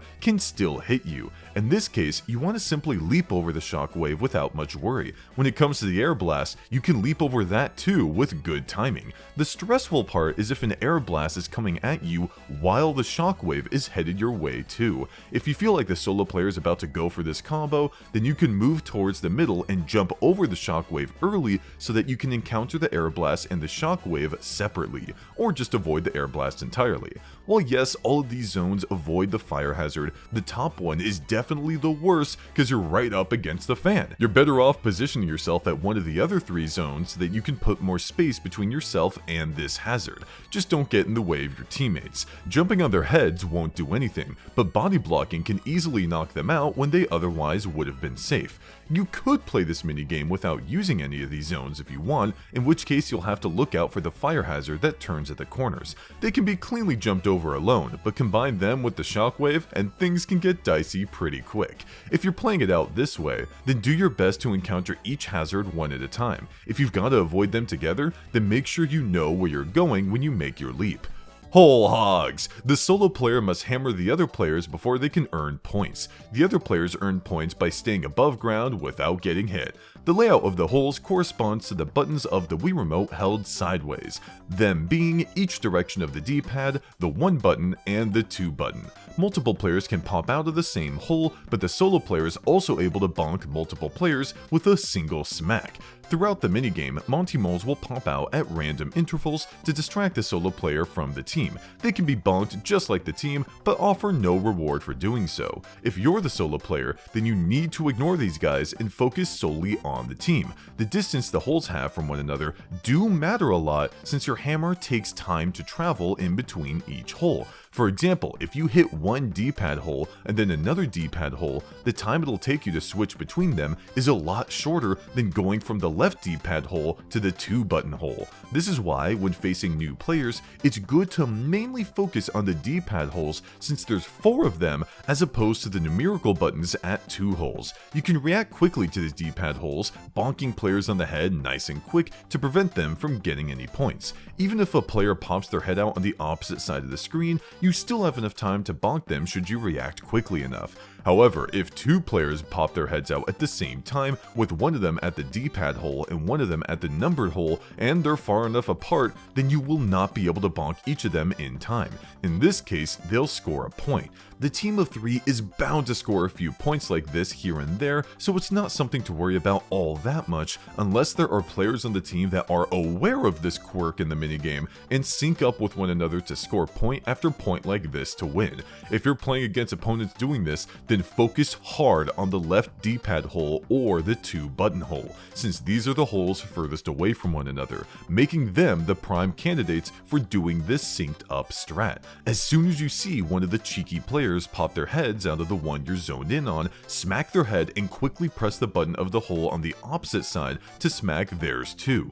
This will force these 2 players to switch up their game plan and may cause them to get out of sync and waste enough time for you to win. If you're on the team of 3, then having you and another player occupy opposite holes on each end and popping out at the same time is best. Syncing up can be hard, but so long as the solo player isn't crazy experienced, you can get away with simply reacting to when one of your teammates pops out of a D-pad hole, and as soon as they do, you pop out of the 2-button hole to score a point. Rinse and repeat this strategy to earn a lot of points. They may come a little slow considering that you're waiting for a teammate to pop out of a hole first, but the consistency of the points you're getting is well worth it. Line in the sand. The solo player must eliminate the other players by surrounding them with lines in the sand. When the solo player finishes their closed circle, it will not eliminate any players inside of it until after a split second has passed upon completion. You'll know when this split second has passed when you see the circle's line circle all the way around. Once it completes its circle, any player caught inside the circle will be eliminated. How fast the circle's line circles around is the same no matter if the circle drawn is tiny or huge, leaving the only benefit to doing small circles being that they're quicker to draw, not quicker to eliminate players. If you're the solo player, then another thing to keep in mind is that you can only make your circles so big. If you overextend, then you'll notice that the beginning of your line will start getting eaten up, requiring you to make a smaller circle. These circles can be drawn outside of the arena as well, but since the team can't go out of bounds, it's better for you to do your best keeping their drawings within the area. It can be tough getting the hang of pointing the Wii Remote precisely at where your opponents are, but once you get a good handle on it, focus on the most skilled player first. Try to make them be in the center of your large circles with no side having a shorter length than the other. The only time you would want to have your targeted player not be in the center of your circle is if they're against the wall of the arena, in which case things get easier for you since you can force them to run longer distances by offsetting your drawings. You don't have to complete your circles at all if you don't want to. A few swipes here and there can scare players into running away from your lines and into one another, which can result in them throwing each other off and making it easier for you to catch them. If you're on the team of 3, then you need to prioritize staying away from the edges of the arena and away from your teammates. If you notice a circle's being drawn around you, immediately check for where the shortest distance is for you to escape it and head that direction even before the circle is finished. Unless you make a big mistake, the solo player will have a tough time capturing you and will need to resort to scare tactics to put you into a worse position.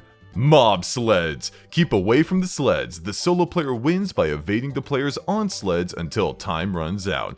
Players on the team can change directions each time they reach a junction, but they cannot turn the opposite direction they were going normally. However, if they run into one another, then their sleds will forcefully flip around and they'll start going back the way they came. If you're the solo player, then prioritize staying in the corner of the open L spots in the arena. This will give you the most amount of time to react to any incoming players from whichever angle. No matter how they approach you, so long as you have decent reaction time, you'll be able to sidestep them and dart towards whichever section of the arena has fewer players over and over again. Don't be afraid to enter an area with just one player. It's very unlikely they'll be able to knock you out alone just due to how limited their movement is around the arena. Against a halfway decent solo player, it'll require at least 2 players on the team of 3 to knock them out. Do not loop around these rings here if you can help it. These paths are short and allow the players on the team to quickly change directions and adapt to where you're gonna go next, as opposed to the open L spots we talked about earlier, where the team has to commit to much longer paths that they can't alter course on until they finally reach the end. If you're on the team of 3, then you've got to keep track of your teammates and work together on cornering the solo player. If you try to go at it alone, then they're just going to run circles around you and get away each and every time. Watch for which directions your teammates go and head the opposite direction so that you can get the solo player in a pincer attack, where they need to avoid one player coming from one side and the other player coming from the other. Running into your teammate and getting flipped around is not always a bad thing. It can be a useful maneuver in case you need to chase down the solo player towards where they fled to.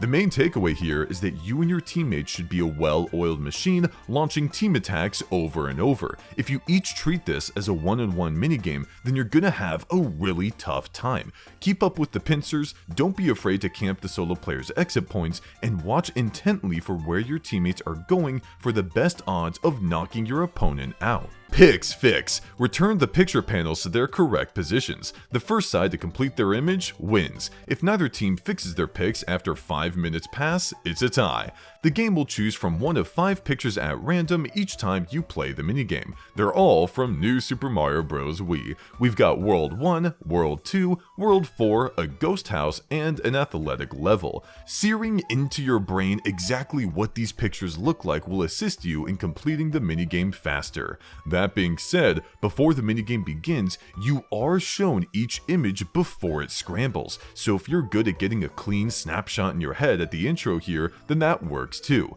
If not, then you can still play well by simply using logic to return these panels to the correct positions. The ground should be flat, the pole should be vertical, and the candle should be facing upward. Little rules of thumb like these will let you know nice and quick how you've got to rotate each panel properly. Once you have a panel rotated at the right angle, you need to let go of it to lock in. If you're correct, then the panel will light up and you will not be able to select it anymore. If you're incorrect, then the panel will remain dim and you can click it again to make adjustments. Rotating in this minigame is done in clean 90-degree turns, so you don't have to worry about slowly rotating the panels. You can tilt your Wii remote over and over quickly to set them right. The solo player has 6 panels to correct, whereas the team of 3 has 12. The panels the solo player has to rotate are larger, thus making it easier for them to aim and click on the panels for rotating, whereas the panels the team of 3 have to rotate are smaller, which makes aiming a little more difficult. On top of that, the team of 3 may stumble over one another when selecting panels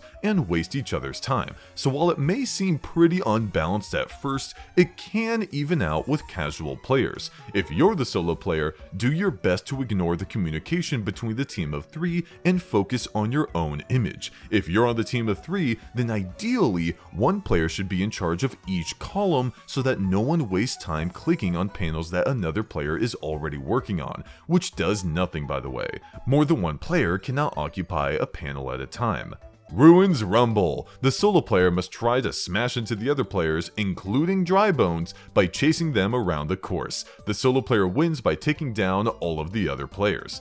There are many different arena variations, but they're similar enough to the point that similar strategies can be employed for each. It can be easy to miss that first part of the minigame explanation, but yes, you must knock out all of the dry bones as well to win the minigame as the solo player. You can get every one of your opponents out and see them on the sidelines, but if there's even a single dry bones left, they'll still win. These dry bones will run away from the solo player similar to how a CPU would. If you're the solo player, then it's very important to get the handle of your unwieldy movement, considering that you've got to tilt the Wii Remote to move, whereas the team can easily move in the direction they want using the D-pad. Your machine does move faster to compensate though, which means that if you can master these tilting movements, then you'll be a nightmare for the team. If you encounter an opponent on a straightaway, then you can easily close the gap between you and them, which is why you'll often see your opponents stick to areas where they can make constant turns, which are easier for them to do with their controller layout as opposed to yours. To minimize the work you have to do, prioritize aiming for the most skilled player on the team, since they'll have to not only avoid you, but also avoid getting body blocked by their teammates and the dry bones.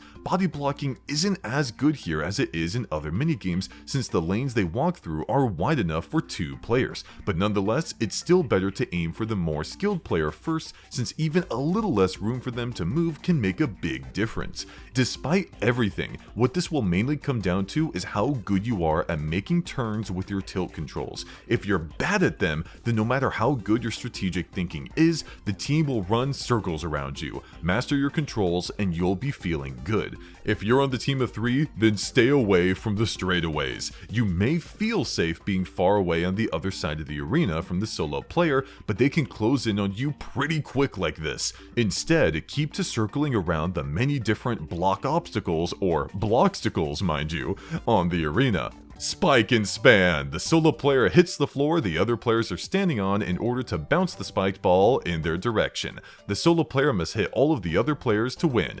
Each time a spiked ball is about to spawn, there will be an arrow indicating where it'll fall from. When it lands, it will always roll towards the direction that has more space. For example, if it spawns on the left side of the screen, it will always begin rolling right, and if it spawns on the right side of the screen, it will always begin rolling left. If you're the solo player, then you've got to have the team make contact with the ball whichever way you can. Hitting the floor under the ball will cause it to launch upward. Which direction it goes depends on where you hit the floor around it. If you hit the floor to the left of the ball, then it'll be sent up and right. If you hit the floor to the right of the ball, then it'll be sent up and left. You don't want to accidentally send the ball the wrong way, so be careful about how you're jumping to ensure it's bouncing up properly. Follow the ball as it rolls towards other players. Eventually, they will be forced to jump over the ball so that they don't run into it and get knocked out. It's these moments where they jump when you want to launch the ball up to intercept them. There is a mind game here where the team of 3 may fake out a jump, causing you to launch the ball up, resulting in them passing by safely underneath.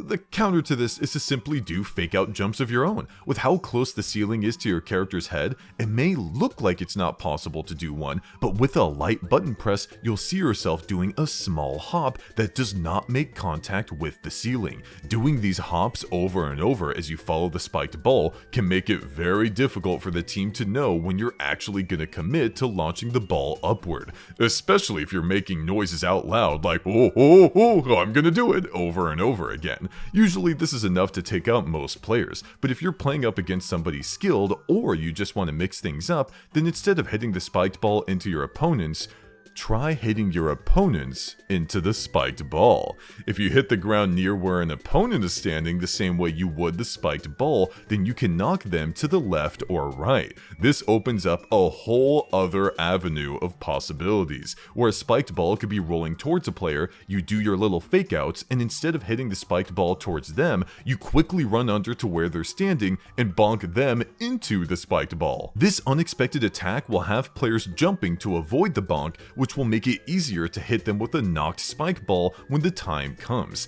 Mixing up all these different ways of attack and mind games will make the team of 3 incredibly stressed out as they attempt to predict what you're gonna do next. If the spiked ball rolls off screen, then a new one will spawn to replace it. If you're on the team of 3, then you may be inclined to stay as far away from the spiked ball as possible, but this isn't a good idea since you'll essentially be cornering yourself. You instead want to stay a safe distance away from the spiked ball ball, ready to commit to jumping over it or running under it, depending on what the solo player does. Performing fake out jumps will help you greatly as you attempt to bait the solo player into knocking the spiked ball upward. If they don't take the bait on your first fake out jump, then do some more. You've only got to bait them into knocking it up a single time in order to run under it to safety. If they are vigilant about not hitting it despite all of your jumps, then you've got to commit to jumping over the spiked ball at some point, since you only have so much room left on the screen. This is why it's important to make your fake out jumps look believable, so don't do little hops.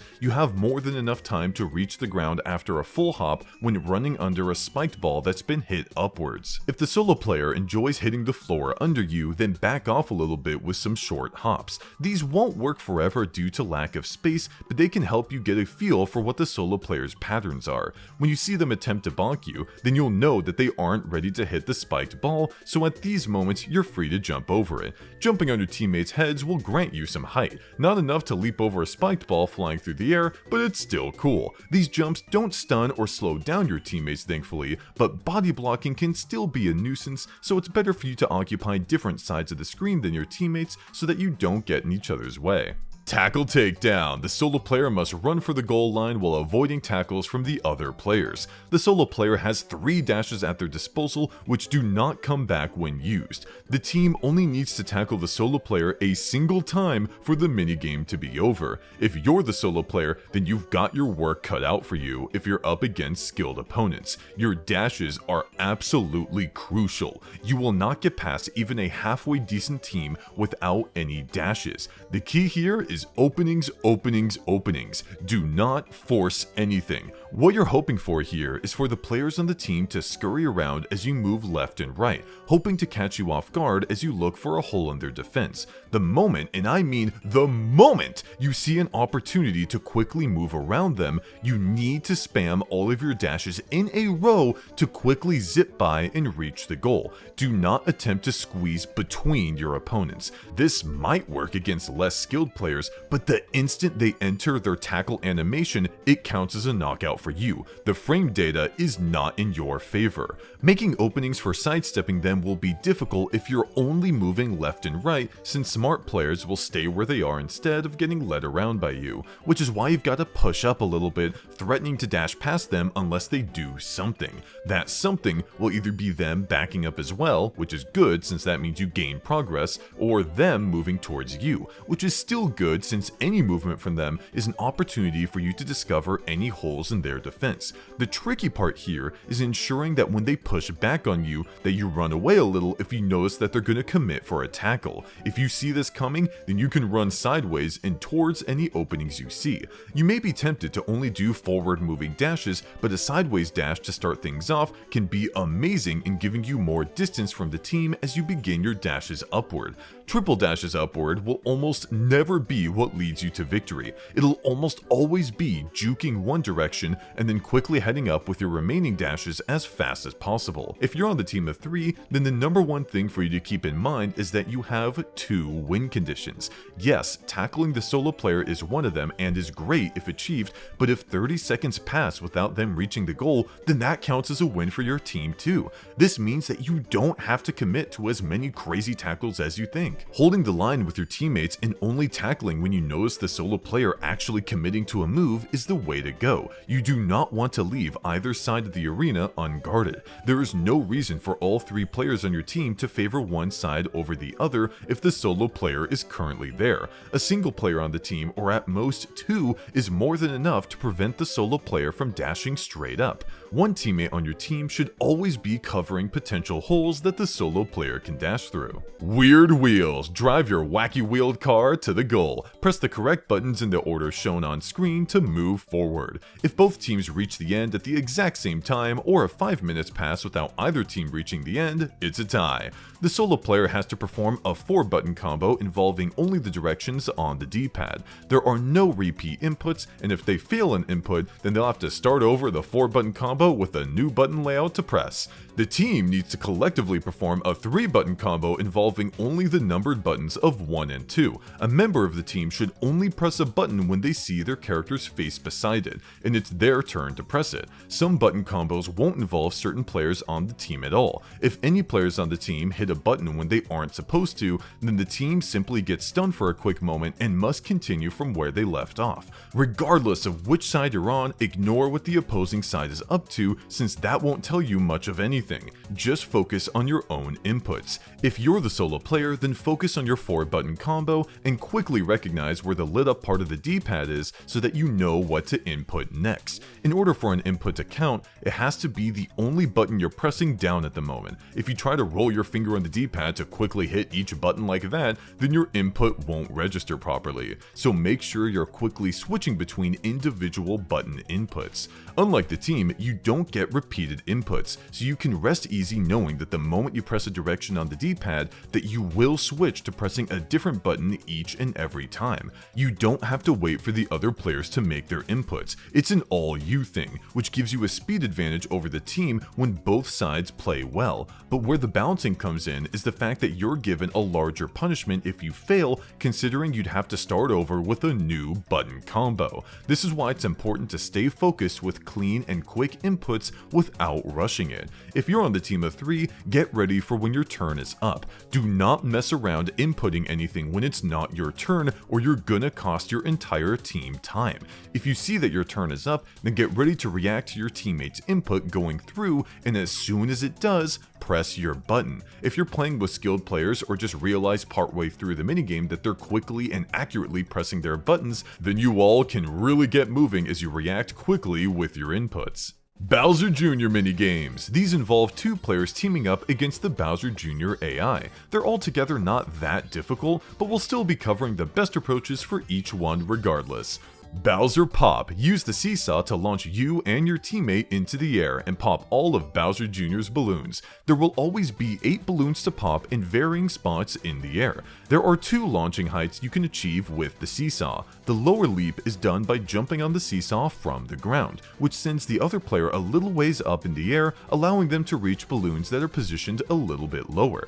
The higher leap is done by jumping on the seesaw from the air, which sends the other player way high into the sky, allowing them to reach the maximum height any of the balloons can spawn in. Whichever player is currently grounded on the seesaw will be the one that has control over where it moves. If you're in this position, then you want to make sure that you follow where your teammate is moving in the air so that they can land on the seesaw properly to launch you. This will transfer control of the seesaw's movements to them, where they will have to now follow your movements in the sky to ensure that you land on the seesaw properly, and so on. If either of you don't land on the seesaw correctly, then you can simply begin again. No worries there. Keep up the teamwork until all 8 balloons are popped. Once they are, 10 seconds will be added to your timer, where you must now pop the final balloon held by Bowser Jr., who slowly floats around the arena. Simply move towards him and touch the balloon for a clean victory. You can jump on your teammate's head in this one, by the way.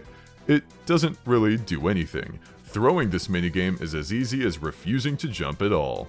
Bumper Sparks. Ram into Bowser Jr. to knock him into the electrified ring around the platform. Knock him into the ring 3 times to win. If you or your teammate run into the electrified ring, then you'll be stunned for a quick moment, but nothing more than that. Whereas if Bowser Jr. gets knocked into it, he'll lose a point of health and will have invincibility frames as he returns to the middle of the arena. You and your teammate should focus your efforts on smacking Bowser Jr. in the same direction. If you come at different directions, then you'll just bounce the dude in between you guys, which isn't any good. Team up and smack him into the ring multiple times in a row, nice and easy. If you're aiming to throw this minigame, then blocking Bowser Jr. from hitting the ring is your goal. You can even bonk into your opponent so that they hit the electrical ring and waste time. This one's pretty straightforward though, and you'll find it a little difficult purposely trying to lose it.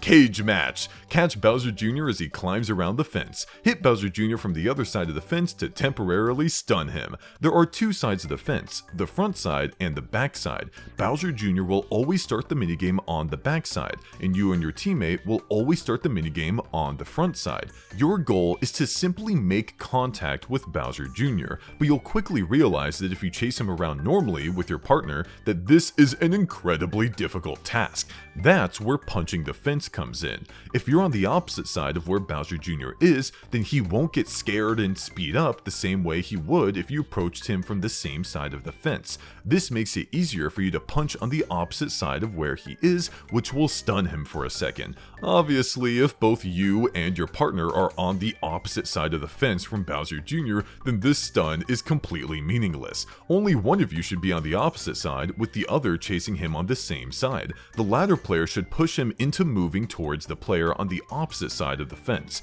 This can be done through holes in the arena that no one can climb through, making Bowser Jr.'s movement more predictable. Once the player on the opposite side stuns Jr., then the player following him should close in to make contact and win the minigame. If after a second contact isn't made, then he'll quickly scurry away for half a second, along with some invincibility frames where you and your teammate must make another attempt. There are two types of revolving fences that you may see, a full one and a partial one. The full one will simply flip the entire thing around, whereas the partial one has a hole that no one can climb over. This hole will change positions depending on which way the revolving fence is facing. Multiple players can switch sides at the same time if they're all on the fence, and Bowser Jr. himself can choose to flip to the other side if he wishes to. The minigame should play the exact same if he does this, with the player on the opposite side attempting to stun him and the player on the same side attempting to catch him. If you want to throw this minigame, then you could simply not help your teammate at all, leaving them to try and catch a Bowser Jr. solo, but if you want to be funny and somewhat mean about it, then you can punch the opposite side of the fence where your teammate is, and unlike Bowser Jr., they do not get invincibility frames after getting hit. What this means is that if you time your punches well enough, you can keep your teammate stuck in a loop of stuns until the minigame is over. I'm sure Bowser Jr. will appreciate this, but not so much your buddy. Crossfire Caverns. Blast Bowser Jr. as he tries to evade you and your teammate. Score 3 direct hits to win. You and your teammate are on the opposite sides of the arena, with Bowser Jr. in the middle. The aim is to deplete his life points to 0. After he gets hit, he'll rush to the other side of the arena and have a couple seconds of invincibility frames. There are rock pillars between the middle track Bowser Jr. is on and your team. Hitting these pillars with a single cannonball shot is enough to get them out of the way. You can even destroy these pillars on your teammate's side to help clear out their area too, but considering you only have 30 seconds to win this minigame, you're much better off using your time to try and corner Bowser Jr. instead.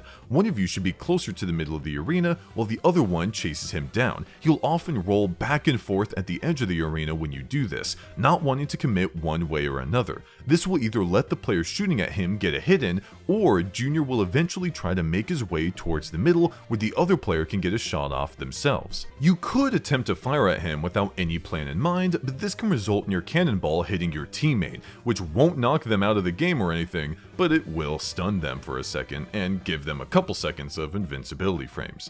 Throwing this minigame is a little difficult since if your teammate is good enough, they can potentially solo Bowser Jr. all on their own. But if you keep firing shots in their direction, stunning them over and over, then losing the minigame on purpose like this is definitely possible.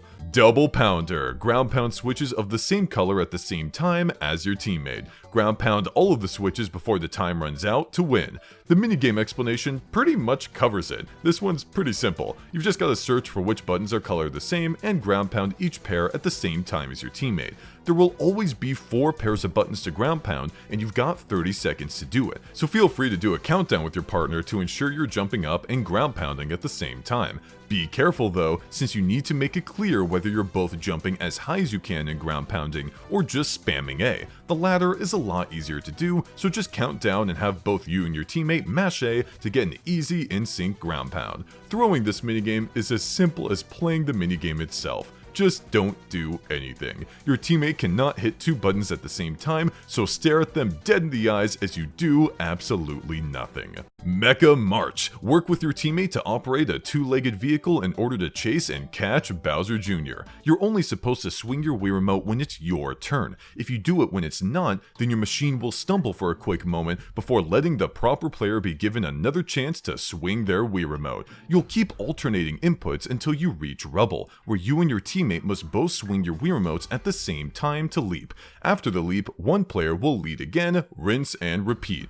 Bowser Jr. is actually pretty hard to catch in this one, even if you and your partner are fairly in sync. He'll even speed up a little bit when you get close to him. He will slow down as he gets closer to the goal though. While having your machine stumble is definitely a downside, do not let that scare you from doing speedy inputs. There's a little bit of buffer after your teammate makes their input, which allows your input to go through even before you're given the indicator that it's your turn. One thing you can do, if your teammate is cool with it, is have one of you carry both Wii remotes, where you swing your arms one after the other in quick succession, easily bypassing the hardest part of this minigame, syncing up with another person. This all comes down to whether or not the other players in the game will let you do it though. To throw the minigame, just don't move your Wii remote at all. Pair of aces. Blast Bowser Jr. out of the sky. Hit him with 3 shots from your cannon to win. He'll also fire shots back at you, which you can dodge with the B button. They move pretty slow though, and you're even given a visual indicator for when you've got to dodge them.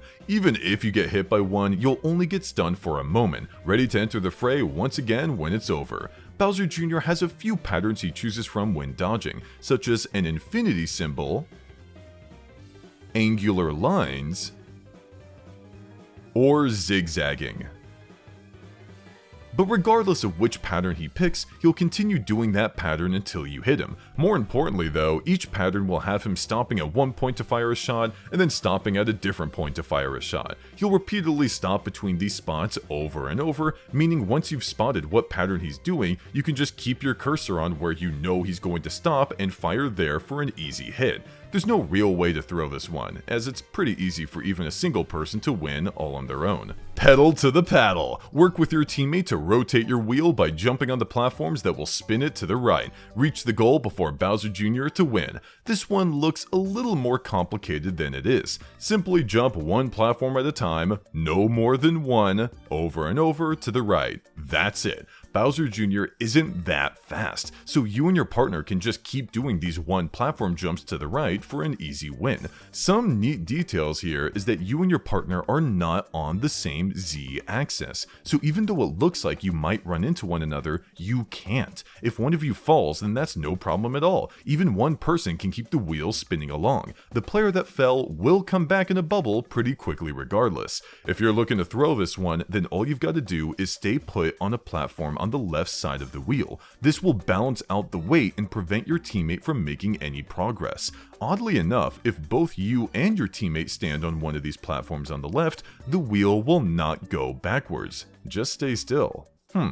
Just keep jumping along to the end. Sand Trap. Drop Bowser Jr. Ground pound a switch to highlight a row of blocks. Do it at the same time as your teammate to make a block disappear where your 2 rows intersect. One player is in charge of the X-axis, and the other player is in charge of the Y-axis. When both players sync up their ground pounds, the spot where the ground pounds intersect is where the block will disappear. Your ground pounds don't need to be exactly in sync for the game to register them as at the same time, by the way. Notice how when one player does a ground pound, their respective lane of spaces will light up. If the other player hits their button while said lane is lit up, then it will still register as in-sync ground pounds. The best way to corner Bowser Jr. here is not to randomly get rid of blocks, but to keep cutting the arena in half over and over. You can do this vertically or horizontally, sure, but the minigame will always begin with the top right block gone already, so the best course of action is to make a diagonal cut down the middle.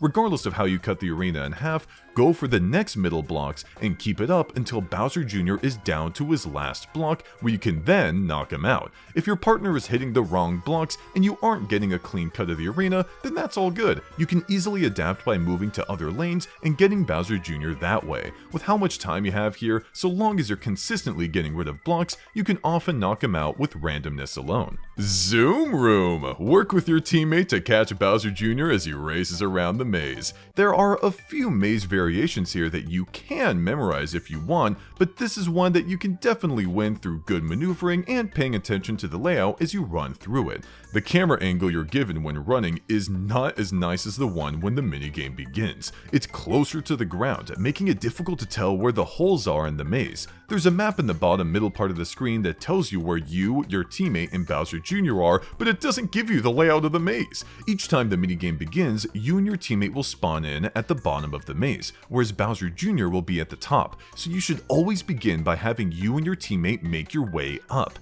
Ideally, you two should not be taking the exact same route towards Bowser Jr. One of you should be going one way, and the other should be going a different way, so that when Bowser Jr. inevitably flees from whoever's closest to him, the other can be hot on his trail. It's easy to keep track of him when he's above you in the beginning like this, but once he goes off screen, it can get pretty difficult. I like hanging back in the middle of the arena, moving left and right, so that I can keep him in my sights while my teammate chases him around. Once he gets into a cornered position, then I move forward to execute a pincer attack to win the minigame. If you're the one that's at the top of the arena attempting to chase him around, then you can use the map to your advantage. Watch for how his icon moves and follow the same steps he takes to follow behind him while your teammate attempts to flank him from one of the sides. The key takeaway here is to not let him move lower into the maze. Having him stay near the top keeps him visible and easier to capture. Throwing this minigame is as easy as letting your opponent try to catch Junior all on their own. A monumental task. Boss minigames. In these ones, you'll be teamed up with your opponents to take down a boss. Dealing damage to the boss will earn you points relative to how much damage you did. Each boss also has a second phase which activates when their health drops below a certain amount.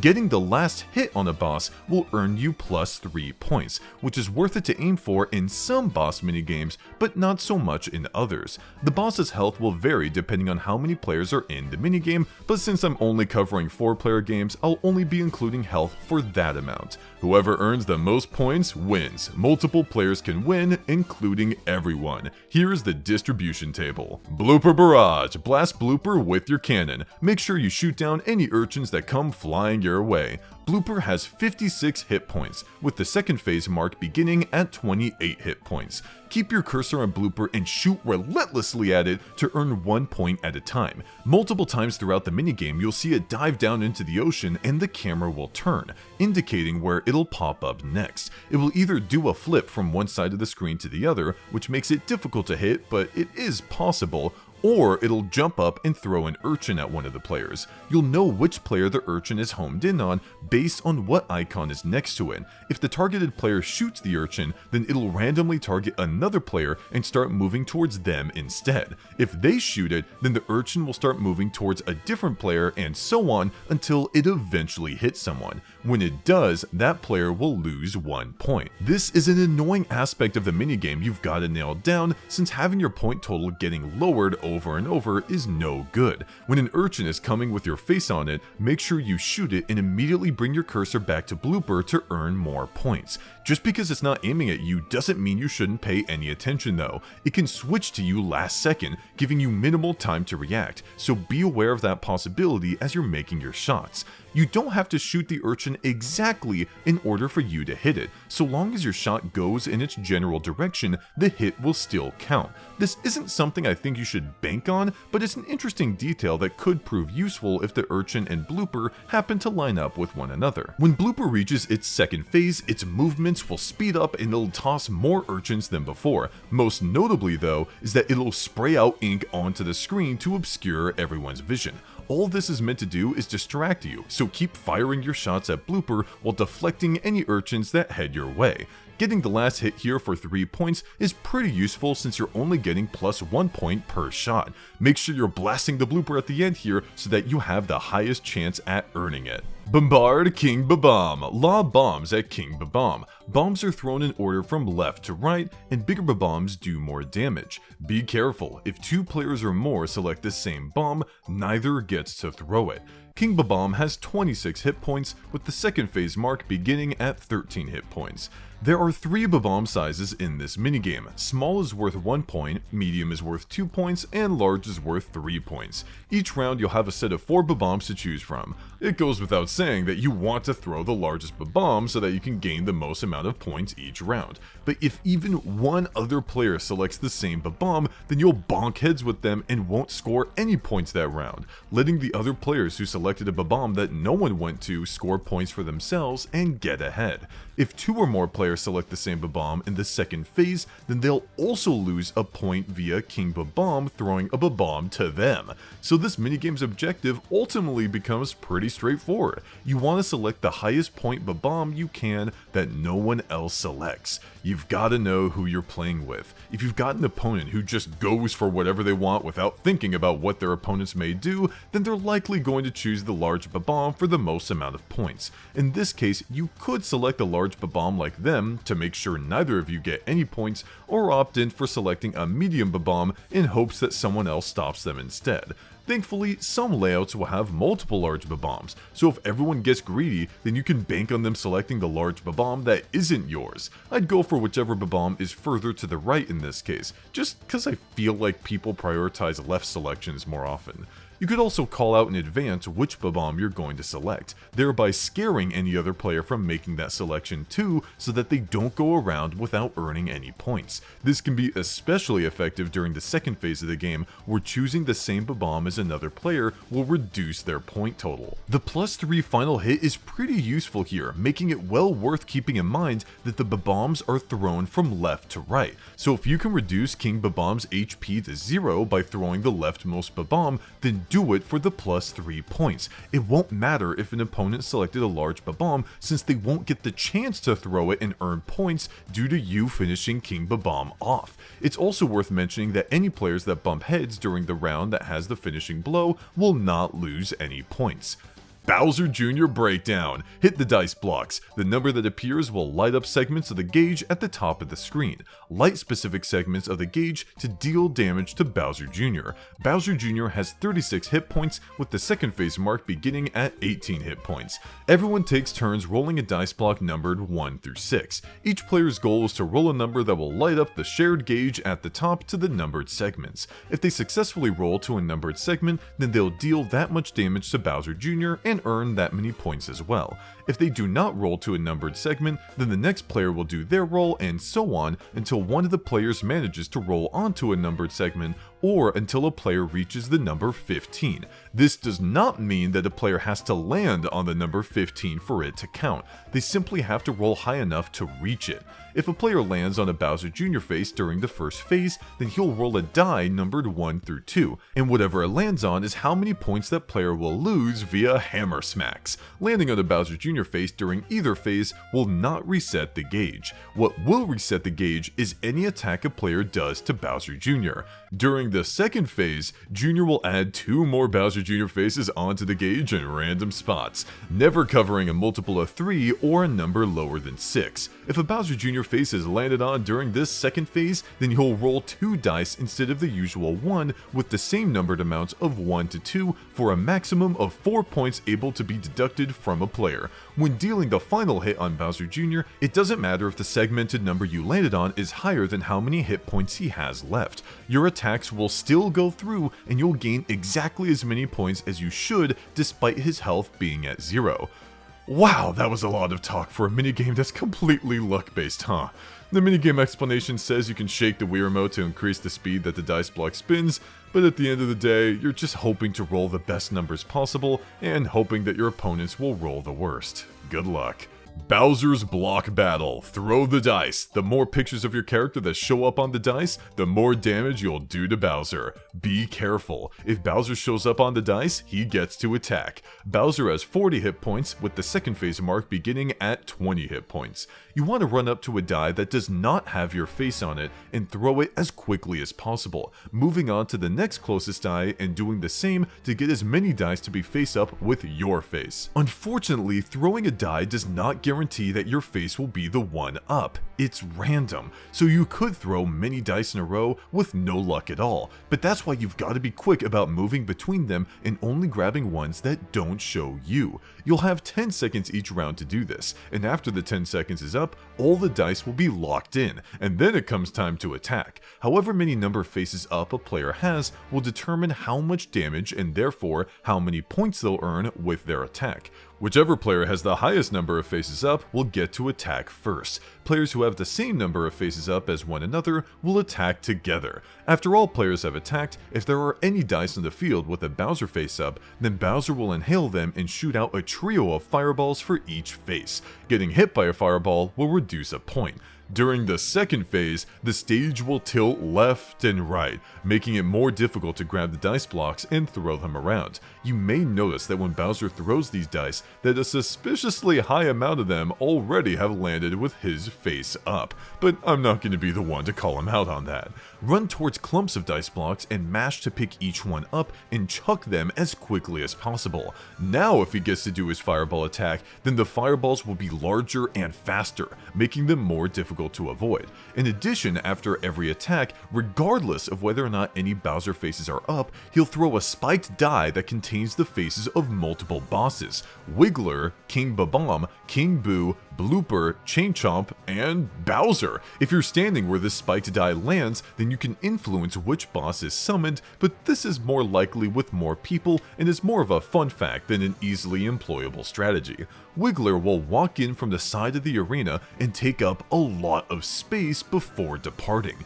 Unlike his boss battle, touching it will lose you a point, so stay away. King Bob-omb will drop into the middle of the arena and cause a bunch of Bob-ombs to fall from the sky. Making contact with him or any of the Bob-ombs, regardless if they've exploded or not, will lose you a point. King Boo will appear in the middle of the arena and spawn multiple Boos in a ring who will go either clockwise or counterclockwise, disappearing thereafter, with the second ring of Boos going the opposite direction the first one did. Touching any of them loses you a point. Blooper will drop down at the top of the arena and throw a total of 10 urchins at randomly targeted players. Touching it or any of the urchins it throws will lose you a point. Chain Chomp will fall down into the middle of the arena and run in a straight line, hit the edge, turn, go in a straight line again, and so on. Touching him will lose you a point. Bowser, if he rolls himself, will spit out 5 waves of fireballs, alternating between 3 fireballs and 4 fireballs, requiring you to make use of the gaps in between so that you don't lose a point or more if you happen to get hit by multiple fireballs. The +3 final attack bonus is pretty helpful in this one, considering that there are so many opportunities for you to lose points here. To ensure that you're the one to nail this final blow, you want to be the player to have the highest amount of dice blocks with your face up when his health is low so that your attack goes through first. No matter how good you are avoiding all the boss's attacks though, you earning points will come down to having a little bit of luck when the dice are thrown, so don't feel bad if this one ends up being a little inconsistent for you. Chain Chomp Romp. Watch the tracks and choose a minecart that will lead you to a cannon. Don't let your rivals get to the good carts before you. Gold cannons are worth 3 points, iron cannons are worth 1. If you select a track that leads you to Chain Chomp, then you'll lose a point.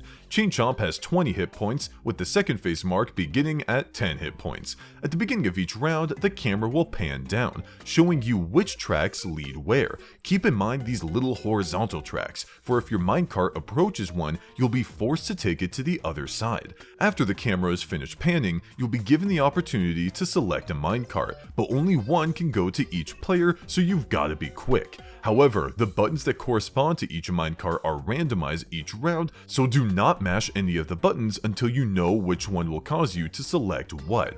During the first phase, there will only be one track that leads to Chain Chomp. If you're playing around where there are no gold cannons, then I recommend you keep an eye on which track is the one that leads to Chain Chomp. This way, when it comes time to choose a track, you'll know which of the 5 to avoid, so you will not lose a point even if all the other players make their selection before you.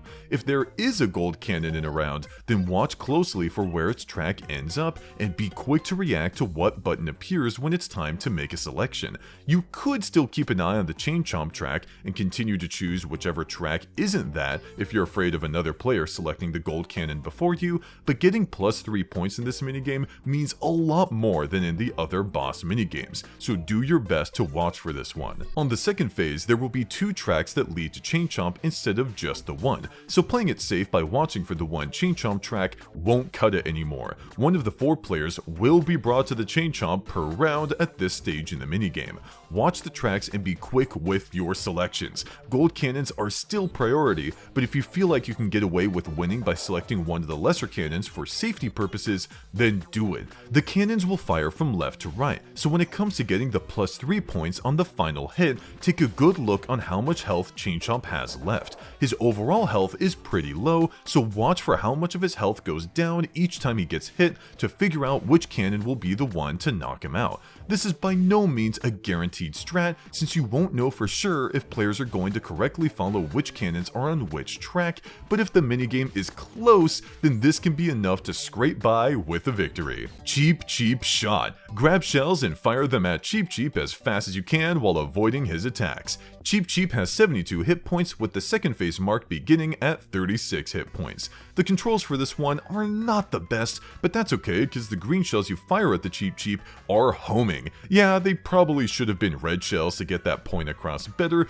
but hey, homing is nice. It means that you don't have to shoot the shell exactly at Cheap to score points. Plural, by the way. Each shot is worth 3 points, and with how many shells float to you and your opponents, you want to be firing as many shells as you possibly can as fast as you can. Any shells that run into Cheap as they float towards you will move around Cheap, so be prepared for those little fake outs. During the first phase, Cheap will swim around passively. It'll charge for every 9th point of damage it suffers. For example, these first 2 shell attacks do not cause it to charge since they add up to only 6 points of damage, but this third one puts it at 9, which results in a direct charge from where the shell came from. Keeping track of this will give you a good idea of when and where Cheap will charge so that you can dodge out of the way, reload on a shell, and keep firing until the second phase.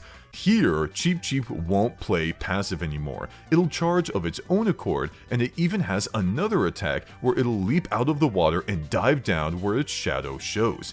Any player hit by a Cheap tackle or dive attack, regardless of phase, will only lose 1 point. Each attack will also cause the player hit to lose a shell if they were holding on to one. The +3 point final shot isn't as useful here, considering this is a pretty high scoring minigame, so I just keep making quick shots like normal in hopes that I'd get the final one. Deck Dry Bones. Watch the cards. After they flip over, try to choose a card that matches the image of the platform Dry Bones is standing on.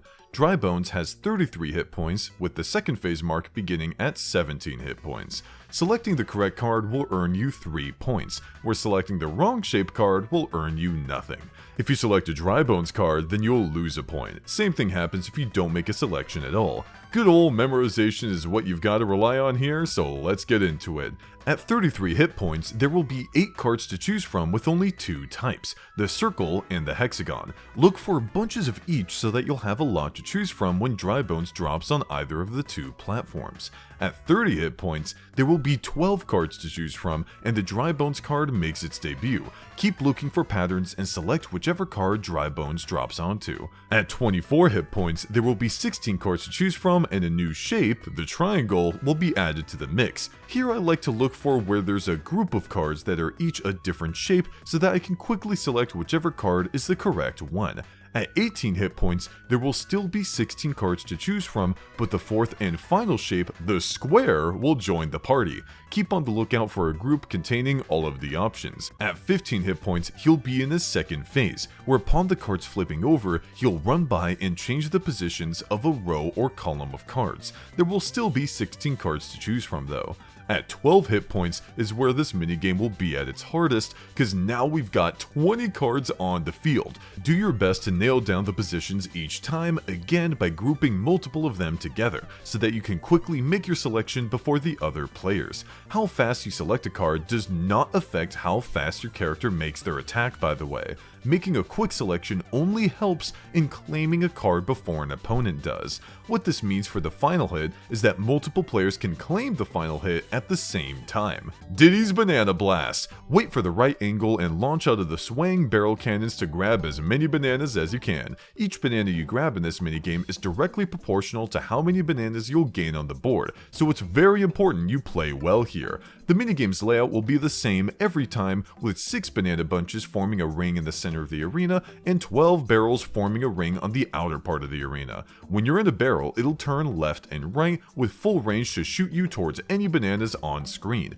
Any bananas you touch when launched will be automatically collected. If you collide with another player, then you'll get knocked back into a barrel and get dazed for a second before being allowed to launch out again. It is possible for more than 2 players to collide with one another. When the minigame begins, you want to shoot for those banana bunches as soon as your barrel lines up with one of them, because these guys are going to be gone fast. The moment you reach another barrel, quickly scan for where your next launch path will send you and go for it. Don't take too long on this second barrel blast, considering there will still likely be a lot of bananas in the arena for you to grab. It's on the third blast and onward that you need to pay more attention to where you'll be going, since there won't be nearly as many bananas left. Make precise shots, react in case you collide with another player, and collect as many bananas as possible. DK's Banana Bonus. Blast out of the barrel cannons and grab as many bananas as you can. Launch yourself into the moving barrel cannon to reach even greater heights.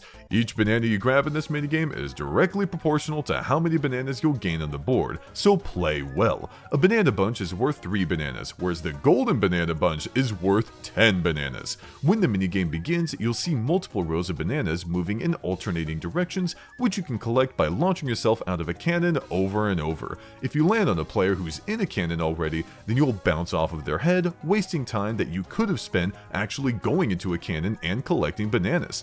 The crucial part of this minigame comes when you see DK get ready to throw a barrel. If he's facing to the left, then he'll throw a barrel above one of the barrels on the left side of the arena, whereas the opposite is true if he's facing to the right. Pay close attention to which way he faces before his throw, so that you can make your way over to the floating barrel and blast yourself to reach it before anyone else. When a player's in it, no one else can kick them out. It's a one-time use. You'll automatically get launched out of it way into the sky where there are 5 banana bunches, but what you really want to aim for is the golden banana bunch at the very top, so that you can gain 10 bananas in one fell swoop. Even if you happen to not get it, you'll still likely hit a banana bunch or 2 in your attempt to reach it. When you return to ground level, keep collecting the single bananas around you and keep a close eye on which direction DK throws his next barrel, so that you can fly up again for more banana bunches. King Boo's Puzzle Attack. Line up 3 or more of the same item to launch an attack on King Boo. Line up lightning bolts for an extra powerful attack. King Boo has 120 hit points, with the second phase mark beginning at 60 hit points. The normal types of items for you to line up that don't have any special effects are green shells, red shells, fire flowers, and ice flowers. To deal an attack, you need to line up at least 3 of one type of these, either horizontally or vertically. Each additional item added to the lineup will increase the damage you deal, and therefore the points you earn, by 1. For example, if you happen to line up 4, then you'll earn 4 points. If you line up lightning bolts, then you'll earn 10 points and subtract 3 points from each of your opponents, making them especially powerful and worth looking out for. When searching for combos, keep in mind that you can swap the places of 2 items over and over and over until you create a combo. So if you see one lightning bolt really far away from 2 lightning bolts, you could theoretically drag it all the way to the other side for an attack. But of course, you're playing this minigame with other players who are doing tons of swaps themselves, so this may not be possible. Try to occupy a section of items and find combos within them, or honestly just say screw it and mash your D-pad one direction while spamming the swap button, then the other direction while spamming the swap button again, rinse and repeat. This is more effective than you think, because players in this minigame are not really organized and tend to go all over the place anyways, so by messing with everyone's stuff and swapping a ton of items at once, you're bound to make some combos that'll earn your points quick. Even if you did take your time figuring out proper combos to do, the other players will just screw up what you're planning. So although this minigame feels like a big brain one because it has a puzzle in its name, I honestly wouldn't treat it as such. The second phase will have King Boo send a boo flying through the area, where if it makes contact with a player's cursor, then they'll get stunned and forced to shake the Wii remote to break free. Fun fact, lightning bolts will eliminate the boo. at least until he sends another. The final attack on this boss, interestingly enough, doesn't grant 3 bonus points, but 10, likely because of how much health King Boo has here. Dang! Get to mashing around, or if you like, take your time searching for combos, but I'm telling ya, unless you're really fast, the random factor along with the other 3 players won't make normal play worthwhile. Sock it to Lakitu! Punch the blocks when bullet bills appear on them to launch attacks on Lakitu. The more bullet bills on the block, the bigger the attack. Lakitu has 34 hit points with the second phase mark beginning at 16 hit points. There will be 3 blocks that appear on random parts of the field. Each block cycles through a bullet bill, 2 bullet bills, 3 bullet bills, and a spiny egg in order repeatedly. A single bullet bill will deal 1 damage and earn you 1 point, 2 will earn you 2, and 3 will earn you 3 as expected. Hitting the block when there's a spiny egg will cause a spiny egg to toss up into the air, and if it lands on the ground, a spiny will crawl in a singular direction before falling off the cliff. Lakitu will also periodically throw these spiny eggs onto the field, where the spinies will behave the exact same way, walking in a straight line without any care in the world. Touching a spiny will cause you to lose a point, so steer clear of them. Falling off the arena will not lose you a point, but will waste time as you float back up in a bubble and pop back onto dry land. If you reach a block and no other players are close to you, then hit it when it cycles to 3 bullet bills to earn the max amount of points you can from it. But if a player is approaching your block, then don't wait until the cycle reaches 3 bullet bills, because your opponent may just hit the block when it's less and earn themselves points. Yeah, it sucks to not get 3 bullet bills every time, but it's a lot better to earn 1 point for yourself than to give 1 point to your opponent. Save the triple bullet bills for when you can guarantee that you'll get them. When the second phase begins, Lakitu will throw more spinies onto the field, including large ones that rid you of 2 points if touched. They can make maneuvering around a bit dangerous as you try to run to each floating block, but as long as you ensure you're occupying the middle of the arena and are prepared for whatever blocks may appear, then you should be good. The +3 final shot can be a little difficult to do on purpose, so I'd opt in for just firing as many bullet bills as you can. The good part here is that your points will overflow, so if Lakitu only has 1 hit point of health remaining and you fire triple bullet bills, then you'll still gain 3 points for it. Spike Strike! Grab a hammer as fast as you can to knock the rolling spiked balls back at Spike. Gold hammers are worth 3 points, iron hammers are worth 1, and branches aren't worth anything. Spike has 20 hit points with the second phase mark beginning at 10 hit points. The minigame explanation pretty much covers the gist of this one. When a round begins and you see the question marks pop up on your screen, quickly move your cursor to the golden hammer so that you can score 3 points instead of 1 with an iron hammer. If the golden hammer gets taken though, then you're gonna have to settle for just iron, but that's better than the branch or selecting nothing at all, since both of these outcomes will cause you to lose a point instead. The second phase doesn't change much, except you're given less time to make a decision, and 3 sticks will always show up, forcing 2 players to lose a point each round, requiring you to be on your game so that you aren't them. Ultimately, it comes down to your reaction time and how quickly you can select the golden hammer. But if you're playing with even a singular master CPU, then things change because it cheats.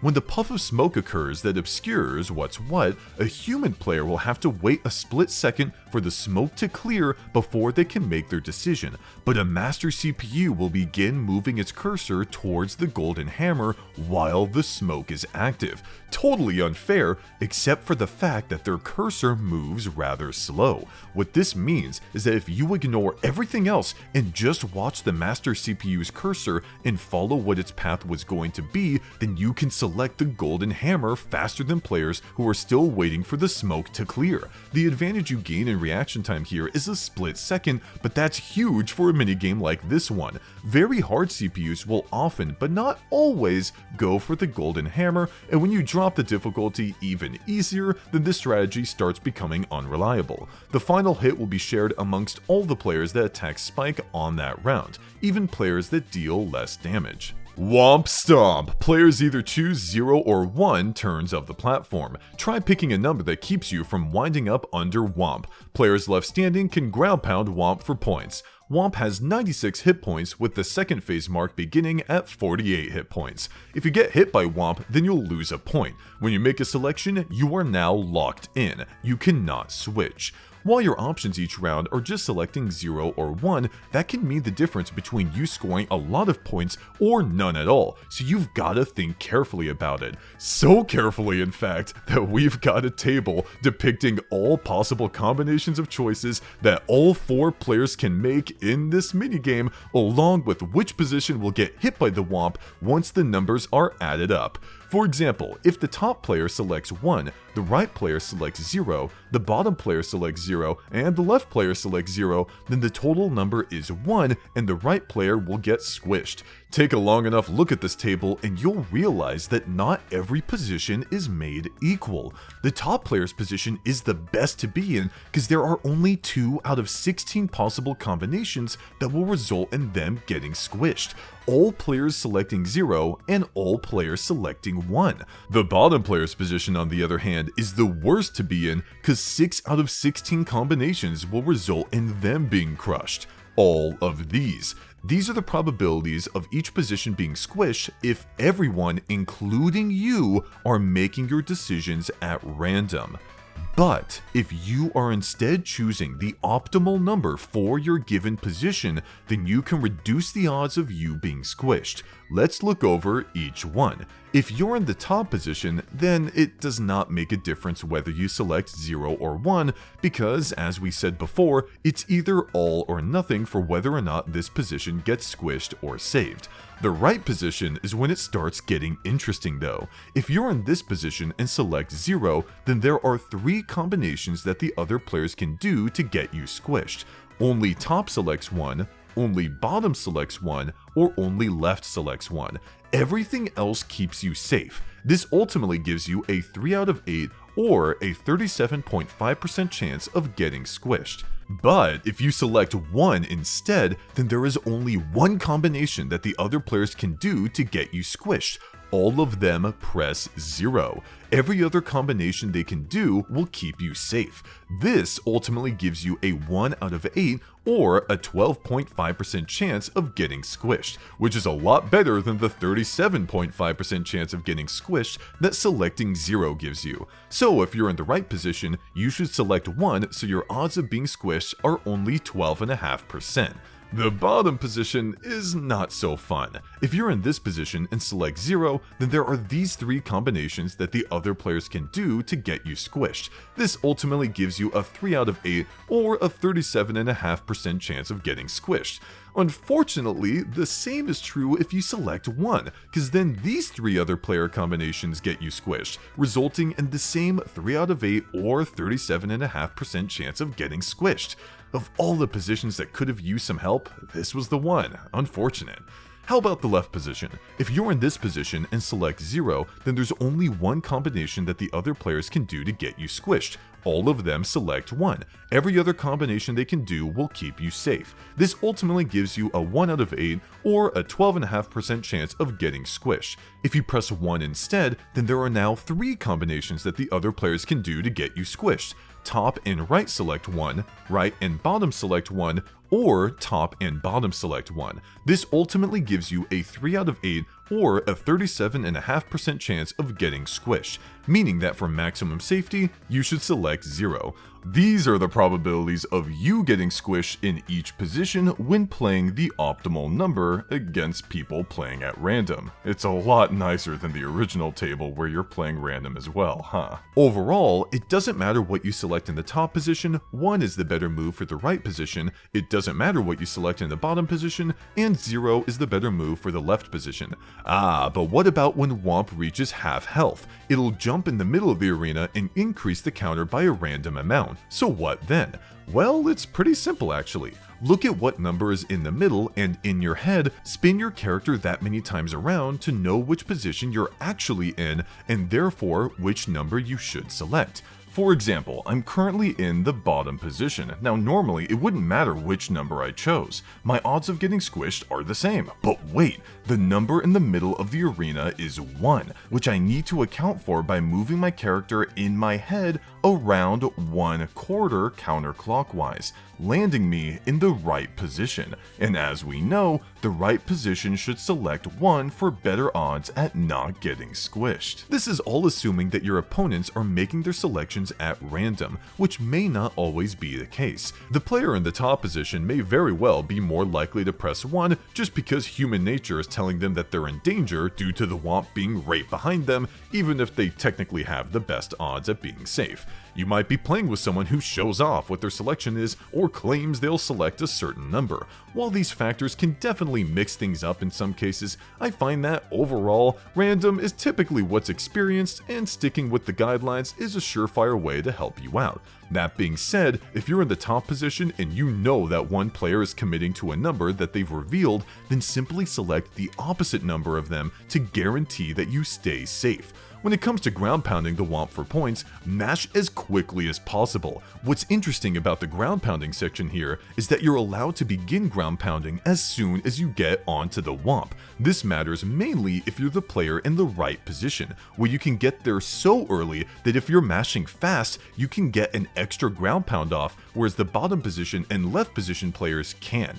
Hearing this, you may think to yourself that you'll want to try and shoot for being in the right position as often as you can, but I feel it's better to play it safe and ensure that you can get an opportunity to ground pound the Whomp, period. Wiggler Bounce. Ground pound the segments of Wiggler's body to deal damage. The segments with the purple mark are worth 1 point, and the segment with the red mark is worth 3. Wiggler has 36 hit points, with the second phase mark beginning at 18 hit points. Wiggler will walk around all jolly through the arena, which is your cue to spot the red mark and ground pound it over and over for 3 points. You should be on this thing 24/7. Do not stray away from it. The only reason why you should be ground pounding any other of the 9 segments is if the red one is not available yet, but the moment it shows itself, go for it. A successful ground pound will cause you to fly off his body, so you can't ground pound multiple times in a row. What you can do is hop along his body if you aren't lined up properly, or if you're getting prepared to slam the red segment instead.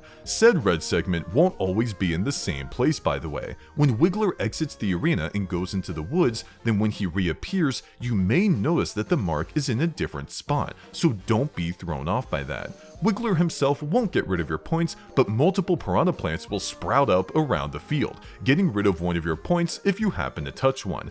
During the second phase, Wiggler will get angry and start running about faster, making it a little more difficult to ground pound the segments. In addition to that, 3 piranha plants will show up at a time instead of 2, meaning you've got to be even more careful as you run about, trying to catch up to Wiggler. You can ground pound your opponents in this one, which will stun them for a full second. This isn't a long period of time at all, and is only really useful if there's a threat that you cannot have winning this minigame. The +3 bonus points for a final hit is nice, but not as impactful here as in other boss minigames. So long as you're hitting the red segment over and over, you're bound to be the one to get this bonus.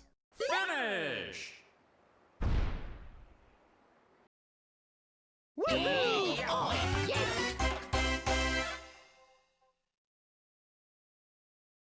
Mario Party 9's gameplay went a different direction compared to its predecessors. Instead of everyone running around on a board and making their own decisions, players were forced to move together, and individual agency was lessened by quite a bit.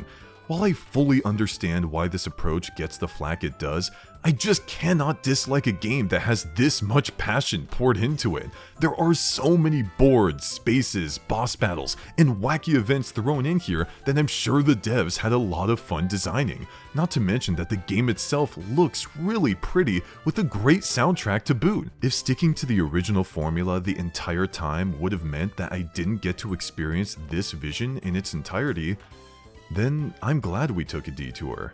Thanks so much for watching, thank you so much to all of the members of this channel, and thanks so much to everyone that helped provide information for this video, all of which can be found in the description. Special shout out to Hammer Brohi and an anonymous contributor. I'll see you next time when we cover Mario Party Island Tour.